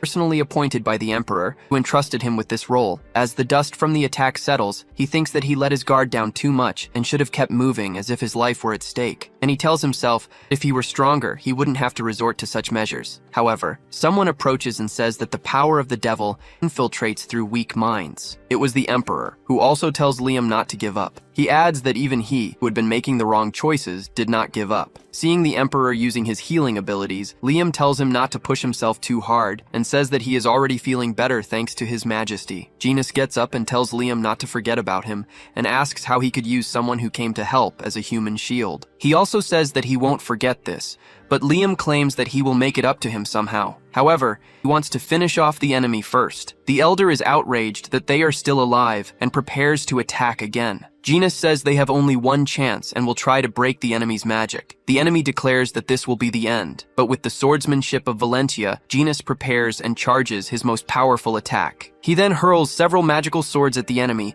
using his ability known as Mad Mind's Melody. Upon being struck, the enemy wonders how a mere challenger could land a hit on him, but then he realizes that this is not all, because this time he sees Liam behind him, also preparing to attack. Liam unleashes his ultimate ability, alongside the imperial swordsmanship of Karin, an ability called Stone Thunder, and hurls his sword. The enemy is hit directly, and a powerful explosion follows. Soon the prince asks if it is over, and the emperor says that this is favorable, but then collapses, weakened. They realize that the emperor has fainted, but Janus notices another problem. He picks up an arm from the ground and states that all they did was dismember the enemy. The elder managed to escape, even though he was severely wounded, but still alive. However, on his way, he encounters something. Tiny, riding his lunar wolf, spots him from above and asks the old man why he has the sacred relic instead of his subordinate. The elder falls into despair. He wonders why the shadows are not responding to him, because the number of people assigned to this mission was a third of their entire group, and on top of that, he was severely injured. The moment comes when he finally encounters the protagonist, sees the relic in his possession. A magical prison surrounds them both. Tiny asks the elder what he thinks about the relic being in his possession. The enemy replies that he doesn't care how Tiny got it back, because it means nothing now. Then he attacks the protagonist, but Tiny instructs his wolf to counterattack, so he doesn't stay still and charges toward the enemy. Seeing this, the elder doesn't understand. Tiny uses the Iron God's armor, adding more weight as he accelerates, but becoming lighter when he jumps. And with his iron body, he increases his impact power. Soon, he easily crushes his target. The enemy finds this absurd because he sees the protagonist breaking through his magical barrier. Tiny says he won't just break through, he will crush the enemy's head. He calls for his lunar wolf, and together charge once more, leaving the enemy even more terrified. Now, without his defense, he is vulnerable to attacks and is soon struck directly by the protagonist's hammer. The elder is furious about this. Meanwhile, Tiny claims that the enemy has weakened and prepares to strike him again, but when he looks at his opponent, he realizes that he is breaking the magical field surrounding them. Not only that, but the elder appears to be charging one of his attacks. Using all of his dark energy, he summons a sphere of demonic energy, claiming that the protagonist forced him to use this, and therefore he will show no mercy. The enemy's body begins to disintegrate, and Tiny realizes that this is a human sacrifice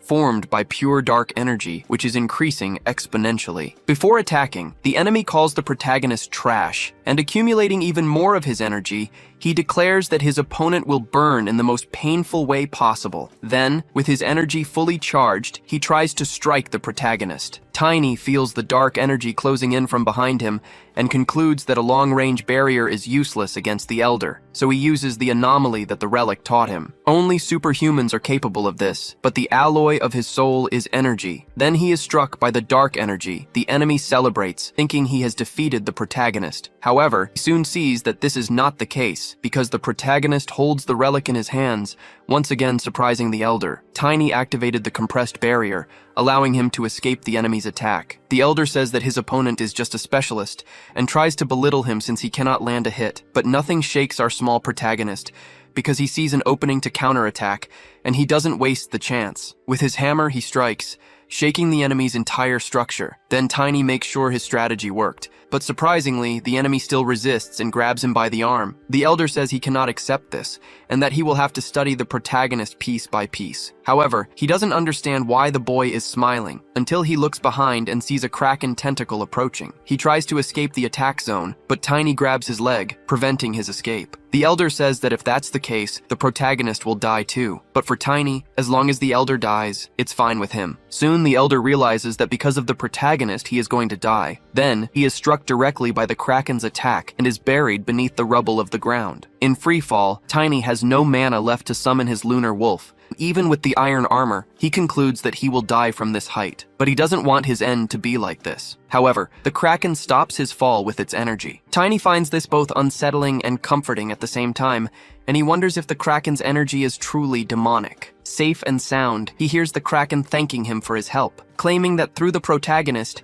it was able to awaken its resentment. The protagonist is happy to have helped, and says that it's all fine. After that, the kingdom of Karun announced that it had been in danger due to an invasion by demon worshippers, but the young hero saved them. This young man crushed the enemies and made the Kraken return to the ocean. The king showed deep gratitude and rewarded the hero with the title of Radiant Knight. 3 months later, the protagonist seemed like a different person. Genus approaches him and asks if this is really possible, because the Tiny he knew clearly no longer exists. Genus says that the protagonist has grown a lot in just 3 months. Tiny responds that it's due to his secret technique, and that he used it to focus on growth for a while. Even so, Genus claims that it is surprising, and in any case, he notices that it is very quiet there. The protagonist says that it must be because the coronation is approaching. Then, Genus says that they should go as well since it is a grand occasion, and asks if they should take a walk first. While walking, Genus says that the place was completely restored while he was resting in bed. Speaking of which, Tiny asks if he is sure that he is ready to walk already. Genus says that regarding his injuries, he experienced a post-rebound effect. Regardless, he is almost fully healed, and does not have to lie down for too long. That is, if Knight Liam doesn't use him as a shield again. Either way, he asks if Tiny is doing well, since he extracted the power of the sacred object with a specialist class body,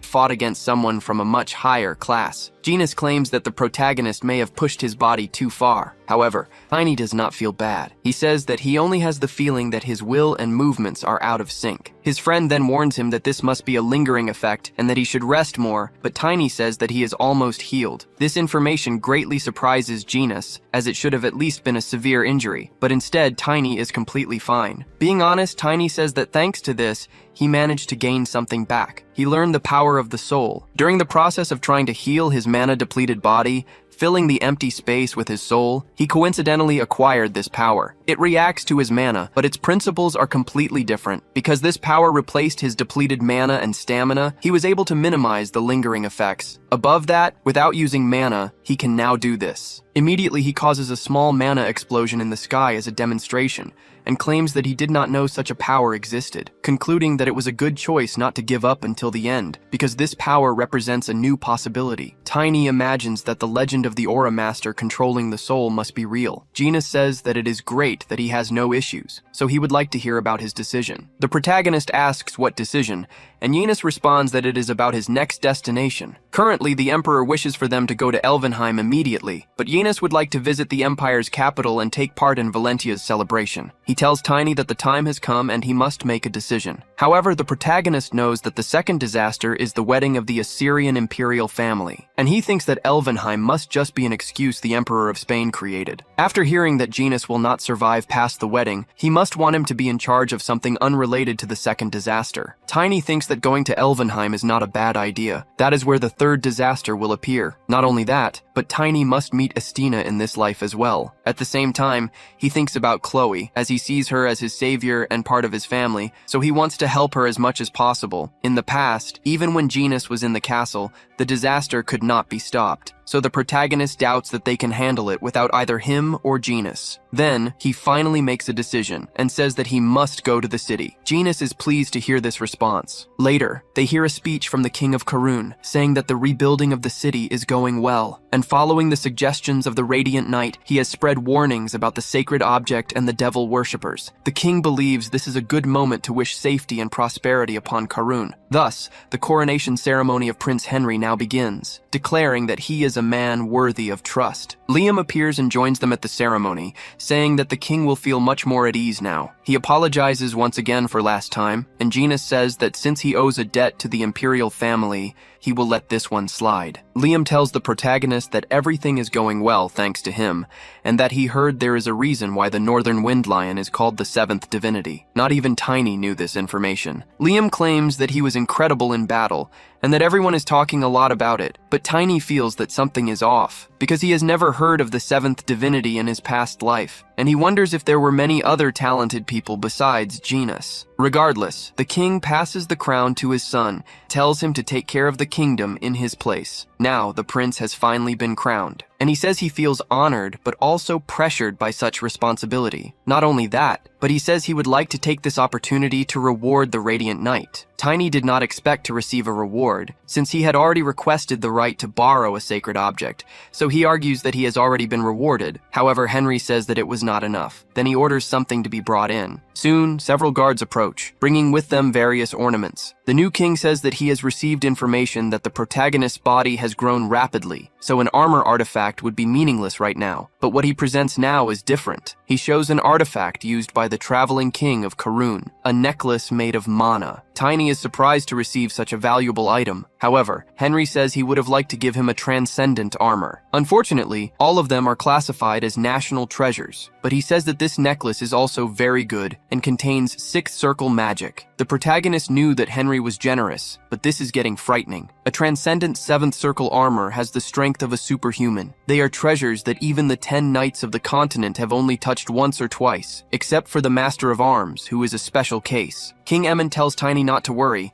as even if all the mana stored in the necklace is used, it regenerates within a single day. Tiny says that this is too much for him. He will accept it with honor. The new king tells Tiny to remember them whenever he looks at this necklace, because Karun will always remember him and wish for his success. After that, everyone salutes the Radiant Knight and celebrates the protagonist's achievement. Later, he walks through the city, and Gina says that all the people here are good. However, the protagonist draws his friend's attention, saying that, in fact, Genus should be the one to keep the necklace. Genus does not understand why, and he refuses to take this gift. Tiny says that he cannot use too much mana at once right now, and that he wouldn't be able to use it properly even if he held the necklace. So, for this reason, he insists that Genus accept it. Even though his friend does not agree with this, due to Tiny's insistence, Genus gives in, and he says he will hold on to the item until Tiny is ready to use it. The protagonist is happy to have convinced him, since he thought Genus would refuse until the end. And he is doing this because he needs Genus to become stronger. After all,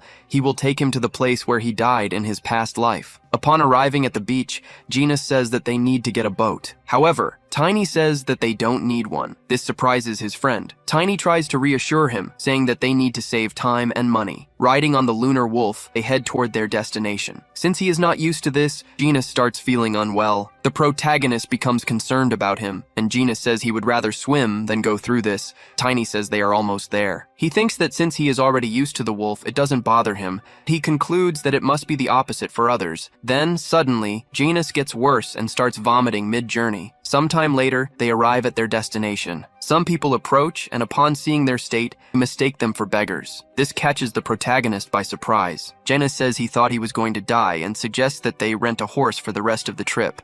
Then, he starts noticing something different. Tiny worries about his friend, but then he also notices something about himself. He realizes that his belongings are missing, including his wallet with money. He immediately wonders if they dropped their items in the ocean. Genus blames himself for this, and he laments the loss. But Tiny tries to cheer him up, saying that they can always make more money. Then he reminds his friend that this city always has something, like bags of money ready for situations like this. Later, Tiny says that this city is free, and that those jerks from before had some money in their pockets. Janus is slightly uncomfortable with this, and reminds the protagonist that he has the title of Radiant Knight, so he shouldn't be doing things like this anymore. He even asks if Tiny is going to ruin his title. His friend says that using violence like this, without any investigation or caution, could only bring chaos to society. The protagonist thinks that Janus is extremely disciplined, but that's a great thing. He is 3 times faster than a normal knight, with incredible talent. On the way, Tiny hopes that returning to the city and bringing Janus with him is the right decision. Meanwhile, Janus was trying to catch the protagonist, but just when he thought he could catch him, Tiny flies away with his wolf, leaving his friend quite irritated. The protagonist says he wants to know something before the ceremony, and asks what Janus knows about the second prince. Janus says that his reputation is good, and that he has heard he is also close to the crown prince. Tiny didn't know this and remembers the rumors he heard in his past life, which said that the second prince betrayed his brother, and they both died together. So, the protagonist wonders, what is happening with the imperial family? Elsewhere, in a luxurious chamber, a mother holds her sleeping son, and notices that the crown prince is about to wake up, so she tries to keep him asleep. After that, she looks confused, and wonders if the plan didn't work. She is second Queen Cardia. Through a crystal ball, she communicates with one of the demonic worshippers, who says he cannot go into details but tells her that she doesn't need to worry about the results. The queen says she heard about what happened in Karun, where they failed miserably. She also says that they had planned this for years, and that just to execute it, they spent 3 months preparing. And now, he says the plan has failed? Furious, she asks if she should still believe in people like them. The occultist says that even if she doesn't trust them, does she really think she can simply break the agreement now? This makes the queen even angrier. He says that his organization will be disappointed if that happens,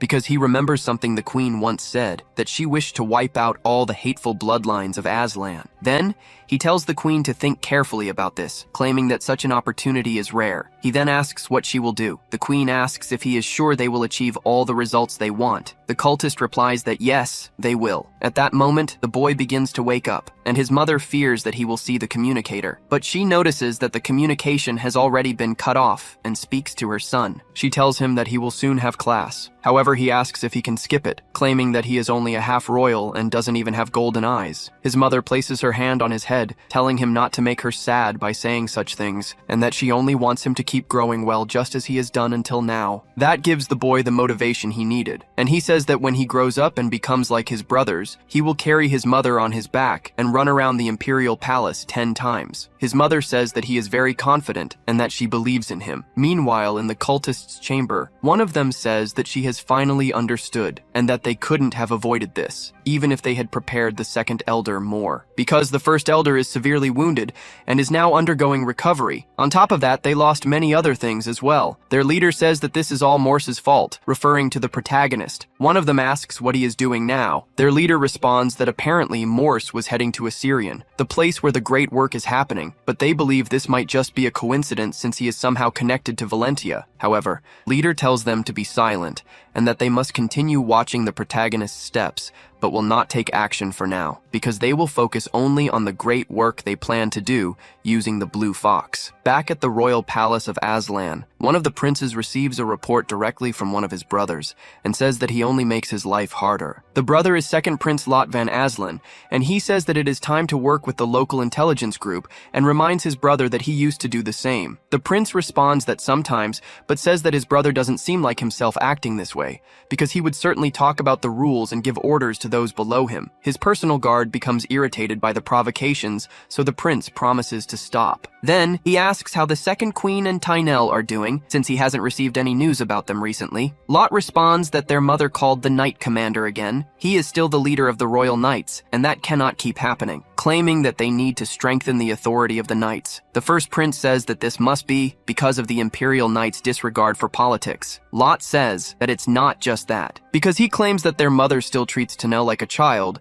even though he is already 14 years old, claiming that this is why their younger brother has not matured. However, the first prince says that he remembers someone the same age as Tynell. He says that once he was punched by a child and because of that, spun through the air several times. His brother is shocked to hear this. Not only that, but he says that this boy has recently become the center of many rumors. Lot asks how his brother let such a brat get away. The prince responds that it was his fault. Besides, he claims that the boy was capable of doing it, and he says that his brother must have heard of him, the Radiant Knight, the one who saved Karun. With that, Lot asks if his brother is talking about the same knight who defeated the Kraken and the demon worshippers, because, according to him, that boy is half-elf, and based on the rumors, he must be around 20 years old, not 14. The prince says he didn't know that, and when he saw him, he was just a child. He also expresses his desire to meet him again someday. Lot asks where his brother thinks the boy is now. The story shifts to the second mansion of Ecliptica Assyrian Valentia. The Duke meets with the protagonist and is surprised by how much his body has grown. He immediately asks what he has been eating. Tiny says that the Duke is being way too rude, and he asks if that's all he has to say after so much time without seeing each other, especially now that he has returned after accomplishing something so great. Regarding that, the Duke says that Tiny really did well. The protagonist wonders what's wrong with this old man, but he quickly changes the subject, saying that this isn't the most important thing. The Duke agrees, and he says that the second disaster will occur at the Imperial Palace during the Crown Prince's wedding to his daughter. Without the help of someone inside who could interfere with the Imperial barrier, the second disaster could not happen, unless there is a traitor to humanity within the royal family. The great magical barrier he is referring to is an ancient relic connected to the outside of Assyrian's walls. It filters evil energy, and by freezing mana, it has a magical effect that goes beyond just being a defensive barrier. The only ones exempt from this restriction are members of the royal family, the royal knights, and the royal mages. So, without the help of an insider who can tamper with the barrier, the second disaster cannot occur. This means there must be a traitor among the humans in a high position within the royal family. The Duke says that the only person he trusts is the eldest prince, his daughter's fiancé. The Duke quickly concludes that the traitor must have also been deceived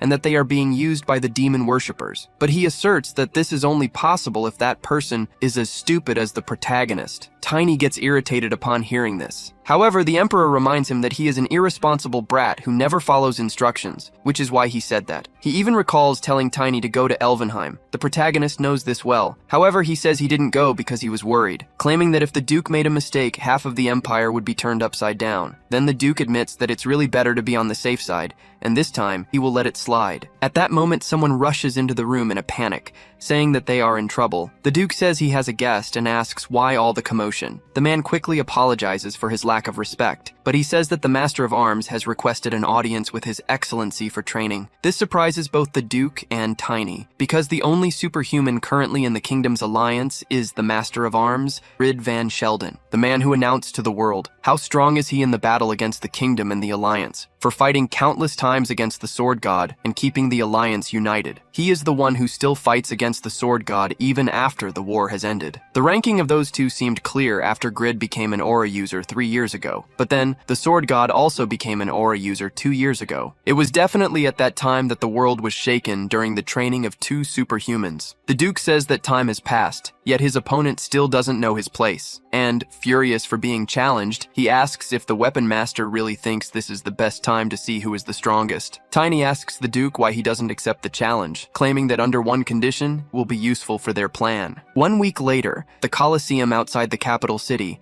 many people have gathered to witness the battle, and even recognize the protagonist, calling him the Radiant Knight. Genis notices the large number of people, and Tiny says that since it's a battle between 2 superhumans, it's normal for there to be so many curious spectators. However, Genis remembers that the wedding is approaching. Speaking of which, one of the spectators asks why the Emperor accepted this challenge so close to such an important date.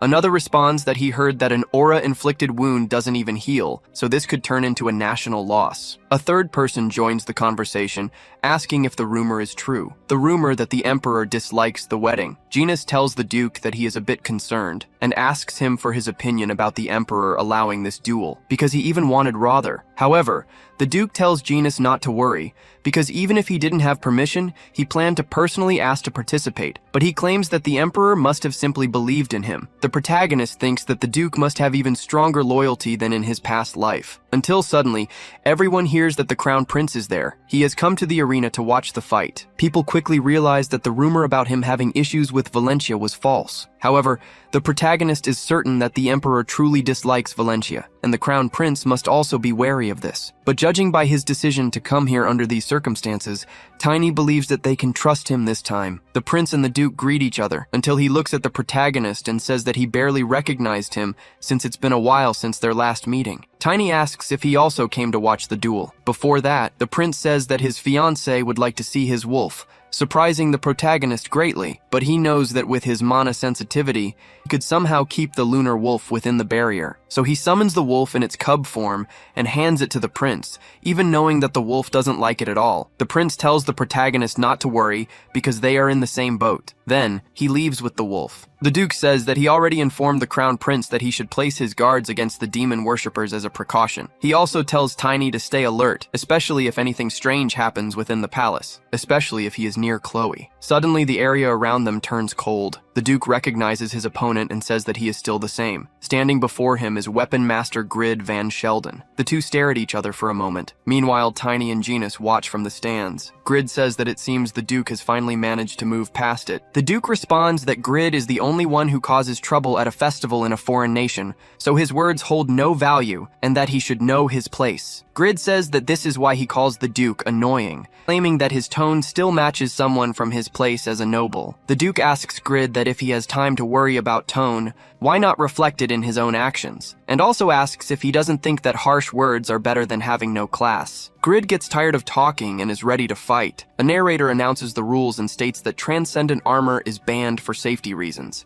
As per the Duke's request, the loser must fulfill the winner's request. Then, Grid declares that he will end this quickly. The Duke sees that his opponent intends to use a sword and thinks that it is time to put an end to his meaningless efforts. Grid says that he learned something after becoming an aura user, claiming that he will teach a few lessons to a senior just a few years older than him. The Duke becomes extremely irritated and asks what these so-called lessons are about. He attacks his opponent without holding back, his rage only increasing with the provocations. Grid notices this but does not retreat. He counterattacks, mocking the Duke's swordsmanship techniques. Regaining his combat stance, Grid claims that he will show the true way of wielding a sword. Then, he charges at high speed. This even startles the Duke. However, before being hit, he manages to disarm his opponent and asks if Grid can evade the destructive force of aura with basic tricks used by beginners.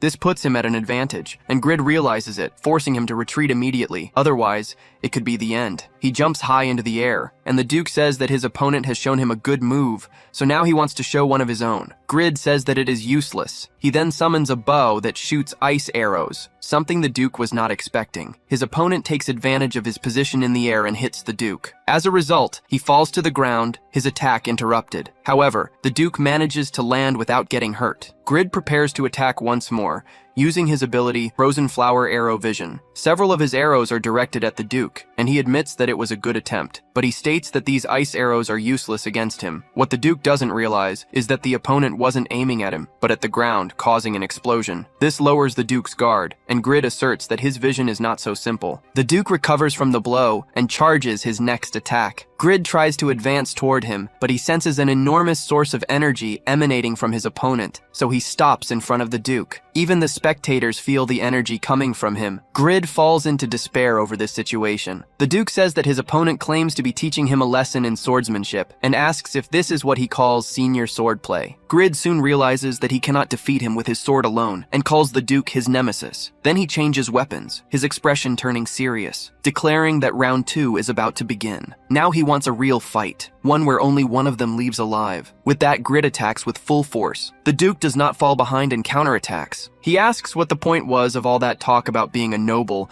asserting that Grid is the only one fighting like a berserker. His opponent apparently does not like those words, and intensifies his attacks. The energy from both of them collides, causing massive destruction, which frightens the spectators. On the eastern side of the barrier, mages struggle to insert more mana, even questioning if this is truly human strength, because the two of them prove that they are, indeed, superhuman. Even Janus is impressed by the battle, and says that he is slowly beginning to understand the opponent's ice element. Tiny asks who he thinks will win. Janus is rooting for his highness, but knows that there is a slight chance the Duke might lose, because the time each of them has spent as an aura user is different. Back in the fight, the Duke does not hold back. His opponent is already switching to another weapon. He uses multiple strategies to win. This time, he wants to end it. Tiny says that the Duke would normally lose this battle. Janus asks what he means by that. The protagonist responds that it would usually be the case, but claims that this time it will be different. Grid faces his opponent head-on, and the Duke also maintains his stance. Now Grid wants to finish this. So, with his weapons, he charges forward,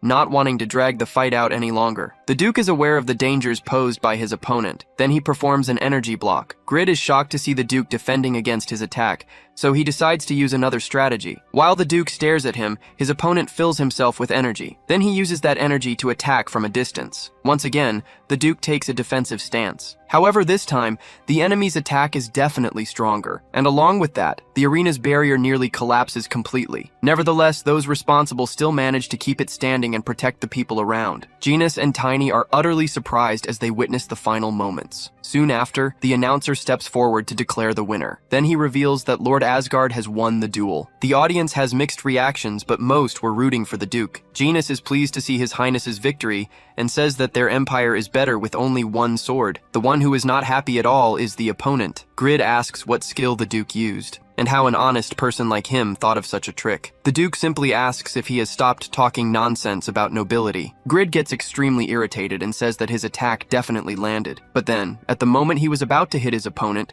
Duke used an energy barrier to protect himself. Thus, Grid was surprised to see his strategy fall apart. Then the Duke used this to his advantage, and took advantage of his opponent's distraction to counterattack. As a result, Grid felt as if the mana in his body was twisting. The Duke then advanced to deliver the final blow, and Grid would be dead if his opponent had not stopped his sword. Then he asks if the Duke used magic. He responds that it is a force field control, a skill he had planned to use in the future, a trick that is not entirely bad. Grid is outraged to hear this, but before he could ask more questions, the Duke of Valentia requested to proceed as the winner. With that, Grid could do nothing but remain silent. He thinks that he cannot even see his brother because that would definitely cause damage to allied nations. Grid thinks that he reached the top years before him and never thought he would lose. Then he remembers the promise, and it must be fulfilled. But he says that if the Duke goes too far with his request, he will die instead of complying. However, the Duke then reveals his wish, and tells Grid to stay in the Empire until the prince's wedding ceremony is over, this being his request as the winner. The spectators interpret this as an act of generosity from the Duke towards his enemy. However, Grid himself asks what the Duke is planning, and he tells Grid to find him later if he is curious. Even though he does not like it, Grid understands. The news of Valentia's victory spread quickly. Everyone knew that the Sword Master is stronger than the Weapon Master. Thus, the Lord of Valentia is now the Emperor of the Sword. The next day, the Emperor is in a meeting. Tiny says that the Emperor ended up with the same title he had in his past life. The Emperor is still not used to it, until the meeting is interrupted because Grid has just arrived. He says that he is there as requested, and asks why the Emperor wanted to see him. The Emperor says he will skip the usual noble talk. Grid says that nobles must maintain their integrity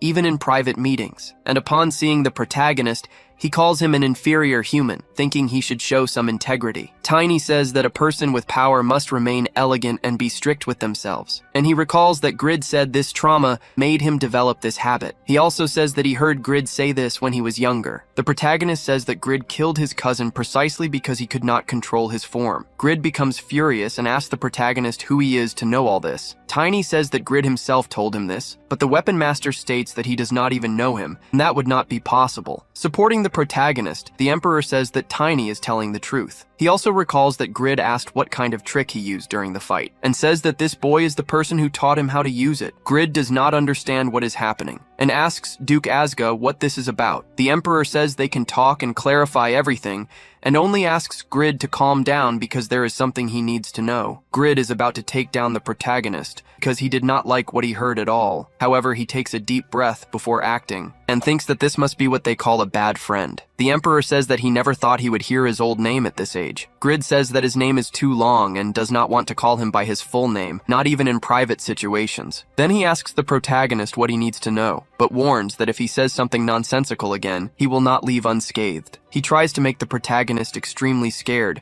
and concludes by saying that he will cut through his skin and bones. However, Tiny starts laughing, saying that this sounds more like the old Grid. The Emperor tells Grid to listen calmly to what the protagonist has to say. Tiny says that Grid Van Sheldon is probably 56 years old this year, and normally they would meet for the first time in 15 years, when his bright blue hair had turned half gray. After hearing the whole story, Grid says that it actually makes some sense, and agrees that he really would do those things. Then he tries to understand if the protagonist is saying that the future will be terrible. Tiny, however, tells him not to worry, because this time the 10 nights will stop it. Grid comments that those 10 nights still seem unusual, and asks about the other 2. Tiny replies that he doesn't know how to approach them now. The Reaper is probably training somewhere, and the Mage Knight is probably in the Sage's tower. Grid finds it strange and asks what kind of names those are, since he thought they had to use everything they had in times like this. And he asks if the Emperor ordered him to stay there because of the disaster. The Emperor says he got that idea from the protagonist's brain power. Tiny doesn't like that sarcastic comment. In turn, Grid asks about that ability used in the fight, and Tiny reveals the details to him. The day was calm at the Imperial Mansion, until things started to get hectic, because Grid discovers that the protagonist taught the Emperor the ability that was used against him at the end of his past life. so he asks how things ended for him in his other life. Tiny replies that both of them died, but because the Emperor's swordsmanship was above Grid's. Thus, Asgard earned the title of Sword Emperor. Grid shouts in rage, saying this can't be real, and already wants to set the date for a new duel between them. However, the protagonist tells him to calm down and listen, stating that he will teach him his future ability as well. That way, the fight will be fairer. With that, Grid becomes much calmer. While he listens that he had 5 eternal armors, the Emperor only thinks that this is what is keeping him calm. Even so, Grid finds it all a bit suspicious, and asks why the protagonist is providing all this information. He even says that they might be future allies, but for now they are nothing, and he asserts that the protagonist could have used all of this for himself. Tiny asks if that point is really important, because he claims that the world could end at any moment, and to him, a glorious life means nothing. Besides, Tiny is certain that Grid is a genuine warrior who will keep his promise with his life. Thus, he says everything Grid wanted to hear. That way, he believes in the protagonist and agrees to do what he says. The Emperor tells them to keep this conversation between the 3 of them. Grid says he is not stupid, and will make sure of that. But even the protagonist emphasizes this, because he knows that he and Heinen always cause problems after saying that. This makes Grid a little embarrassed, but he himself thinks that this Heinen is as energetic as he is. The Emperor tells Grid to act discreetly and stop acting impulsively. Even though he is angry at such words, he understands and then leaves. From the meeting room, Tiny and the Emperor watch Grid leave. After that, the Emperor believes that everything turned out well in the end. And in fact, it was useful for building a bridge between the Alliance and the Empire. That's why they need Grid nearby. He is the Duke of the Kingdom of Selden, the center of all the kingdom's magic towers and alliances. Tiny believes this, knows that Grid will keep his promise, but there is still an unresolved matter. So he asks when the Emperor will talk to Genus. From the Emperor's reaction, he still hasn't decided. The protagonist questions the Emperor, claiming that it would be better for Genus to know as soon as possible. The Emperor says he will talk to him after this conversation, and knows that asking Genus to stay calm won't help. Tiny realizes that the Emperor knows Genus better than he does, and must prepare as well. Then the Emperor says that he and the prince are using everything they have to understand what is happening. Upon hearing the prince mentioned, Tiny feels uncomfortable, and the Emperor asks why the boy doesn't like him. Tiny replies that the Aslan royalty are the fools who sold their own country, but the Emperor doesn't like those words, and tells the protagonist to be careful with what he says. He also tells the protagonist not to underestimate the imperial family's intelligence organization, and claims that they must already have proof. However, the Emperor is more concerned about other things. He asks what would happen if the disaster had nothing to do with the demon worshippers, because he considers the possibility that it is simply caused by a political war within the royal family. If that is the case, he will not be able to do anything about it because a servant cannot interfere in the fight between royalty. Tiny then tries to understand the Emperor's perspective, and asks if he is saying that they should just stand by and watch, even if the capital explodes. The Emperor responds that this is only a hypothesis. Thinking about the defense of the Imperial Palace makes him even more doubtful.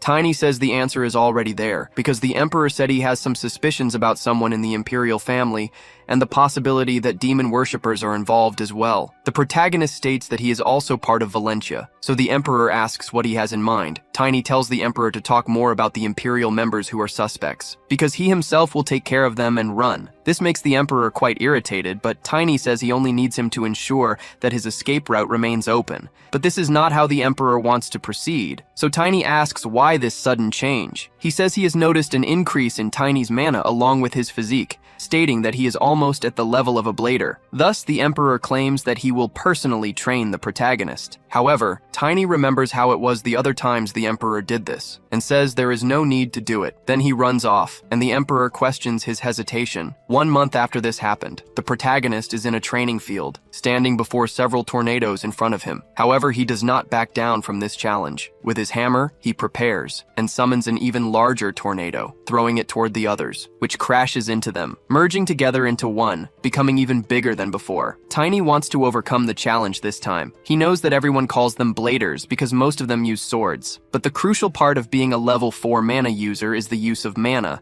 a skill common among everyone in this world, which serves as a physical force in a place where the body alone cannot reach. The protagonist pushes himself to achieve this. Over the past month, he has trained intensely with the Emperor. The Emperor said that if he faces another Imperial, he will be hunted across the entire kingdom. He also says that his mana body records his knowledge. Tiny, however, only wanted to spend enough time to get stronger faster. He motivates himself by thinking about everything he has been through in both of his lives. Genus, under the Emperor's own orders, was assigned to oversee the protagonist's training with his dragon eye. Genus was surprised to learn that Tiny, at his age, was about to reach the blader level. He knows that Tiny's potential is great, but he thinks the Emperor's expectations are too high. But that was before he observed the protagonist, because when he took a look at his training, he was astonished by the sheer attack power. The tornadoes were so large that he could barely see the protagonist. Meanwhile, Tiny thinks he is almost there. For him, there is only one thing left. He has to force himself to use that ability, the one he used in his past life, which only a blader can use. After doing so, he himself was startled by the power of his strike, as it generated a massive explosion, which, on the other side, Genus also noticed. But his efforts were not in vain, because in this way, the protagonist succeeded and became the Knight of Strength, with his second signature move, Stormbreaker. Genus is shocked to see the damage that was done. Meanwhile, Tiny admires his current power level and shouts with joy for having achieved it. But soon after, he feels muscle pain due to his intense efforts. He realizes that his mana body is pushing his physical body to the limit, and now he needs food, as a reinforced diet will be necessary to replenish what was lost. Then Genus appears, applauding him, saying that it is impressive for the protagonist to reach the blader level at such a young age. Tiny asks what Genus is doing there. He replies that the Emperor ordered him to keep an eye on his training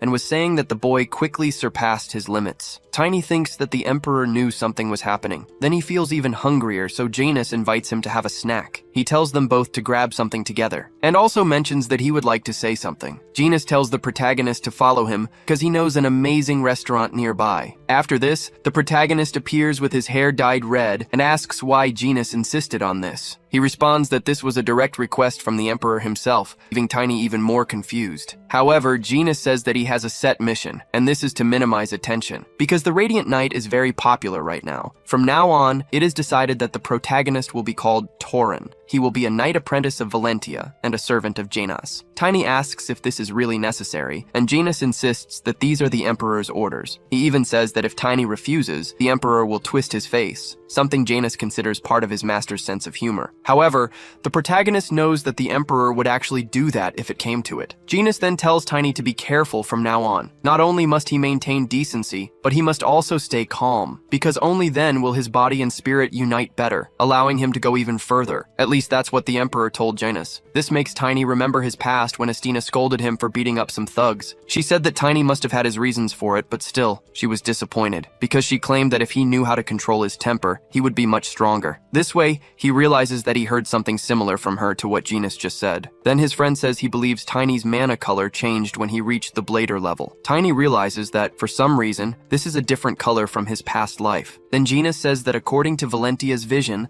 the mana of a person with strong faith and will reflects the color of their spirit, making it very likely for them to become aura users. To keep strong faith, it's best to learn how to control one's temper. However, Tiny thinks that if the color reflects his spirit, he wonders why it is different from his past life. Amid this, he remembers the moon wolf. Beings are created by spiritual force, so if his spirit can affect mana, maybe he can be lighter on one side and heavier on the other. Janus watches as the protagonist tests this theory, until Tiny concentrates his energy, creating something that even surprises Janus. Tiny tries to compress it to the limit, and puts in all his effort, until he attempts to cause an explosion. Janus can't believe he actually did that, but the protagonist is determined to know his limits. Soon, the ball of energy that was thrown into the sky explodes, and the impact can be seen from afar, even scaring some people. Janus realizes that despite everything, it was incredible, and Tiny can only think that he can use this in his battles. After this, Janus asks how he did it, and Tiny still isn't sure. Janus witnessed Tiny using these powerful abilities twice in the same day,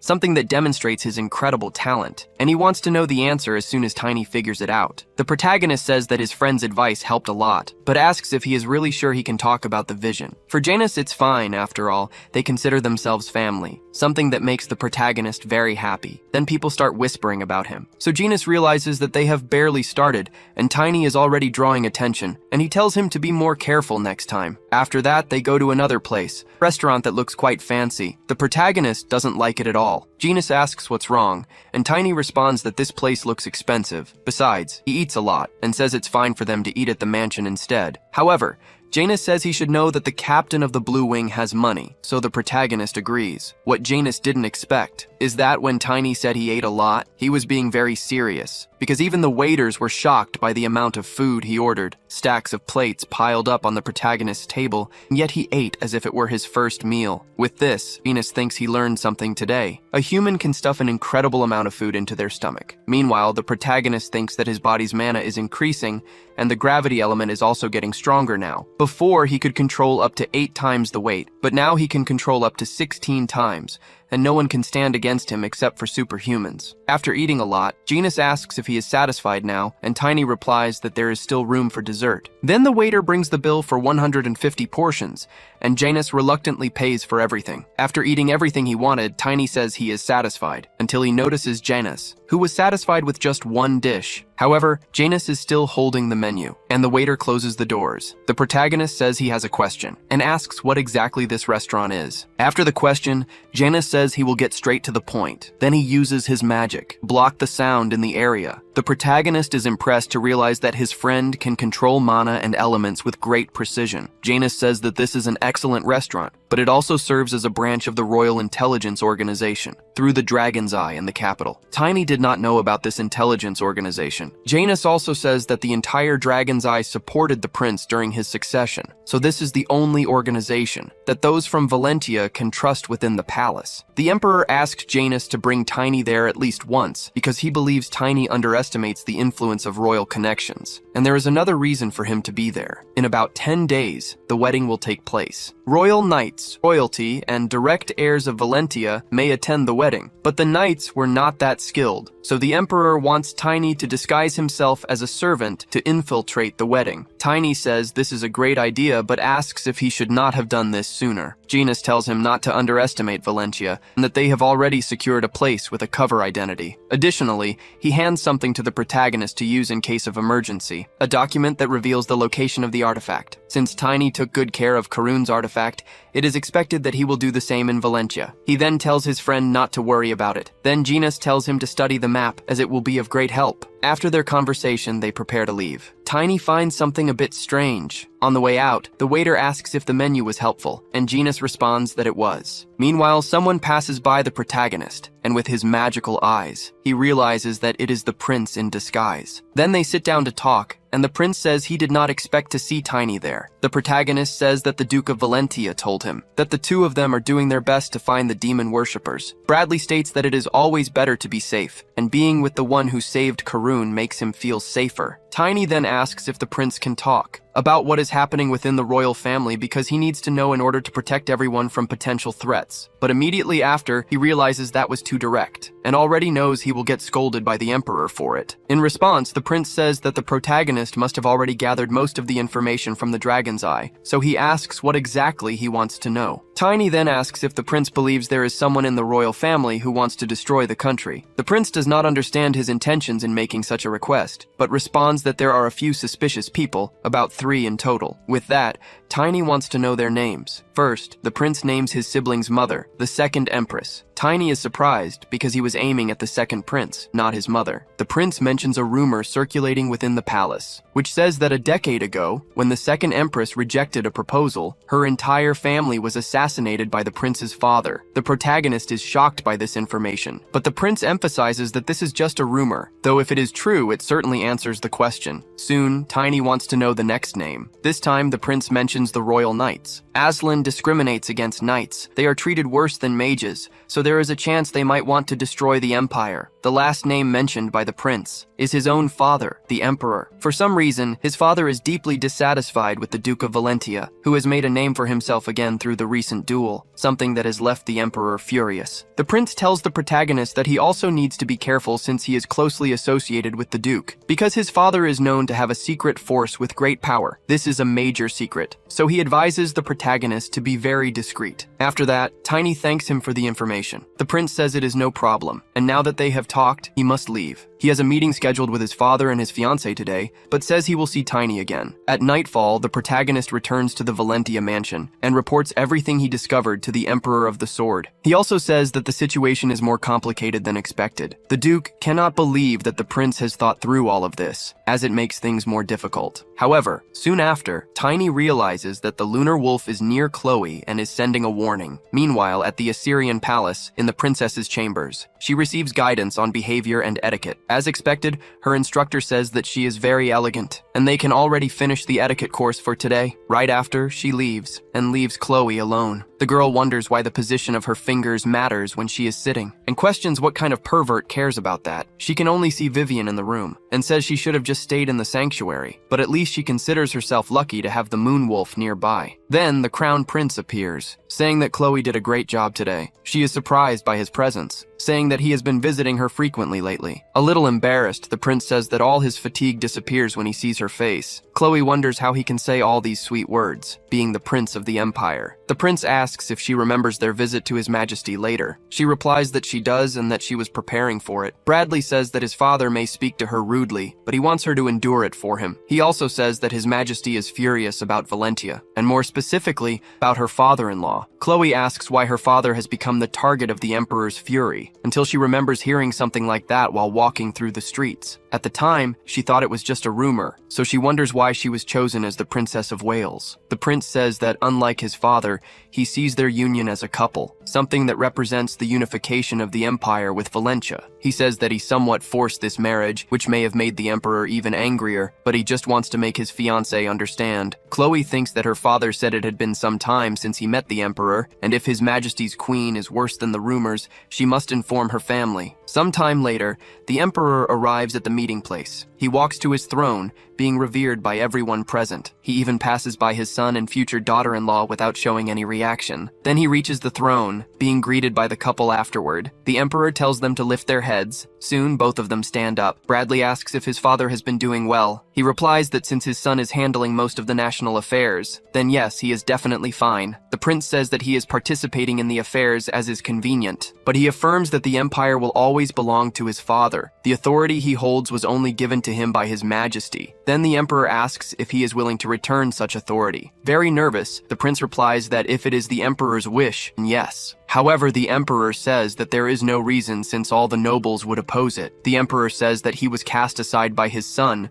left with only a tower and the order of knights, so he cannot return. Bradley emphasizes that this was a procedure in accordance with imperial law. Then the emperor asks how a procedure can be above the emperor himself. However, what bothers him the most is the company the prince brought along, the daughter of the one known as the other emperor. Trying to calm him down, the prince says that this is just a nickname given by innocent commoners, and tells his father not to take it seriously. Then Chloe formally introduces herself, greeting the emperor as his majesty. He immediately becomes excited to see the daughter of the imperial sword before him. Chloe says that her father recently defeated the Union sword and achieved excessive splendor, but she affirms that all of this is for the glory of the empire. Upon hearing this, the emperor starts laughing loudly, and then says that the prince chose someone just like him. He also tells the girl that he does not dislike her boldness. However, he will have to warn her and also her father. The prince does not like this threatening tone at all, and even the moon wolf accompanying Chloe becomes apprehensive. It shows its intense rage, which, even from a distance, alerts the protagonist about the situation. As soon as Tiny receives the wolf's signal, he realizes that something is wrong with Chloe, and wonders if she is being threatened by the emperor. Back at the emperor's tower, he says that the Aslan lineage has always ruled humanity since ancient times. Things like humans and procedures cannot be placed above the pinnacle of bloodline, which is the emperor himself. Then he tells Chloe that perhaps his majesty wants something beyond the empire. The emperor stares at the girl after that, and she doesn't even know what to say until the prince steps forward, telling his father to remain calm. That attitude does not please the old man at all, so he turns his back and orders both of them to leave. The prince is furious about this and says that they will do just that. He immediately calls the princess to go with him. The two leave. leaving the emperor alone. Now alone, the emperor reflects on what happened. He realizes that his son has grown too much, until someone appears and asks the emperor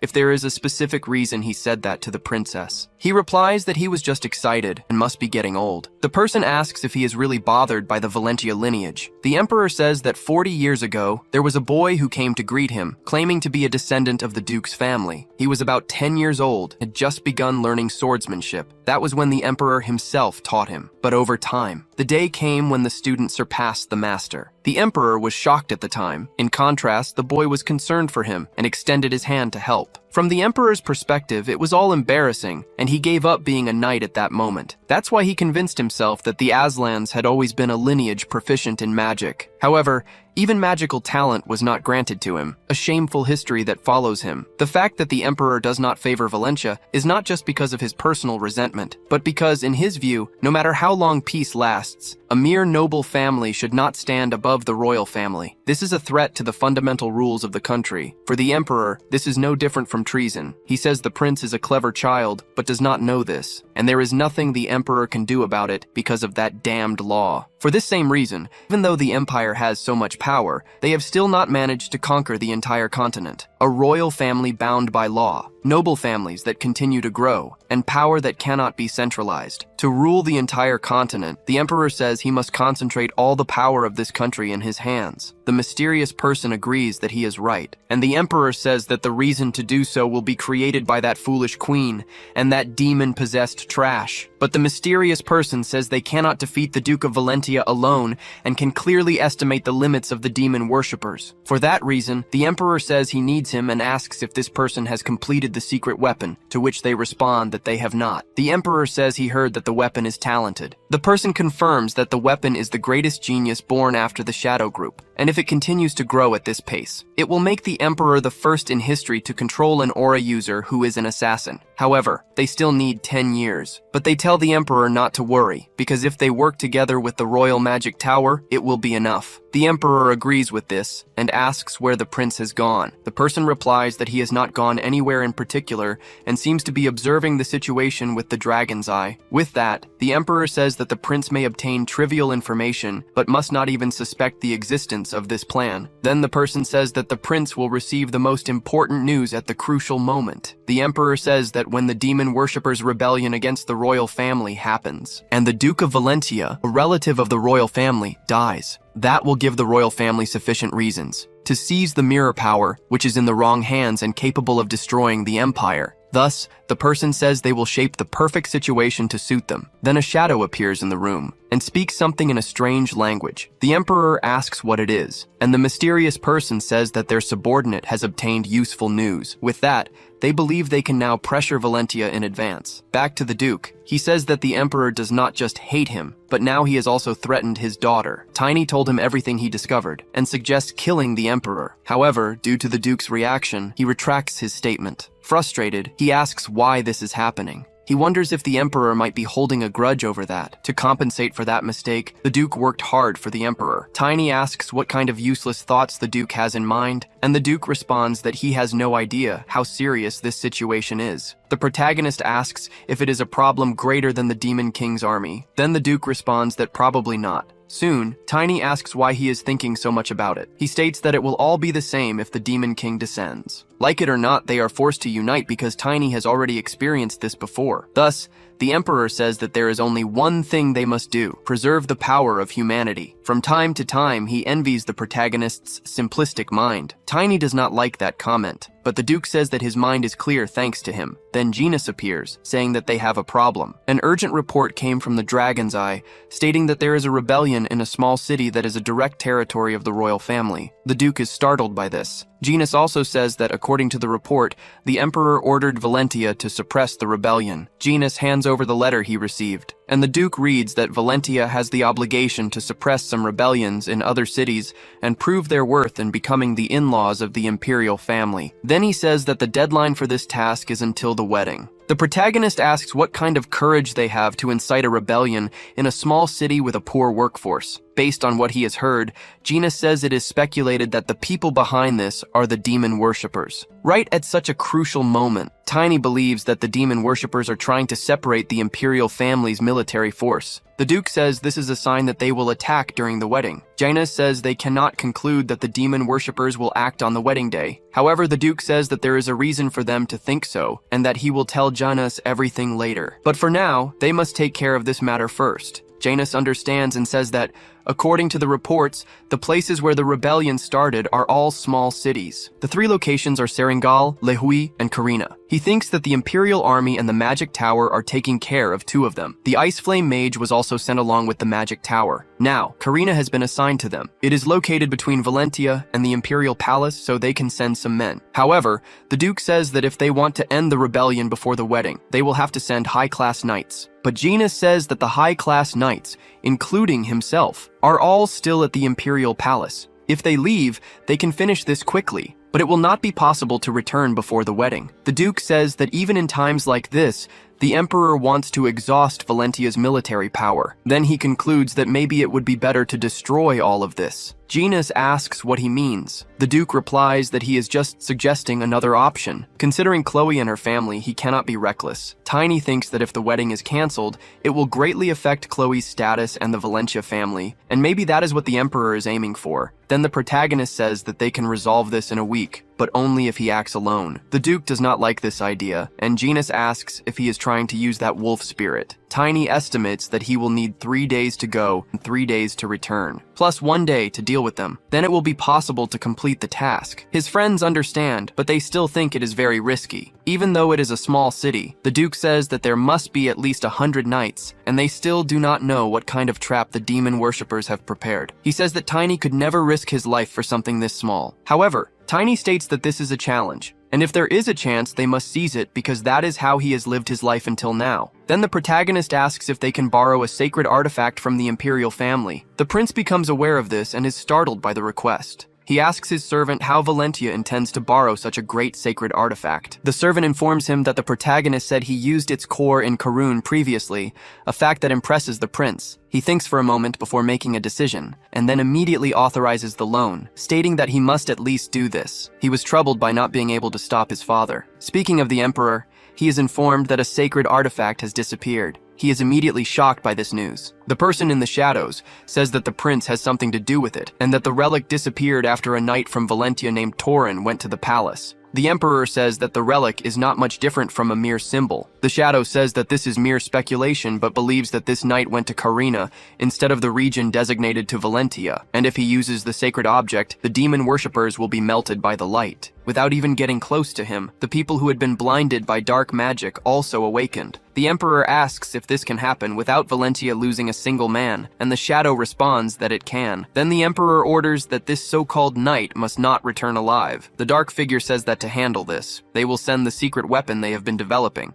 claiming that it will be enough to kill a knight. Back to the protagonist, he moves toward his objective with his wolf. Not far away, the weapon observes him and realizes that this is not an ordinary mount, believing that the protagonist is riding a giant wolf and heading toward Karina. They also think he is very fast and difficult to reach, but there is a chance he will return using the same route, so they decide to wait for the protagonist to come back. Meanwhile, Tiny pushes forward as fast as he can. He has been on this journey for days and has not even stopped to eat. The only thing he ate was a wild bear before departing. And speaking of that, he asks the wolf if it senses the presence of a 4th stage elementalist. Tiny knows that his soul has already experienced the level of a superhuman, but reaching the same level of power he had in his past life will not be enough to change anything. He thinks that the difference now is that he has grown as an elementalist. The higher the soul's quality, the easier it will be to become an aura master. Although the 4th stage of an elementalist is heavy for him now, he believes he will figure out the solution someday, and he can also ask Estina anytime. After this reflection, he stops the wolf and sees the city right ahead, and now says they will return after handling this. In the city of Karina, right in front of the inner palace, one of the protesters is furious. He repeats to himself over and over that he is not wrong in what he is doing. The population that started the rebellion is outraged. A flashback shows how this man got to this point. He always thought that his family had been bowing to Karina's lordship for generations, and wondered how long those despicable bastards would keep treating him like a toy because he could not take it anymore. Then he started thinking that these people needed to die because he had done nothing wrong to deserve this. until someone approached him and fueled his desires. A demon worshiper named Jiran came to him, saying that this name now belongs to the Lord and that he must prepare for what is coming. The man asks if he is referring to the night with the sacred object, and Jiran confirms, saying that the Lord left the imperial palace 4 days ago. He also says that the knight will arrive in a few days, so he wishes him luck. This man does not fully understand what is about to happen. However, the demon worshipper tells him to stay calm, because as long as the knight holds the sacred object, there is nothing they can do. The man understands that there must be a solution to this, but asks what he should do now. Jiran tells him that he should take control of the situation, and that the one who will lead the knights and soldiers is the Lord himself, who will also activate the trap. So the man thinks he has no other choice and will have to carry out this task. Soon, the demon worshipper wishes him good luck for the new world. Back in the present, this man is leading the uprising in the city. A meeting of the demon worshippers takes place, and one of them asks what happened to the Lord. Another one responds that they doubt he is capable of doing anything, and that they will gather information while he deals with that knight, because they want to know how he brought the object. However, they hear a loud noise and immediately panic, thinking that the knight has already arrived. The cult leader tells the others to calm down, until he himself sees an explosion in the city. And along with it, he sees the protagonist, the so-called knight, and tells the others to stop him. The leader says that it is too late to run, and orders them to activate the trap. He says that it is now too late for them, and quickly instructs another to act fast, because he is faster than the spirit. Then he should go along with the others. The protagonist says it is good that they are gathering, because he is about to deliver a massive strike, until Tiny activates the relic. In the middle of the city square, the magic of the sacred relic covers a vast area, and even the cultists who were hiding are hit. They definitely were not expecting this, as they are struck by the power of the sacred object, and they think they must activate the trap before it's too late. Their leader says he is doing this for the new world, and he asks to borrow dark energy for their deities. But the protagonist appears, saying he won't allow it, and tells the enemy to try enduring this strike if he can. After that, he hurls his hammer, hitting the enemy squarely. At the very moment he is struck, a massive explosion occurs around him, which not only defeats the enemy, but also destroys part of the surroundings. Tiny shields himself with his magic, but wonders what that explosion was, as it didn't seem like he was killed by the impact. He looks at the crater and sees only his hammer, wondering if the enemy might have used a clone sacrifice. He also questions if they were weakened by the sacred artifact, because normally they wouldn't use a clone sacrifice for a mere attack like this, until he notices something. He sees something that seems to hold a more destructive magical power, more than most artifacts used by the demon worshippers. An artifact that, once it starts glowing, explodes. The protagonist realizes just how dangerous this is, because there are many of these spheres. Even the moonwolf senses the danger. So Tiny thinks of the best way to handle this. He realizes he hasn't tried using this technique again. The last time was at the Imperial Palace, but this is the strongest ability he can use right now. The spheres that look like eggs are cracking. Tiny then uses Traces of Ruin, widespread deployment. A massive amount of flames is unleashed toward the spheres. This causes an explosion even greater than the previous one, making Tiny think he will have to weaken the explosion. However, the force of this explosion is so immense that he cannot contain it. The explosion's radius can be seen from very far away due to its magnitude. The power unleashed is absurd. Tiny weakened it as much as he could, but wasn't able to reduce it completely. His moonwolf was summoned, and he couldn't detect it even with his mana perception. Now he must go to the Imperial Palace, because they are only focused on the artifact and must be warned. Tiny arrives at the place, kicking the door open, demanding that they bring the communication device immediately. The leader of the revolt says he was only doing what he was told, and begs for his life to be spared. However, the protagonist is furious and only wants the device, but the leader says there is no such thing in a small town like this, so Tiny dashes out of there. Even though it is a small place, Tiny questions whether it is really possible that they don't even have a communication device. He tells the wolf that it has just recovered, but says that they need to run just a little more, stating that if he runs straight, it can reach the destination faster. However, in the middle of this, Tiny is attacked, and he didn't even see where it came from. As the strike attempts to hit him, Tiny is caught off guard. Due to his telepathic communication with the wolf, he manages to dodge at the last second. The moonwolf was incredibly precise at that moment, swiftly avoiding the attack. Tiny thinks that he would have just dropped dead if he hadn't expanded his senses. But right after, a kunai is thrown. This time, Tiny is hit in the face. Then an attack comes from below. Tiny realizes that he has seen this ability before, until he dodges with the wolf, and asks the Reaper what she is doing there. but he notices that she is not the Reaper he knew from his past life, and he doesn't know if her identity is the same. However, his opponent is not interested in conversation. Like a shadow, she moves and attacks from behind, grazing the protagonist. But Tiny says that she won't escape, thus he tries to hit her with his hammer. However, the opponent uses an illusion step. Tiny thinks this is bad because he and the wolf have been running non-stop since Karina, so he doesn't have enough mana now. Then he is attacked with arrows, which makes him uneasy, but he still manages to use his iron barrier shield. However, his problems are increasing because his body is struggling due to the enemy's shadow poison. This is really bad, but Tiny does not want to die here. However, he thinks that he shouldn't kill one of the 10 future knights either. Tiny then asks why the Imperial family's shadow came after him and waits for an answer. Even though it takes a while, she asks how the protagonist knows this. That's when he realizes he got her, and he notices that she is inexperienced because the Reaper he knew would never have responded, so this is his only way out. Tiny asks if she thinks that's all he knows because he also knows that the magical circuit technique she learned comes from the Shadow Law. The enemy says that she is the only one who knows that technique, so she asks how he knows it too. The protagonist thinks that he knows this because she herself told him in his past life. And currently, Tiny has also learned similar techniques, so he quickly concludes that he must use all the remaining mana within him until his opponent fires a spear. Tiny thinks he should copy that technique as much as possible. With his wolf, he moves even faster. The opponent notices, is the protagonist now using illusion steps, and wonders if he is telling the truth. But through this, Tiny realizes that the enemy has taken the bait. However, he thinks that he cannot use this again. Then he tells the enemy that he comes from the same place as her. She then asks if he is Tiny, the Bright Knight, the Morse? Tiny wonders what's with this reaction. The enemy says she thought it was just a false rumor, but asks if he is really a descendant of the family. The protagonist answers yes. Then the enemy approaches, saying she thought it wasn't true. She says she didn't know there was any other descendant of the Morse family besides herself. Tiny didn't know that she was a descendant of the Morse family, and the Luna he knew never mentioned that.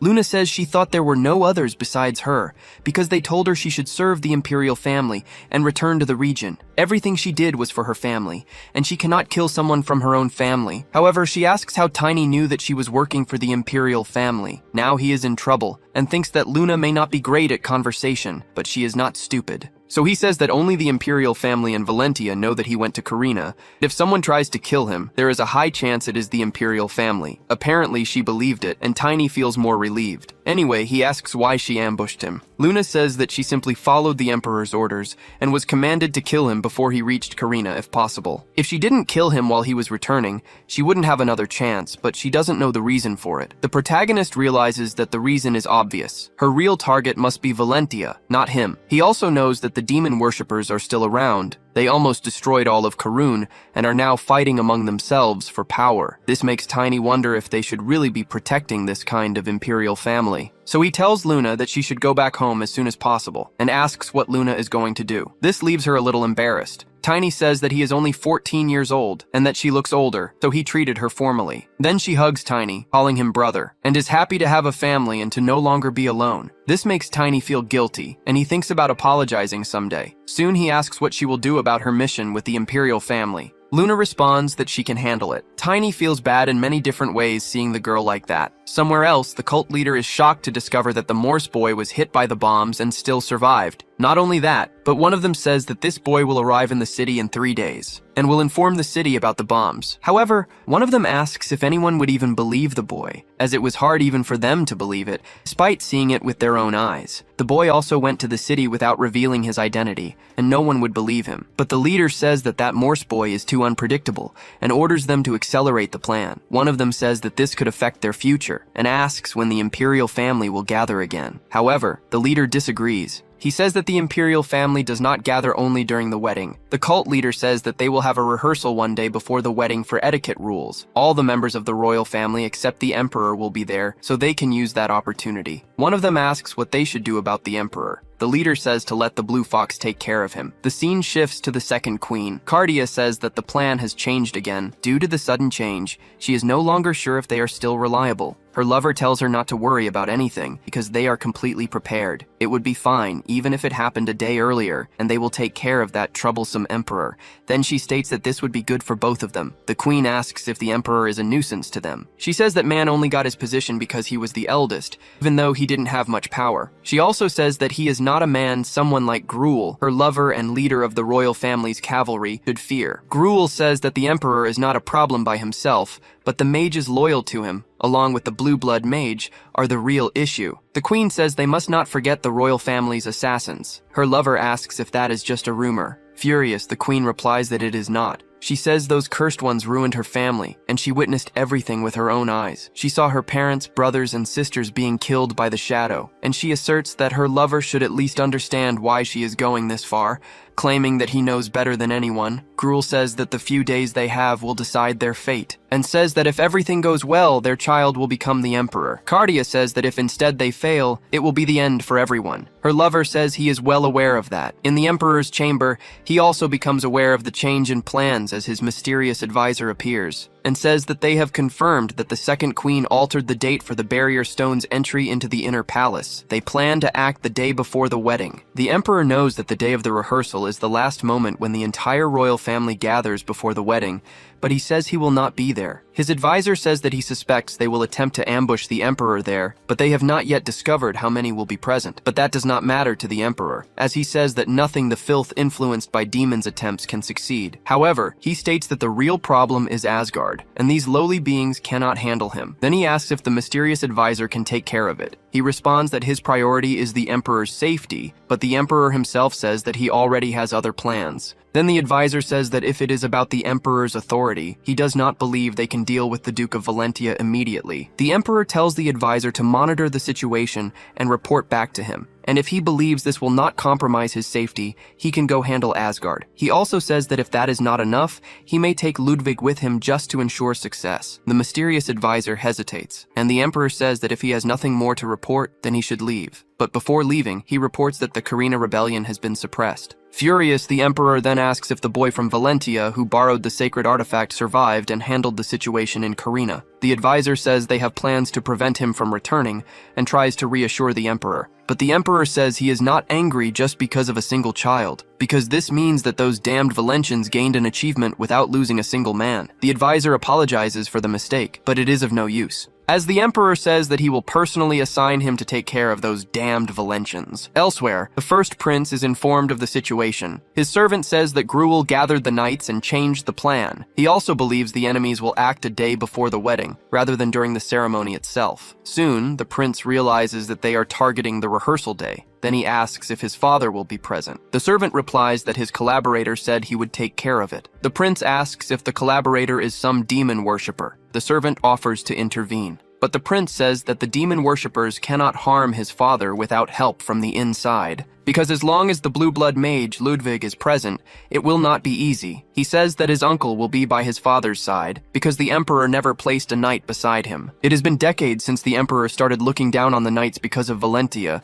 The firewood he piled up has now ignited a fire strong enough for the queen to take part in the grand betrayal alongside the leader of the royal family's cavalry, and to prevent the plan the emperor had been preparing. The prince wonders why his father ended up this way. Then he tells his servant, Ixalan, that it is not a bad decision to cut off the corrupt part of the royal family using this situation, especially now that he does not have to dirty his own hands. Ixalan is startled by the prince's stance. Bradley says that they will stick to the plan, but instead, he tells Ixalan to inform the Valentia family to go to the Crane Palace, where the ceremony will be held the day before, and as for his father-in-law, he will explain the plan himself. Next, we see Chloe lying in her bed, saying that it was better when she had non-stop bridal lessons because now she is bored. Vivian says that she kept complaining that there was too much to do, but now Chloe says that the lunar wolf is not there, nor are there any cute children like Tiny to distract her. This awakens a new feeling in Vivian, because she still sees Chloe as a child, even though she is about to get married. Chloe then asks why Vivian, before she gets old,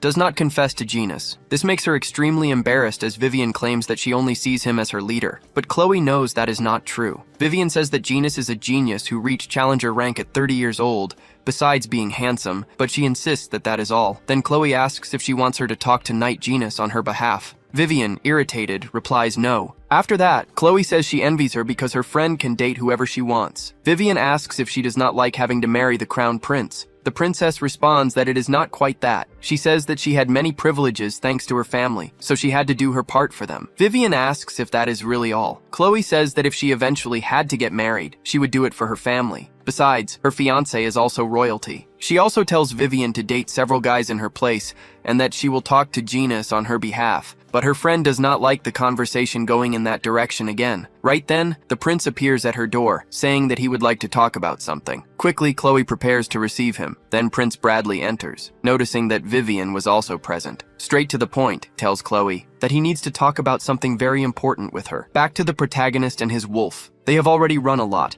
and even though they are tired, they have reached their destination. Tiny just wanted to report everything to the Duke and eat until the Duke's children approached him. The protagonist asks why, and they say that their father wanted them to deliver a message. He said that the date has changed, and Tiny must head straight to the wedding as soon as he arrives, at the location where the rehearsal will take place. The priest warns everyone about the start of the wedding rehearsal and tells them to remain silent for now, and advises them to be careful not to make any mistakes during the royal ceremony. Before that, one of the cultists told an infiltrator that when the plan began, he should channel mana into this sphere and throw it, as it would then summon the destroyer. Gruel, the infiltrator, asks if there will be a signal for that, but the cultist simply says that he will know when the time comes. He was a bit confused. He even met with the Duke before and noticed that he was very cautious. He wonders if the Duke knows something. Either way, he needs to get him out of there. Then he calls for Estrewell, saying that the Duke of Valentia is acting suspiciously and that he thinks he knows something. Then Gruel gives instructions on what to do. From a distance, the Duke notices that the two are plotting something and wonders what they are trying to do. The Duke thinks that no matter how cautious he tries to be, he does not sense any dark energy from the demon worshippers nearby, nor any strange mana. He has been observing them as the Crown Prince requested. During the preparation for the rehearsal, the prince managed to get a moment alone with the Duke and warned him that there would be a coup during the rehearsal. Bradley said that the second queen and the leader of the cavalry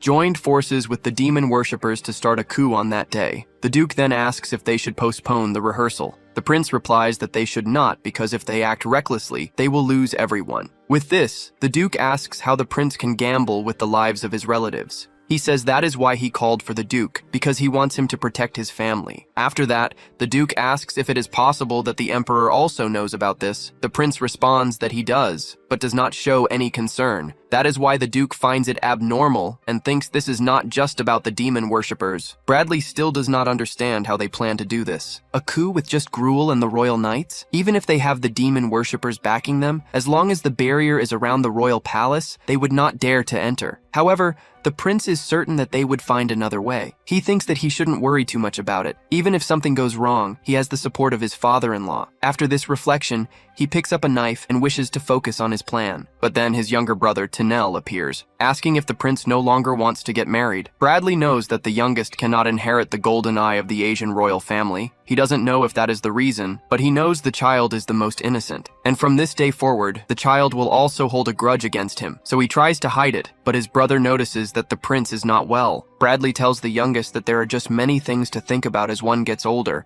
and that he shouldn't worry about him now, so the young one feels more at ease, and congratulates his brother on the wedding, as he thinks he won't have the chance to say it to him the next day. The prince thanks Tanel, until the Duke shouts. He sees his sons and remembers that he told them not to come there, but they say this is about what was said earlier. Even so, the Duke would rather not see them there, until one of them reveals that they are with the Moonwolf. The other says that only direct family members and palace personnel can enter, which is why Tiny is not with them. He is waiting alongside the other knights of Valentia. The Duke then says that they can return now, until suddenly the mini Moonwolf jumps into his hand. Through this, they communicate, making him realize that Tiny has acquired a powerful artifact but is out of mana. He also becomes aware of the other details. After that, someone appears beside the Duke, saying there is something he would like to know. Estrewell says that they have received information that there may be people who will cause trouble during the rehearsal, and states that there is an order not to allow anyone inside except for the imperial family and workers. Even though this bothers him, Estrewell says that it is all for their safety, and asks for understanding. The Duke asks how he dares to treat the bride's father like a criminal. Estrewell says that he is merely following orders, yet the Duke draws his sword, and asks whose order this is, stating that whether this sword will be unsheathed or not depends on his answer. Some people around begin to notice the commotion. Immediately, the prince rushes over to intervene. Estrewell apologizes to the prince, claiming that he and the Duke only had a misunderstanding. However, the Duke points his sword at his throat, asking how he dares to ignore his authority, and again he asks whose order this is. The prince tries to calm the Duke, and says that he believes this precaution is excessive. He does not agree that his father-in-law should be expelled from the wedding, and orders Estrewell to stand down. However, he apologizes once more, stating that the knights only follow the Emperor's orders. With this, he answers the Duke's question, and says that because of this, even though the Duke is who he is, if he does not cooperate, it will be considered treason. reason. While the Duke is being reprimanded, the protagonist, controlling the wolf, takes the opportunity to slip away. He is worried about the old man, but must deal with the explosives first. Tiny saw what they looked like, so he imagines he can find them easily, and he also needs to find a way to get rid of them, so he quickly moves with the wolf. Back at the Duke, he is still furious about being expelled from the rehearsal. However,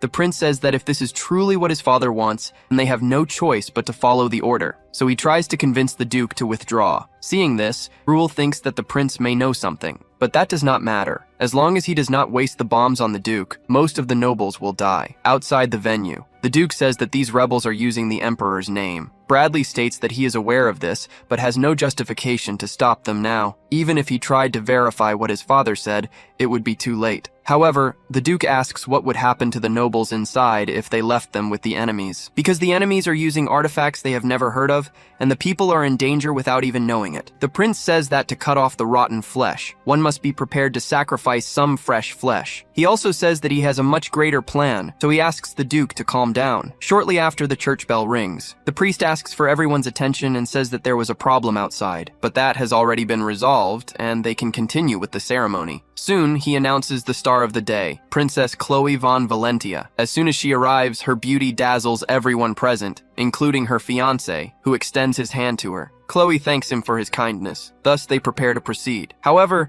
the prince notices something strange. The priest prepares to continue, until someone backstage, one of the servants in charge of the preparations, lights the candles on the cake, saying he almost forgot them. Nearby, the lunar wolf rests. Through him, Tiny thinks his task would be easy, but it didn't go as he imagined, since everything in this place makes the mission of finding the explosive spheres difficult, and they might have painted them to disguise their true color. Soon, the protagonist is unable to determine which spheres are the right ones and becomes confused about what to do until someone near the cake begins to notice a strange smell. Other servants also notice it, having never smelled anything like it before. They try to guess what it is until the protagonist realizes that this is suspicious. Using the wolf's sense of smell, he tries to identify the scent they are talking about. Then, he discovers what he was looking for, the explosive spheres, realizing that they are hidden inside the cake. He rushes toward them, as he must get rid of them all before they explode. The wolf stealthily moves through the crowd, and while the priest continues the rehearsal ceremony, some people begin to feel something brushing against their legs. Tiny realizes that this will be very difficult to do discreetly, and he has no choice but to do it in the most abrupt way possible. So, he transforms the wolf into its larger state,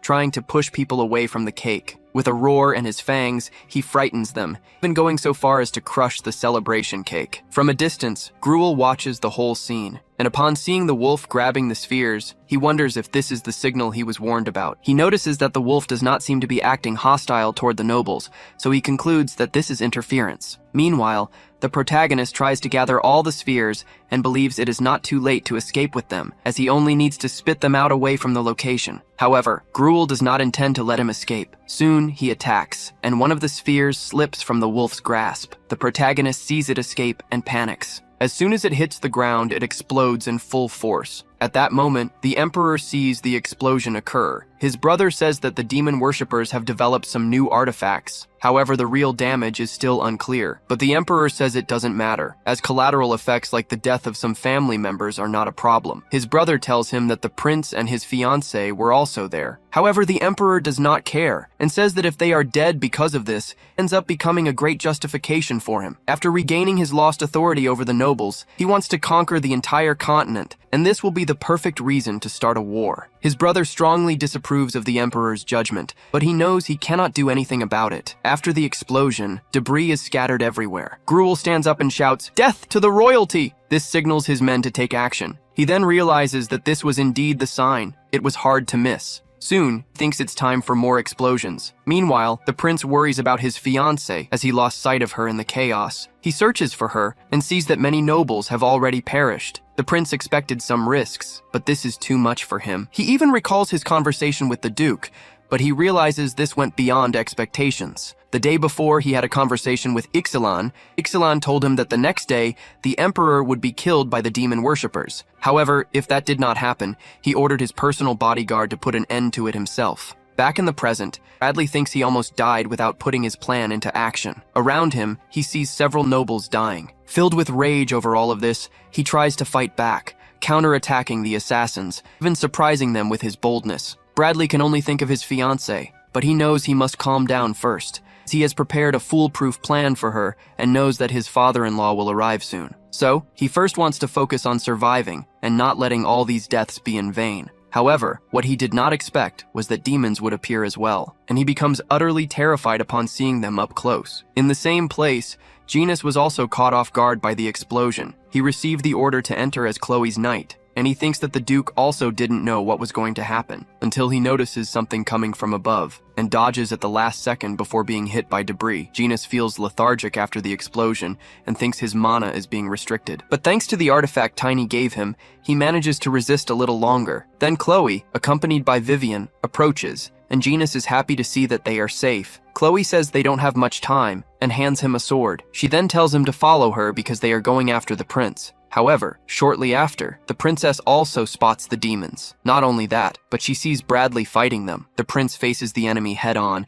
and is about to be struck, until Chloe calls upon the power of the goddess and appears just in time to intervene. Through her power, she attacks them, even surprising her fiancé, until Vivian tells her not to let her guard down and to be careful, because right after, danger returns. More demons emerge and head toward the couple, but this time, it is Genus who intervenes. Chloe even drops her weapon to the ground, and Genus tells her to run and leave it to him. He intended to cut the enemy's neck, but missed due to the restriction on his mana. Genus thinks he can't handle all of them at the same time, so at least he wants to buy more time for the others to escape. Then the demon attacks again, and Genus counterattacks with his advanced combat skills. The demon is struck from multiple directions, as Genus uses attack variations, striking it in different ways. Bradley witnesses the Storm Knight up close. Even after being hit in multiple ways, the demon still has energy left. Genus realizes what is coming, as the enemy self-destructs, unable to attack any longer. This causes Genus to be thrown into the air, and another demon charges toward the couple. Vivian takes the lead and doesn't leave them unprotected. However, she warns the princess about another demon approaching from above. So the prince protects her. The demon attacks from above, making them fall to the ground. In their last conversation, Bradley warned Chloe about a coup that would take place on the day of the rehearsal. At the time, she suggested postponing the event, but he disagreed, claiming that he had already discussed it with her father-in-law and said he had a plan that would change the fate of the empire. However, he did not intend to put his fiancée in danger. That's why he gave her a bracelet, saying it was an artifact given to the imperial prince called Defensio. Along with it, the prince made a promise that regardless of what happened on the day of the rehearsal, his fiancée would be protected from any danger. Outside, the protagonist is coughing up blood. He even passed out because of the explosion. The impact he suffered was so great that he lost connection with the wolf. Still, Tiny thinks he did quite a lot and believes the old man can handle the rest. Speaking of him, the Duke is at the door, begging the guards to let him through, claiming he won't stay there after hearing the sound of the explosion. But one of the guards says that it is the cavalry's responsibility to take care of that place,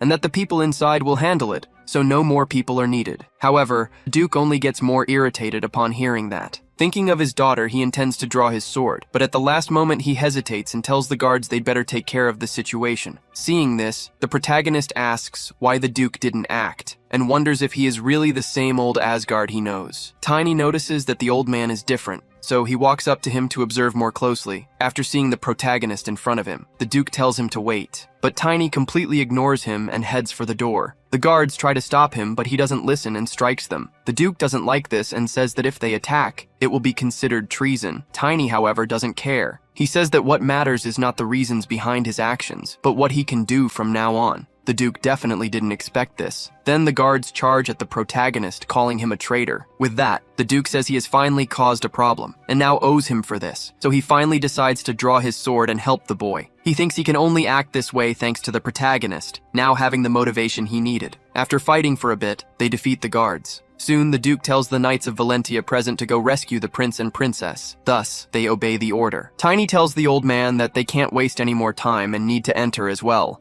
Then, the two suddenly see a hurricane of energy and recognize it as Genus's. The Duke sees Tiny advancing and asks what he intends to do. He doesn't even respond and just rushes toward the location, jumping over the guards. However, Duke also advances, defeating the opponents, saying that Tiny's actions are foolish because he is not strong enough to face an imperial barrier. But Tiny disagrees with that statement, and to prove the Duke wrong, the protagonist waits for the right moment. Then, With absurd speed, he shoots forward, executing a gravitational property reversal. With that, he achieves what he wanted, using this force to increase the impact of his hammer. Thus, his next attack comes even stronger with a lightning strike. Tiny causes a massive impact at the entrance of the place. Even the prince and princess inside see him arriving, as the protagonist opened a hole in the wall, using it not only to enter, but also to impress the old man. However, the Duke doesn't even care about that, as he only thinks about getting inside and helping his daughter. The Duke immediately starts attacking the enemies. Alongside him, Vivian also attacks, but she ends up getting struck while covering the Duke. Then, Chloe shouts for her father to dodge. Quickly,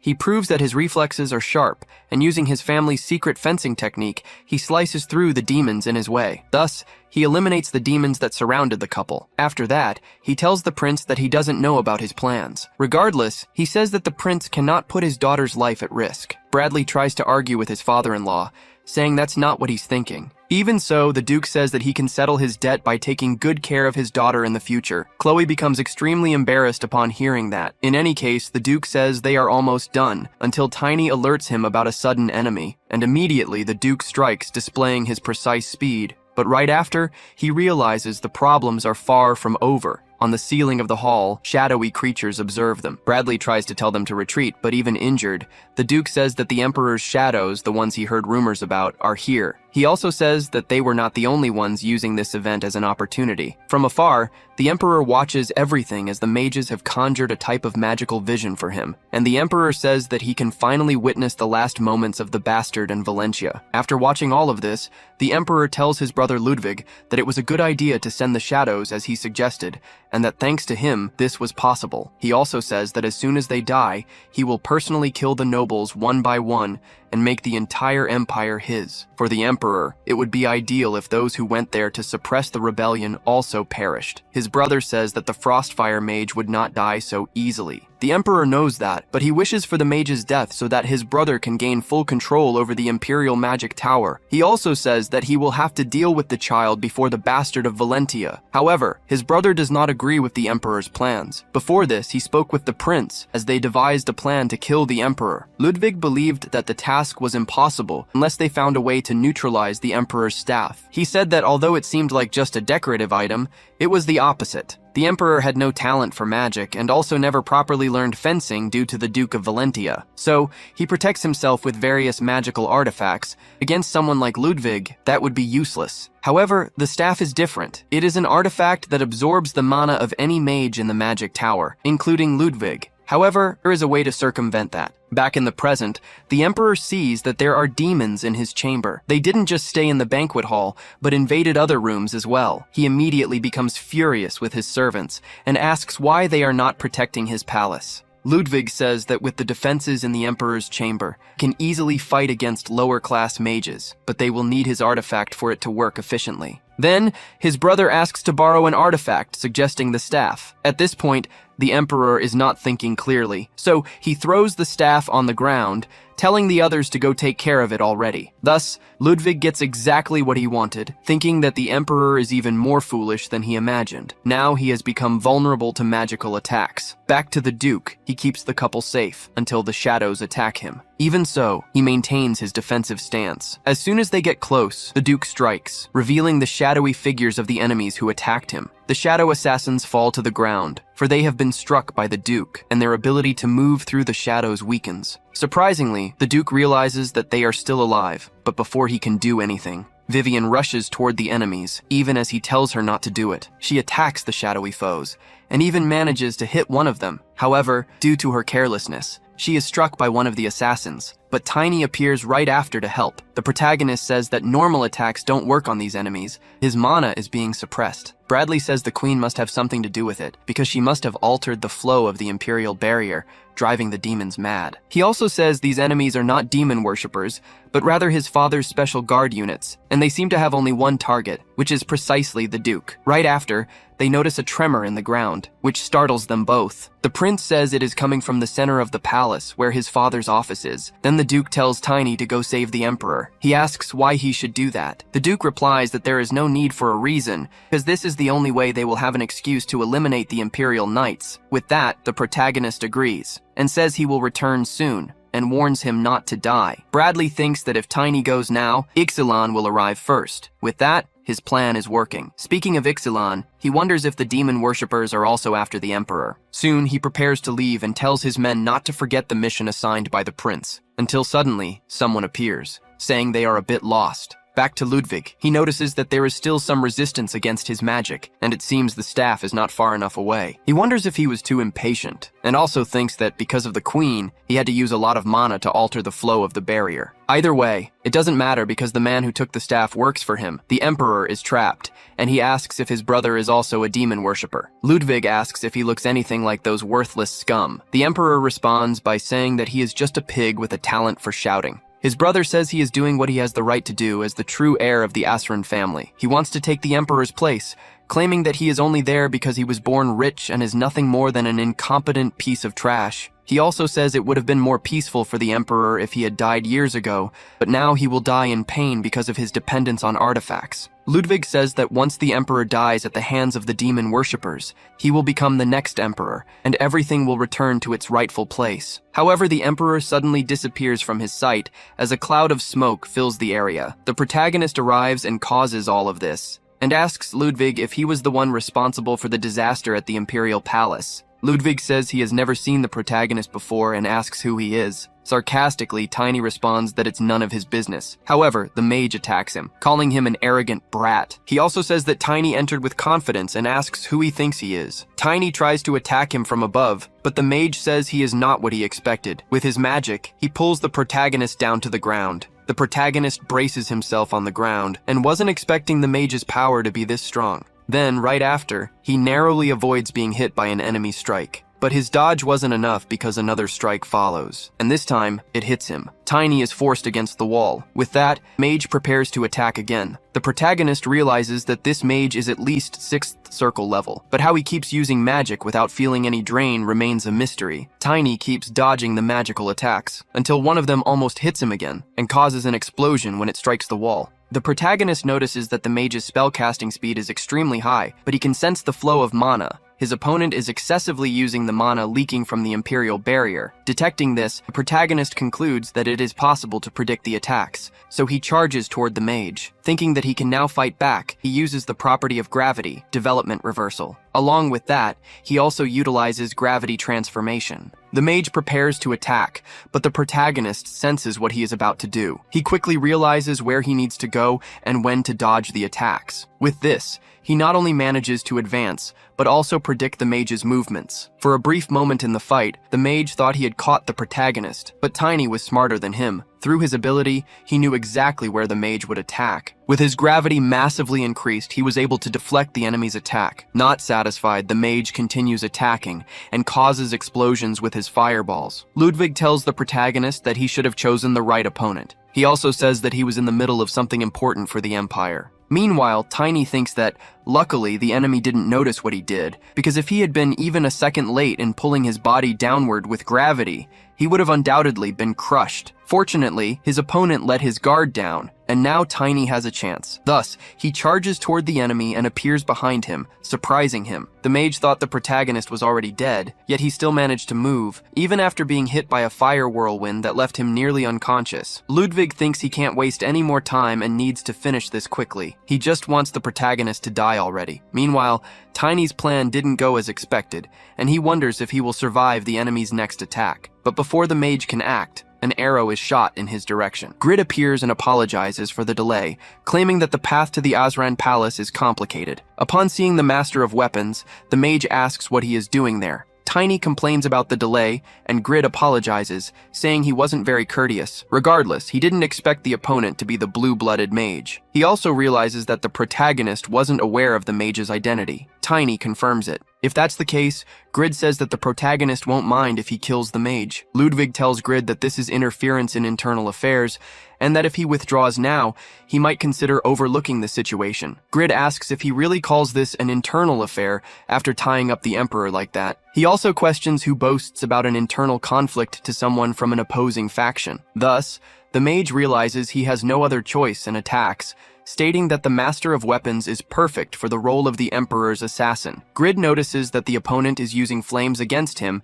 and remarks that there is a limit to how much someone can underestimate him. However, the protagonist warns him about an attack coming from behind. The Master of Weapons quickly dodges and mocks the enemy's magic. This enrages the mage. Immediately, he reveals his next attack coming from above, stating that the previous one was just a distraction. Tiny counterattacks the mage, further infuriating him. The mage quickly conjures a magic shield and inside it prepares to attack again. Behind the protagonist, stones suddenly appear, catching him by surprise. The mage is pleased to have finally cornered him, but before he can act, Grid appears to defend Tiny. He attacks the mage to push him away. Annoyed by this, the enemy counterattacks. Grid wasn't expecting such a quick reaction. As a result, he was hit by the opponent. Not only that, but the mage immediately prepared a fire attack and hurled it toward the Master of Weapons. Grid barely managed to escape, something that did not please the mage in the slightest. He tries to strike Grid in every possible way, but the master does not back down. He uses his weapons to counterattack while simultaneously defending against the enemy's assaults. The mage dodges an arrow,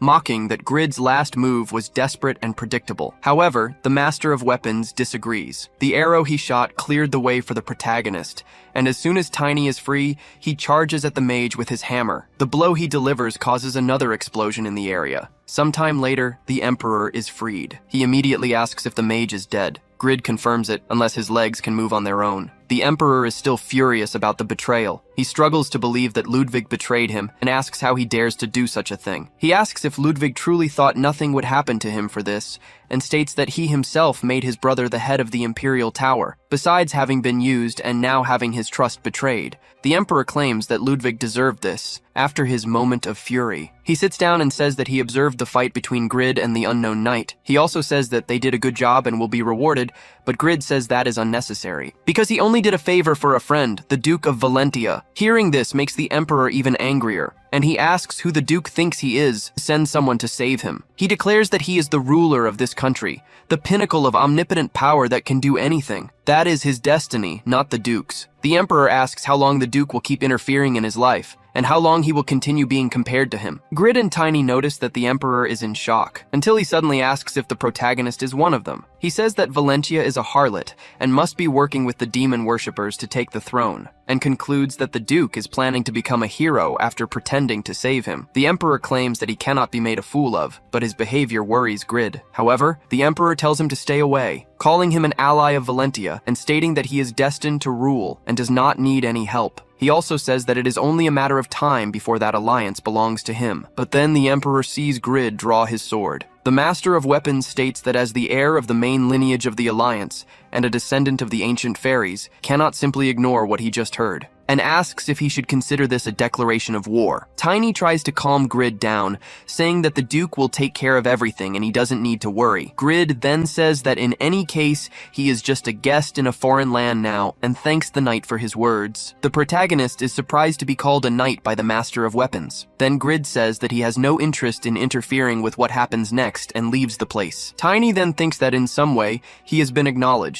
The Emperor sees the prince's escort arriving and is happy to imagine that his son is near. Ixalan thanks Tiny and says he will take care of things from now on. Before leaving, Emperor asks for his name, and the protagonist introduces himself as Tiny of Valentia. Once again, the Emperor becomes enraged upon hearing where he is from and orders him to leave. Tiny does not have a good feeling about this, because he does not know what the Emperor is planning to do, so he leaves the lunar wolf behind as a spy. Ixalan sees the defeated blue-blooded mage and asks how that happened. The Emperor calls him and says he has something to announce. Then he appoints Ixalan as the leader of the Imperial Cavalry and immediately gives him his first mission, which is to ensure that the Knight of Valentia does not leave there alive after receiving the Emperor's order. Ixalan says that such leadership is too much for him and refuses the offer. He says that the Emperor does not even know his name. And before anything else could happen, he orders his men to capture the Emperor. The old man is startled and asks what they are doing, and if they are demon worshippers. Ixalan calls him by his name, Vincent van Asran, the Dethroned, saying that he created chaos within the country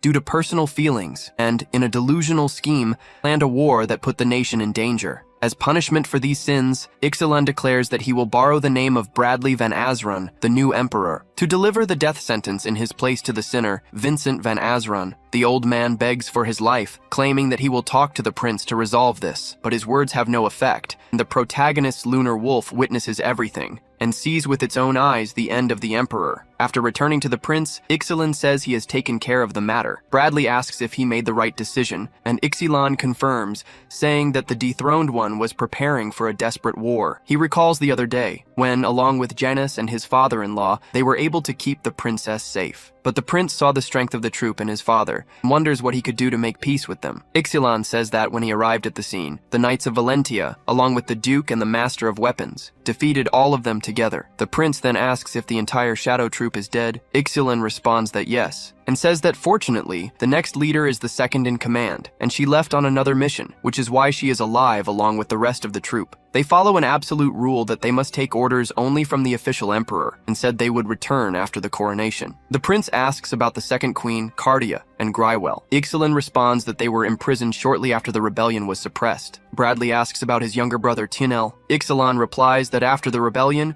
Grywell kidnapped him and kept him imprisoned. The prince asks why Grywell would do that. Ixalan responds that Tinel is a bastard son of Ixalan with the second queen, and he is not the prince's blood-related brother. Their goal was to start a coup and make Tinel the next emperor. The prince is shocked by this information. He doesn't know how to react, and on top of that, he has to handle things as the emperor. Thus, he would have to follow protocol and execute Cardia and Grywell. Ixalan says that the second prince, Lot, would oppose his mother's execution, but Bradley says they cannot leave any seeds of discord. However, that is not the only concern, and Ixalan asks what will be done about Tinel. The prince says that even though he is the result of an affair, he is still his brother, and for that reason, he will let him live. Then, he tells Ixalan to gather the others for a meeting, because he wants to properly reward the key figure in this event. Not in a conventional way, but in a manner worthy of what was accomplished. Sometime later, in front of the new emperor, the protagonist asks if he can receive something extra as a reward. Bradley had offered him a transcendent weapon, and after hearing his request, he says that Tiny might not understand what that truly is, but Tiny certainly does. He even had one in his past life. In his thoughts, he notes that such weapons have strange properties, making it rare to find the right one. Noxure, which he will soon obtain, is enough. So he tells the new emperor that he has only one request to make. Bradley becomes anxious upon hearing the request. Tiny then wishes for the descendant of the Morse family, ranked below the Imperial family, to be granted freedom. Ixalan says that she is the next leader of the Shadow Troop, she had mentioned before. The now emperor says he cannot guarantee that request, at least not immediately, because that girl has a task to fulfill first. However, after that, the emperor guarantees that her freedom will be granted in half a year. Tiny thanks him for granting his request, but the emperor says he cannot reward him with just that request, as it wouldn't be fair given everything that happened. Thus, along with that, Tiny may choose one of the transcendent weapons from the imperial palace. However, it is not something he can have just because the emperor allows it. The protagonist thinks that this was not part of his plan, but if that is the case, he will choose a weapon. A little later, he meets the Frostfire Mage, who in turn also recognizes Tiny as the Radiant Knight. He says it is an honor to have him at the pillar of the Magic Tower, and now he will guide him to the storage, following the Emperor's orders. Inside, the mage says that this is far from being just a noble treasure vault. Among all storages, this one has the highest security. Tiny wonders what kind of weapons the Imperial family keeps there. He had never heard about it because he had never been there in his past life. That's why he is so excited. Then, he realizes that the place does not store only weapons, but also riches. When the Emoticon army arrived in his past life, the Empire spent all its wealth on the war, not only all of humanity, but most of the war reinforcements from the Allied forces, which were composed of various races that came from the Empire. Tiny says that all of this is incredible, but the mage warns that it is still too soon to be surprised. However, that's not what Tiny is talking about. He is referring to a soul power present there. The protagonist thinks that perhaps the power he needs to become an Aura Master is right there, and that he would have regretted it and punched the ground if he had refused this opportunity. Then, the mage reveals the transcendent weapons, but since the protagonist has not yet reached the superhuman level, he has gathered weapons that require different conditions for him. Tiny had imagined it would be incredible if they had even one of these weapons. The protagonist then approaches a pair of boots. However, the mage warns that they can only be used by someone who has reached the Blader class level before a certain age. 3 magical wind circles are always applied, and there is an effect that allows the user to utilize 7 magical circles once per week. In short, it makes the user faster. Upon hearing the mage describe in detail all the attributes of the item, the protagonist can only think that he talks too much. The mage knows that Tiny has reached the Blader class, but since he is already past the age requirement, cannot use this item due to its condition. However, the protagonist claims to be only 14 years old, so the mage asks if he would like to try the boots. He replies that he does like them, but he wants to look at the other items. Then he asks about the bracelet. The mage says that only a girl who can use third circle magic and is underage can equip it. He also explains that this item will strengthen the user. 6th circle magic once per day, 7th circle magic once per week, 8th circle magic once per month, and it also provides magical defense. The mage adds that there was also an explanation when this bracelet was discovered. An ancient transcendent crafted it to protect his own daughter. With that, the protagonist understands why the conditions are so specific, but he asks why the mage is presenting this item to him, since he is not a girl. Either way, he moves on to the next item and mentions that he brought this one by chance. Its condition is an enigma. Only someone who controls the power of the soul and has a partnership with a soul can use it. Tiny knows he meets these requirements and says he will take the item, and he does so even without knowing its effects. However, as soon as he touches the item, it begins to disintegrate. Like magical dust, the item merges into the protagonist, transforming into a full suit of armor. Thus, the protagonist realizes that he was right. Not only did he meet the requirements, but he also suspects that this item will turn him into an aura master. Upon seeing the armor change shape, Mage is left wondering how the protagonist did that. Tiny asks what the ability of this armor is. The mage explains that it is proportional to the elementalist's level, the user's body, their spirit, and the strength of their soul. All of these aspects increase with this armor. The protagonist begins to notice this, and he thinks that this is the key to becoming an aura master, something he could not achieve in his past life. Then he asks for the name of this armor. The mage says its name is Animus. After leaving the place, protagonist finds the Duke waiting for him. He sees that Tiny has obtained a new set of armor, and remarks that the boy was lucky to get a transcendent weapon that suits him. Tiny says it was like an unexpected fortune. Then the Duke mentions that Grid told him about what happened, and that he knows the Blue Mage was the one who started the disaster. The protagonist says that involving Grid quickly was a good decision, because otherwise he would have died if Grid hadn't shown up. Hearing this, the Duke feels satisfied. However, Tiny has doubts. He asks if that was all Grid said. Without receiving a response, he concludes that he will have to say what really happened. But as he begins to talk about the Emperor's death, the Duke tells him to stop, claiming that he should not know too much since he is his vassal, especially when it comes to defying a superior.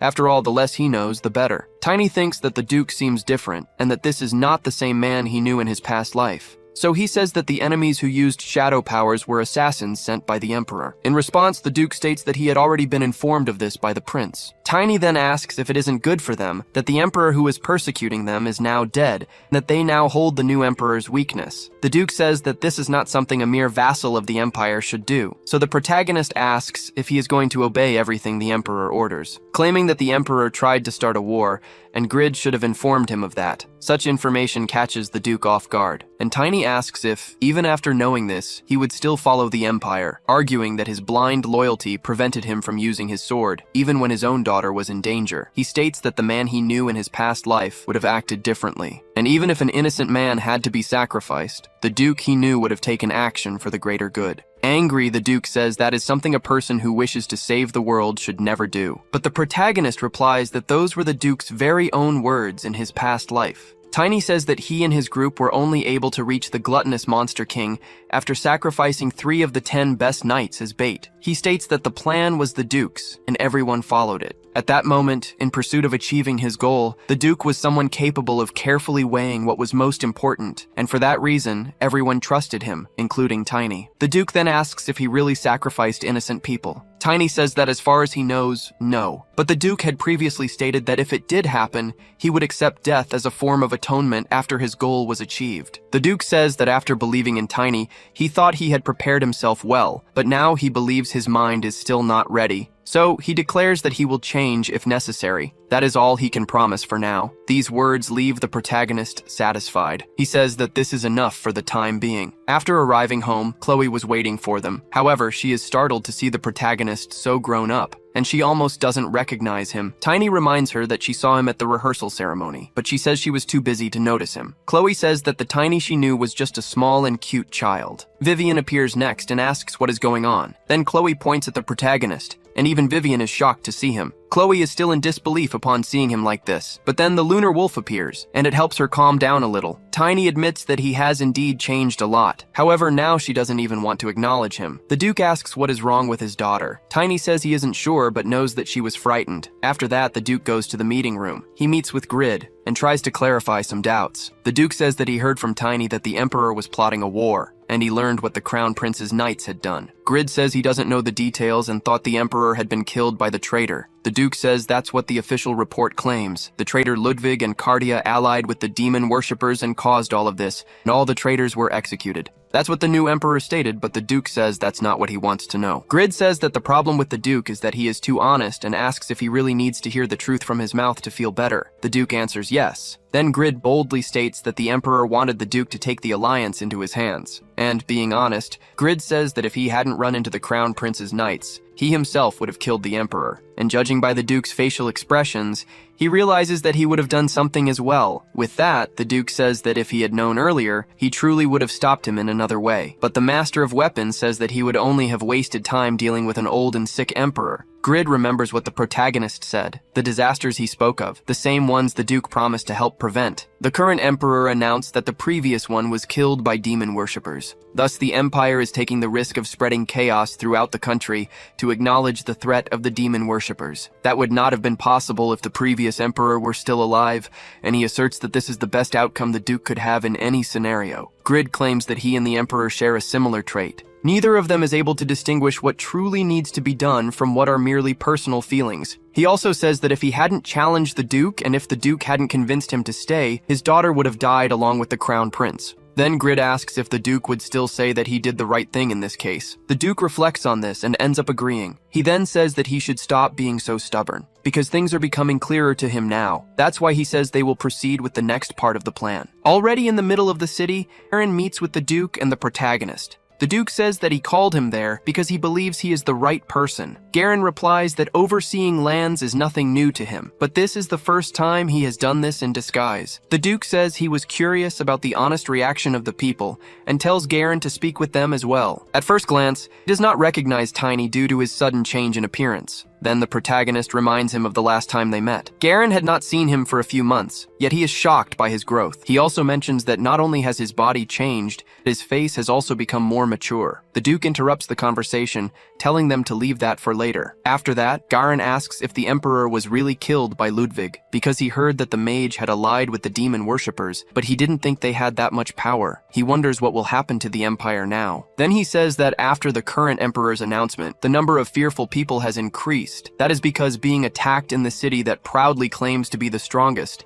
and the Emperor dying at the hands of the demon worshippers, creates the belief that they are not safe from them anywhere in the world. The protagonist realizes that Garen only knows what has been publicly announced and is unaware of the truth. Garen says that with Assyrian Ecliptica as the center, state of alert regarding the demon worshippers is spreading. The Duke states that the current Emperor is also planning to announce the bomb, so other forces related to this empire will soon receive the news. Tiny thinks that most of the disasters he remembers are about internal wars, but if his identity is revealed, things will become even more difficult. The Duke himself says that from now on, it will be harder to act since the Empire remains strong and stable. So perhaps they can mediate among the other four forces, as what they have achieved this time was truly significant. He tells Tiny that he did very well. The protagonist is surprised by these words. However, the Duke warns him to be careful with his facial expressions since they are trying not to draw attention. He then simply responds that it is an honor to be praised by the Duke, but this careless action causes his hood to slip off his head. Soon, people around them begin to notice the protagonist. They recognize him as the Radiant Knight who killed the traitor, and even identify the Duke of Valentia beside him. Angrily, the Duke says that Tiny has become quite famous. Garen remarks that at this rate, it would be difficult to continue their conversation there, and suggests moving to another location. Thus, they leave the area, and Tiny says that people will think he is a morse of Vere. Garen asks what's wrong with being from a semi-noble family. After all, that family has already disappeared, and it shouldn't matter. Little do they know about the lie that Tiny once invented. The Duke asks when the protagonist became famous. Garen says it must have been when the new emperor ascended the throne. He announced to the entire country that Tiny did most of the work to save Karun and the Azran family. Tiny is not happy about this at all, but the Duke says it is better this way, because the protagonist must go to Elfheim soon, so it's better for him to be famous when facing the elves. Speaking of which, Garen asks if there is any particular reason the Duke is sending the boy to Elfheim. The protagonist explains that the demon worshippers are after the sacred object. He has to go there to convince the elves to protect it. Garen says there is no need for Tiny to get involved in this because he has a friend in Elfheim. This information catches both of them by surprise. They want to know more about it because the Duke had no idea that Garen had elf friends. He explains that when he traveled to the Rodman lands to hunt a monster,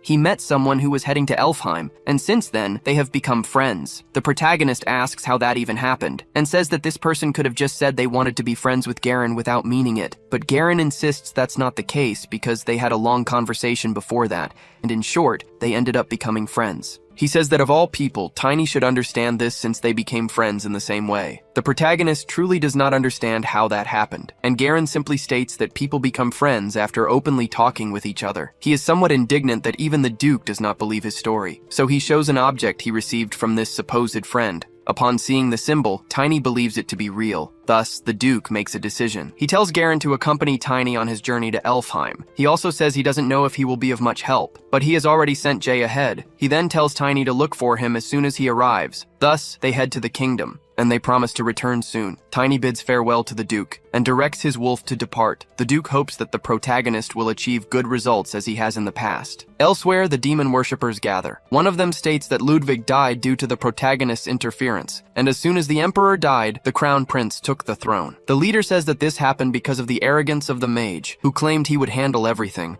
He blames the protagonist for everything, wondering how he knew about their plan. One of the cultists suggests that there might be a Dragon Eye spy among them, but the leader says that if that were the case, the emperor wouldn't have died, and he declares that the hero must be blessed by the goddess. The cultist asks if this means that the administrator of the imperfect world has initiated the Great Demon War and created another hero. Their leader says that there is no other explanation, and he asks if he remembers the story told by Malam. The cultist confirms that he does. That story tells of how the administrator could only see the predetermined fate of the imperfect world. By interfering too much, the world deviated from its destiny, breaking the boundary between dimensions. The true rulers are arriving earlier than they should. The world, having lost its cycle, will be destroyed sooner than it was meant to be. The being called the goddess once altered the world's fate, which continuously cycles through destruction and creation by creating a hero and bringing the demon into this world. Thus, those who believed in the goddess think they have won, but in reality, a trace proving otherwise was left behind when the demon station and the great labyrinth were created. The cultist states that if a new hero has been chosen now, the end of the world is even closer. Their leader says that, because of this, their dream will become reality even sooner. However, the cultist reinforces the idea that there may still be a spy among them. Then the leader says that they can test that, and originally, they had planned to go to Elfheim after dealing with the Empire. But their trump card, Elaine, died, so they will change their target to the Orc Alliance, where they have another ace prepared. If the hero goes to Elfheim, then he is truly the hero. But if he goes to Baator, the city of the orcs, that means there is still a spy among them. If their enemy heads straight for Elfheim, the leader says that his servant can handle it on his own. The servant agrees, stating that he will do it for the new world. After this, the leader thinks that if the person they suspect is truly the hero, he will not take responsibility by claiming it was part of the oracle's prophecy. Instead, he will kill that person. But if he goes to Baator, he will have to investigate properly, and he wonders where the Morse boy will go. Meanwhile, the protagonist is nearly at his destination. Garen says that they have arrived at the orc campaign, and now they must hurry. Sometime later, the protagonist sees the most feared demon standing before him, ready to attack. He then lets out a startled scream. Terrified, he wonders if he has traveled through time again, but he quickly realizes that it was just a nightmare. The lunar wolf nudges him until Tiny notices that it is a full moon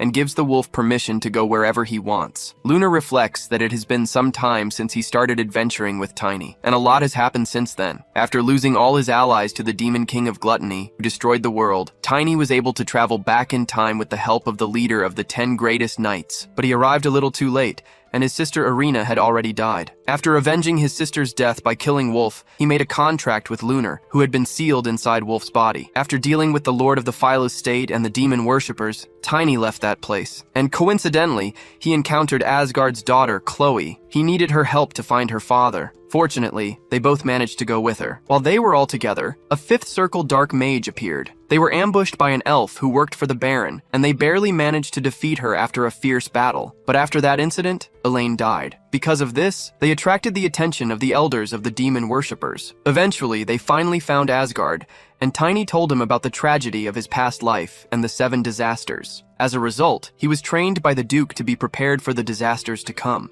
During this time, the Lunar Wolf was considering canceling their contract. That was when the protagonist obtained a weapon from the forge. After finishing his preparations, Tiny headed toward Karun to prevent the first disaster. But they discovered that things had already started going wrong by that time. After dealing with all the demon worshippers hidden on the ship heading toward the city, Tiny was recognized by the King of Karun and was able to prepare for the disaster at the palace. Sometime later, the king introduced the navigator Litman to Tiny. However, he was actually a neglected beastman who was on the enemy's side. He was the one who locked away the missing mage and kidnapped the offspring of the ancestral monster, the Kraken, because he planned to use this offspring to lure the Kraken and destroy Karun. However, Tiny dealt with the demon worshippers who tried to steal the sacred object. He also resolved the misunderstanding with the Kraken, consequently preventing the disaster in Karun. That was how Tiny earned the title of Radiant Knight and grew significantly. But the next disaster was already waiting for him, before the wedding of Chloe and the Crown Prince could take place. Asgard's rival and future ally appeared and challenged the Duke to a duel. Even though he didn't want to, he was convinced by the protagonist to accept, and after the Master of Weapons lost the battle. He remained in the capital until the wedding was over, as promised. That way, he was also informed about the future disasters. Meanwhile, however, a great conspiracy was being orchestrated in the Imperial Palace, the annihilation of the Imperial family. The second queen wanted to purge the bloodline of Aslan, a lineage she deeply hated, which in fact had ties with the demon worshippers. The Emperor ordered a secret society called the Imperial Shadow Troop to assassinate Asgard, as well as the demon worshippers who tried to tear the Empire apart through explosions. For his part, Tiny, who was preparing for the impending disaster, was ambushed by a member of the Imperial Shadow Troop, Luna Morse. He pretended to be from the same family as her to avoid being killed. Thus, he managed to escape that dangerous situation. On the day the disaster struck, Tiny tried to prevent the bombs, but the demon worshippers had already planted them. They eventually exploded, resulting in chaos. Under the Duke's orders,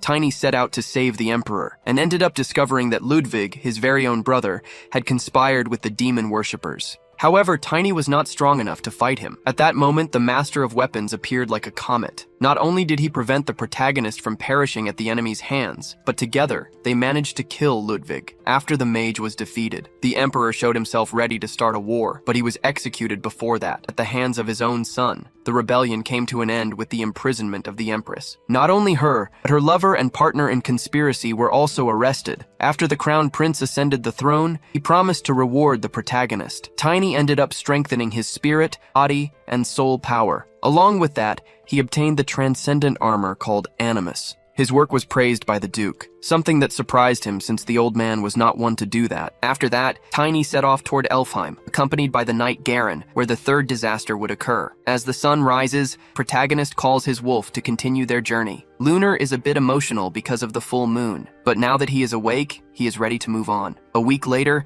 in a vast pasture outside the Empire, Garen says that this is orc territory. He apologizes for the long journey, stating that the protagonist could have arrived in just one day if he were alone. However, Tiny says he doesn't mind, and either way, needs help to enter Elfheim. Garen says they should be careful about one thing, the orcs. He also explains that if they were in Industria, they could simply pay a toll fee, but orcs do not allow the weak to pass through their territory. Tiny knows that they will have to accept the orcs' challenge as brave warriors to proceed, and says that until they reach Elfheim, they will encounter several tribes if they go in a straight line. If they win the battles against the orcs, they will reach their destination faster. Garen is impressed by the protagonist's knowledge, but remembers that the Duke warned him not to question how Tiny knows things, and simply to act accordingly. On that occasion, the Duke promised to reveal the reason someday, but until then, he instructed Garen to just support the protagonist. That was why he agreed to this mission. Garen thinks he should keep it a secret as a friend, so he simply follows the protagonist, just as the Duke instructed. The two advance, running through the field.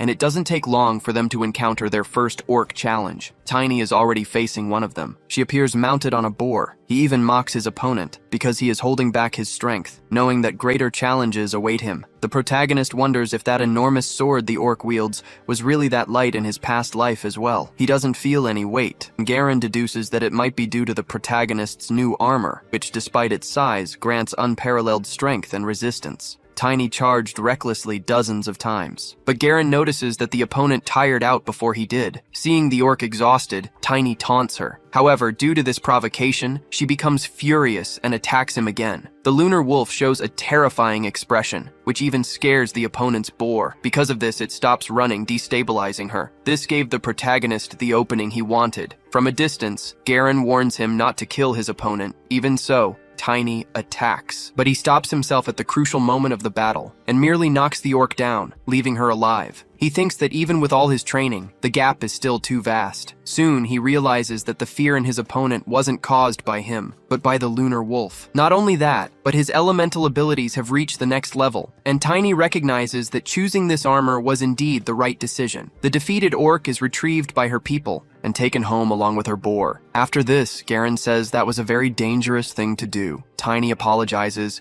claiming he got too excited. Garen says that now they will move on to the second tribe and regrets never having seen such imposing orcs before. Tiny, however, thinks it was easier than he expected. Regardless, Garen asks if they should proceed to the second tribe, and Tiny responds that they can stop in Jamming Wood on the way there. His friend asks why. The protagonist explains that it is the city of the Red Boar, which he just defeated, and they can get there in 2 hours if they head west from here. Garen asks how he knows that, and Tiny says he just heard it somewhere. But the knight is no fool, and knows that the protagonist has many secrets. Even so, he decides not to question him further. After arriving in Jamming Wood, an orc appears at the entrance, and tells the two of them to stop. The orc notices that they are not merchants. However, Garen states that he has already passed the warrior's challenge, and shows him the reward for his victory. Thus, they are allowed to pass, even though the orc does not want to let them in. Tiny comments that they are not as friendly as he expected. Garen explains that it is due to the many wars of the past. The protagonist recalls that even in his past life, when there was an internal war in the Empire, the orcs came in massive groups to plunder, but the orcs also had a war within their own tribe, and they self-destructed afterward. Tiny thinks that Elfheim might also be a problem, but there are many things he doesn't know about the orcs' internal war that is approaching. Battle and war are nothing new to the orcs, but war within their tribe is. No species would choose to self-destruct, and he wants to see if there will be any sign of that, at least for a day. So he suggests staying there for a day, and Garen says he will do as Tiny wishes. Tiny asks if he isn't curious about the reason. Garen replies that he trusts Tiny and knows that he isn't the type of person to do something like this without a reason. So they decide to stay in the city for a day instead of moving forward. Tiny comments that the place is bigger than he expected. Garen thought he had been there before, but the protagonist says that it is his first time and that he only heard about this location from a friend. He thinks that it's no wonder Jarek boasted about this place, and if Jamming Wood is this impressive, the capital Bader must be much larger, and his friend must be there. Then, an orc appears and says that things have already been quite tense lately. Soon, a human in full-body armor arrives and asks what the protagonist wants in his city. Garen explains that they have just passed the warrior's challenge, and that there is nothing for them to worry about. The leader asks how the protagonist managed to do that with such a small body. In his defense, Garen states that despite being small, Tiny is one of the greatest geniuses of the Empire, and it was not a shameful battle for the orc warrior. After hearing this, the orc leader says that the protagonist must prove himself to him. The others are shocked by this challenge. In turn, Tiny accepts, leaving the others even more surprised. However, Tiny says that he has a schedule to follow, so he cannot take too long. The orc leader is extremely excited and gives an order to his people in their local language. Then he says he will show the battle location. Once there, many orcs have gathered to watch, and the leader asks if the protagonist is comfortable with this. Tiny replies that he doesn't mind but is worried that it might be a bit rude, because he doesn't want to beat the leader in front of his own people. However, the leader says that orcs take anything related to battle with honor, so he shouldn't worry about that. So Tiny says he won't hold back. He even goes as far as to remove his armor, something that surprises the orc leader. He says that the rumors were true, and Tiny realizes that he was recognized as soon as the leader started speaking to him. The leader confirms, but says he is disappointed because he couldn't believe the Radiant Knight was just a swordsman. Tiny says that it's not the warrior class that determines the outcome of the battle, This response pleases the orc leader, but now he wants the protagonist to prove it in battle, something Tiny would love to do. Thus the two begin to fight. Immediately after, they clash and are thrown in opposite directions. The orc leader is not satisfied with this. For his part, Tiny thinks that it's clearly different without his armor, and his opponent is stronger than he expected. The protagonist feels that it's been a while since he felt this way. It's as if he has gone back to the past again. The orc leader prepares to attack and raises his axe toward Tiny. As he attacks, the protagonist manages to defend himself. Tiny faces his opponent and feels so curious that he can't help himself. He remembers fighting orcs in his past life, and now he wants to see how far his brute strength can take him. As he distances himself from his opponent, he notices that this is the orc's mana method, the tribal tattoo that the leader wears. His opponent asks why the protagonist isn't using his armor. Tiny says that without it, he is still strong enough to defeat him. Then the opponent attacks and tells Tiny not to disappoint him. The protagonist tells him to have high expectations. Soon, the two attack and clash again. From afar, Garen watches the fight and thinks that the two are already taking it too far, but they are far from done. The protagonist himself is enjoying the fight because he thinks that this orc is exactly like his friend Jarek, who always told the protagonist to fight like a man until the enemy's bones break because that is the way of a knight. These memories make Tiny even more excited. He uses his strength intensely, even going as far as to crack both their weapons, until he breaks them both, leaving them at the mercy of their bare fists. The impact of this can be felt by everyone present, including the protagonist's friend. For his part, the orc leader says that without a doubt, the protagonist is confident. Tiny says that the same can be said about him. This satisfies the orc. Then, instead of continuing the fight, he embraces Tiny, saying that this is enough to confirm the rumors, and now he can be honest with him. Then he says that they should go talk somewhere else. This definitely surprises the heroes. A little later, they find themselves in front of a banquet, and the orc leader tells them to eat whatever they want because after fighting hard, they must eat. Garen shyly thanks him for this. Tiny, on the other hand, doesn't waste time and enjoys every piece of meat, even surprising the orcs. While they eat, the leader wants to say something and says that there was a reason for bringing them here. He then asks if the two are close to the Emperor. Tiny responds that only in public, and he can't say they are personally close, but there was one time he slapped him. The orc leader says that's enough because no one would dare hit the Emperor unless they were close to him. Then he directly tells Tiny to answer honestly. Is the Empire preparing for a war? Garen tries to change the subject, but Tiny asks what makes the orc leader think that. The leader says that there are battles happening in orc lands right now, and that Chief Nergui of the Black Rhino tribe is preparing for war, defending orc unity. Tiny asks if war isn't common among orcs. The leader replies that it is, but not if there is a human among them forcing them to start a war. Hearing this makes the protagonist wonder if this could have been the work of the last emperor. Then he puts his honor on the table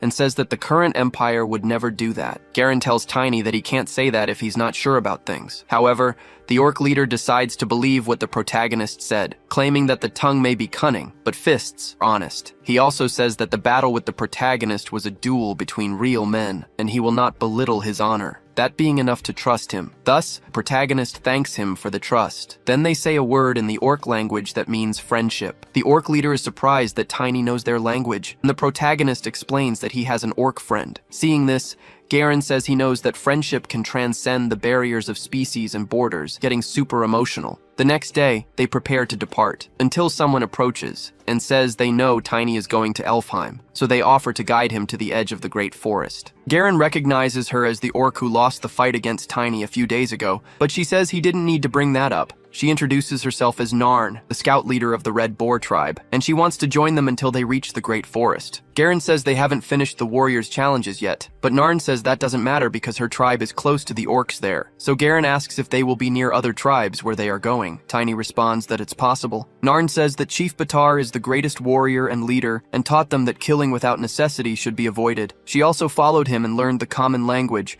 allowing her tribe to prosper. Garen says that this leader must be a great man, but the protagonist thinks about it and finds something strange, as he saw some refugees from Jammingwood in his past life. However, he never heard the name Batar, and he wonders if this Batar died before the day of disaster. Tiny then asks if there is a way to send a message to the Empire from Jammingwood. Garen asks why he wants to do that. Tiny says he must warn Valentia about the changes in the orc tribes because it is important. The knight had already assumed it was about something else, and tells the protagonist not to worry because he has already contacted a friend in Jammingwood to send a message about the conversation they had with the local leader. He thought Tiny was worried about saying such a thing with confidence, but the protagonist knows that's not the case. Garen says that orcs cannot use ancient magic to communicate through spells, but that friend will personally go to Valentia to deliver the news. The protagonist asks since when he has had a friend in Jammingwood, then the knight says he met him in the arena, and says that the duration of friendship doesn't matter, because he is trustworthy, and asks the protagonist to trust him. So the protagonist decides to give him a vote of confidence. A short time later, they reach the border, and Narn speaks with the other orcs. She explains that the humans are travelers heading to the Great Forest. Since they are friends of the Red Boar tribe, the leader lets them pass, until one of them speaks to the protagonist and says he has heard that a human riding a wolf spirit who prevented the disaster is passing through the orc grasslands. He quickly identifies that the protagonist is this person.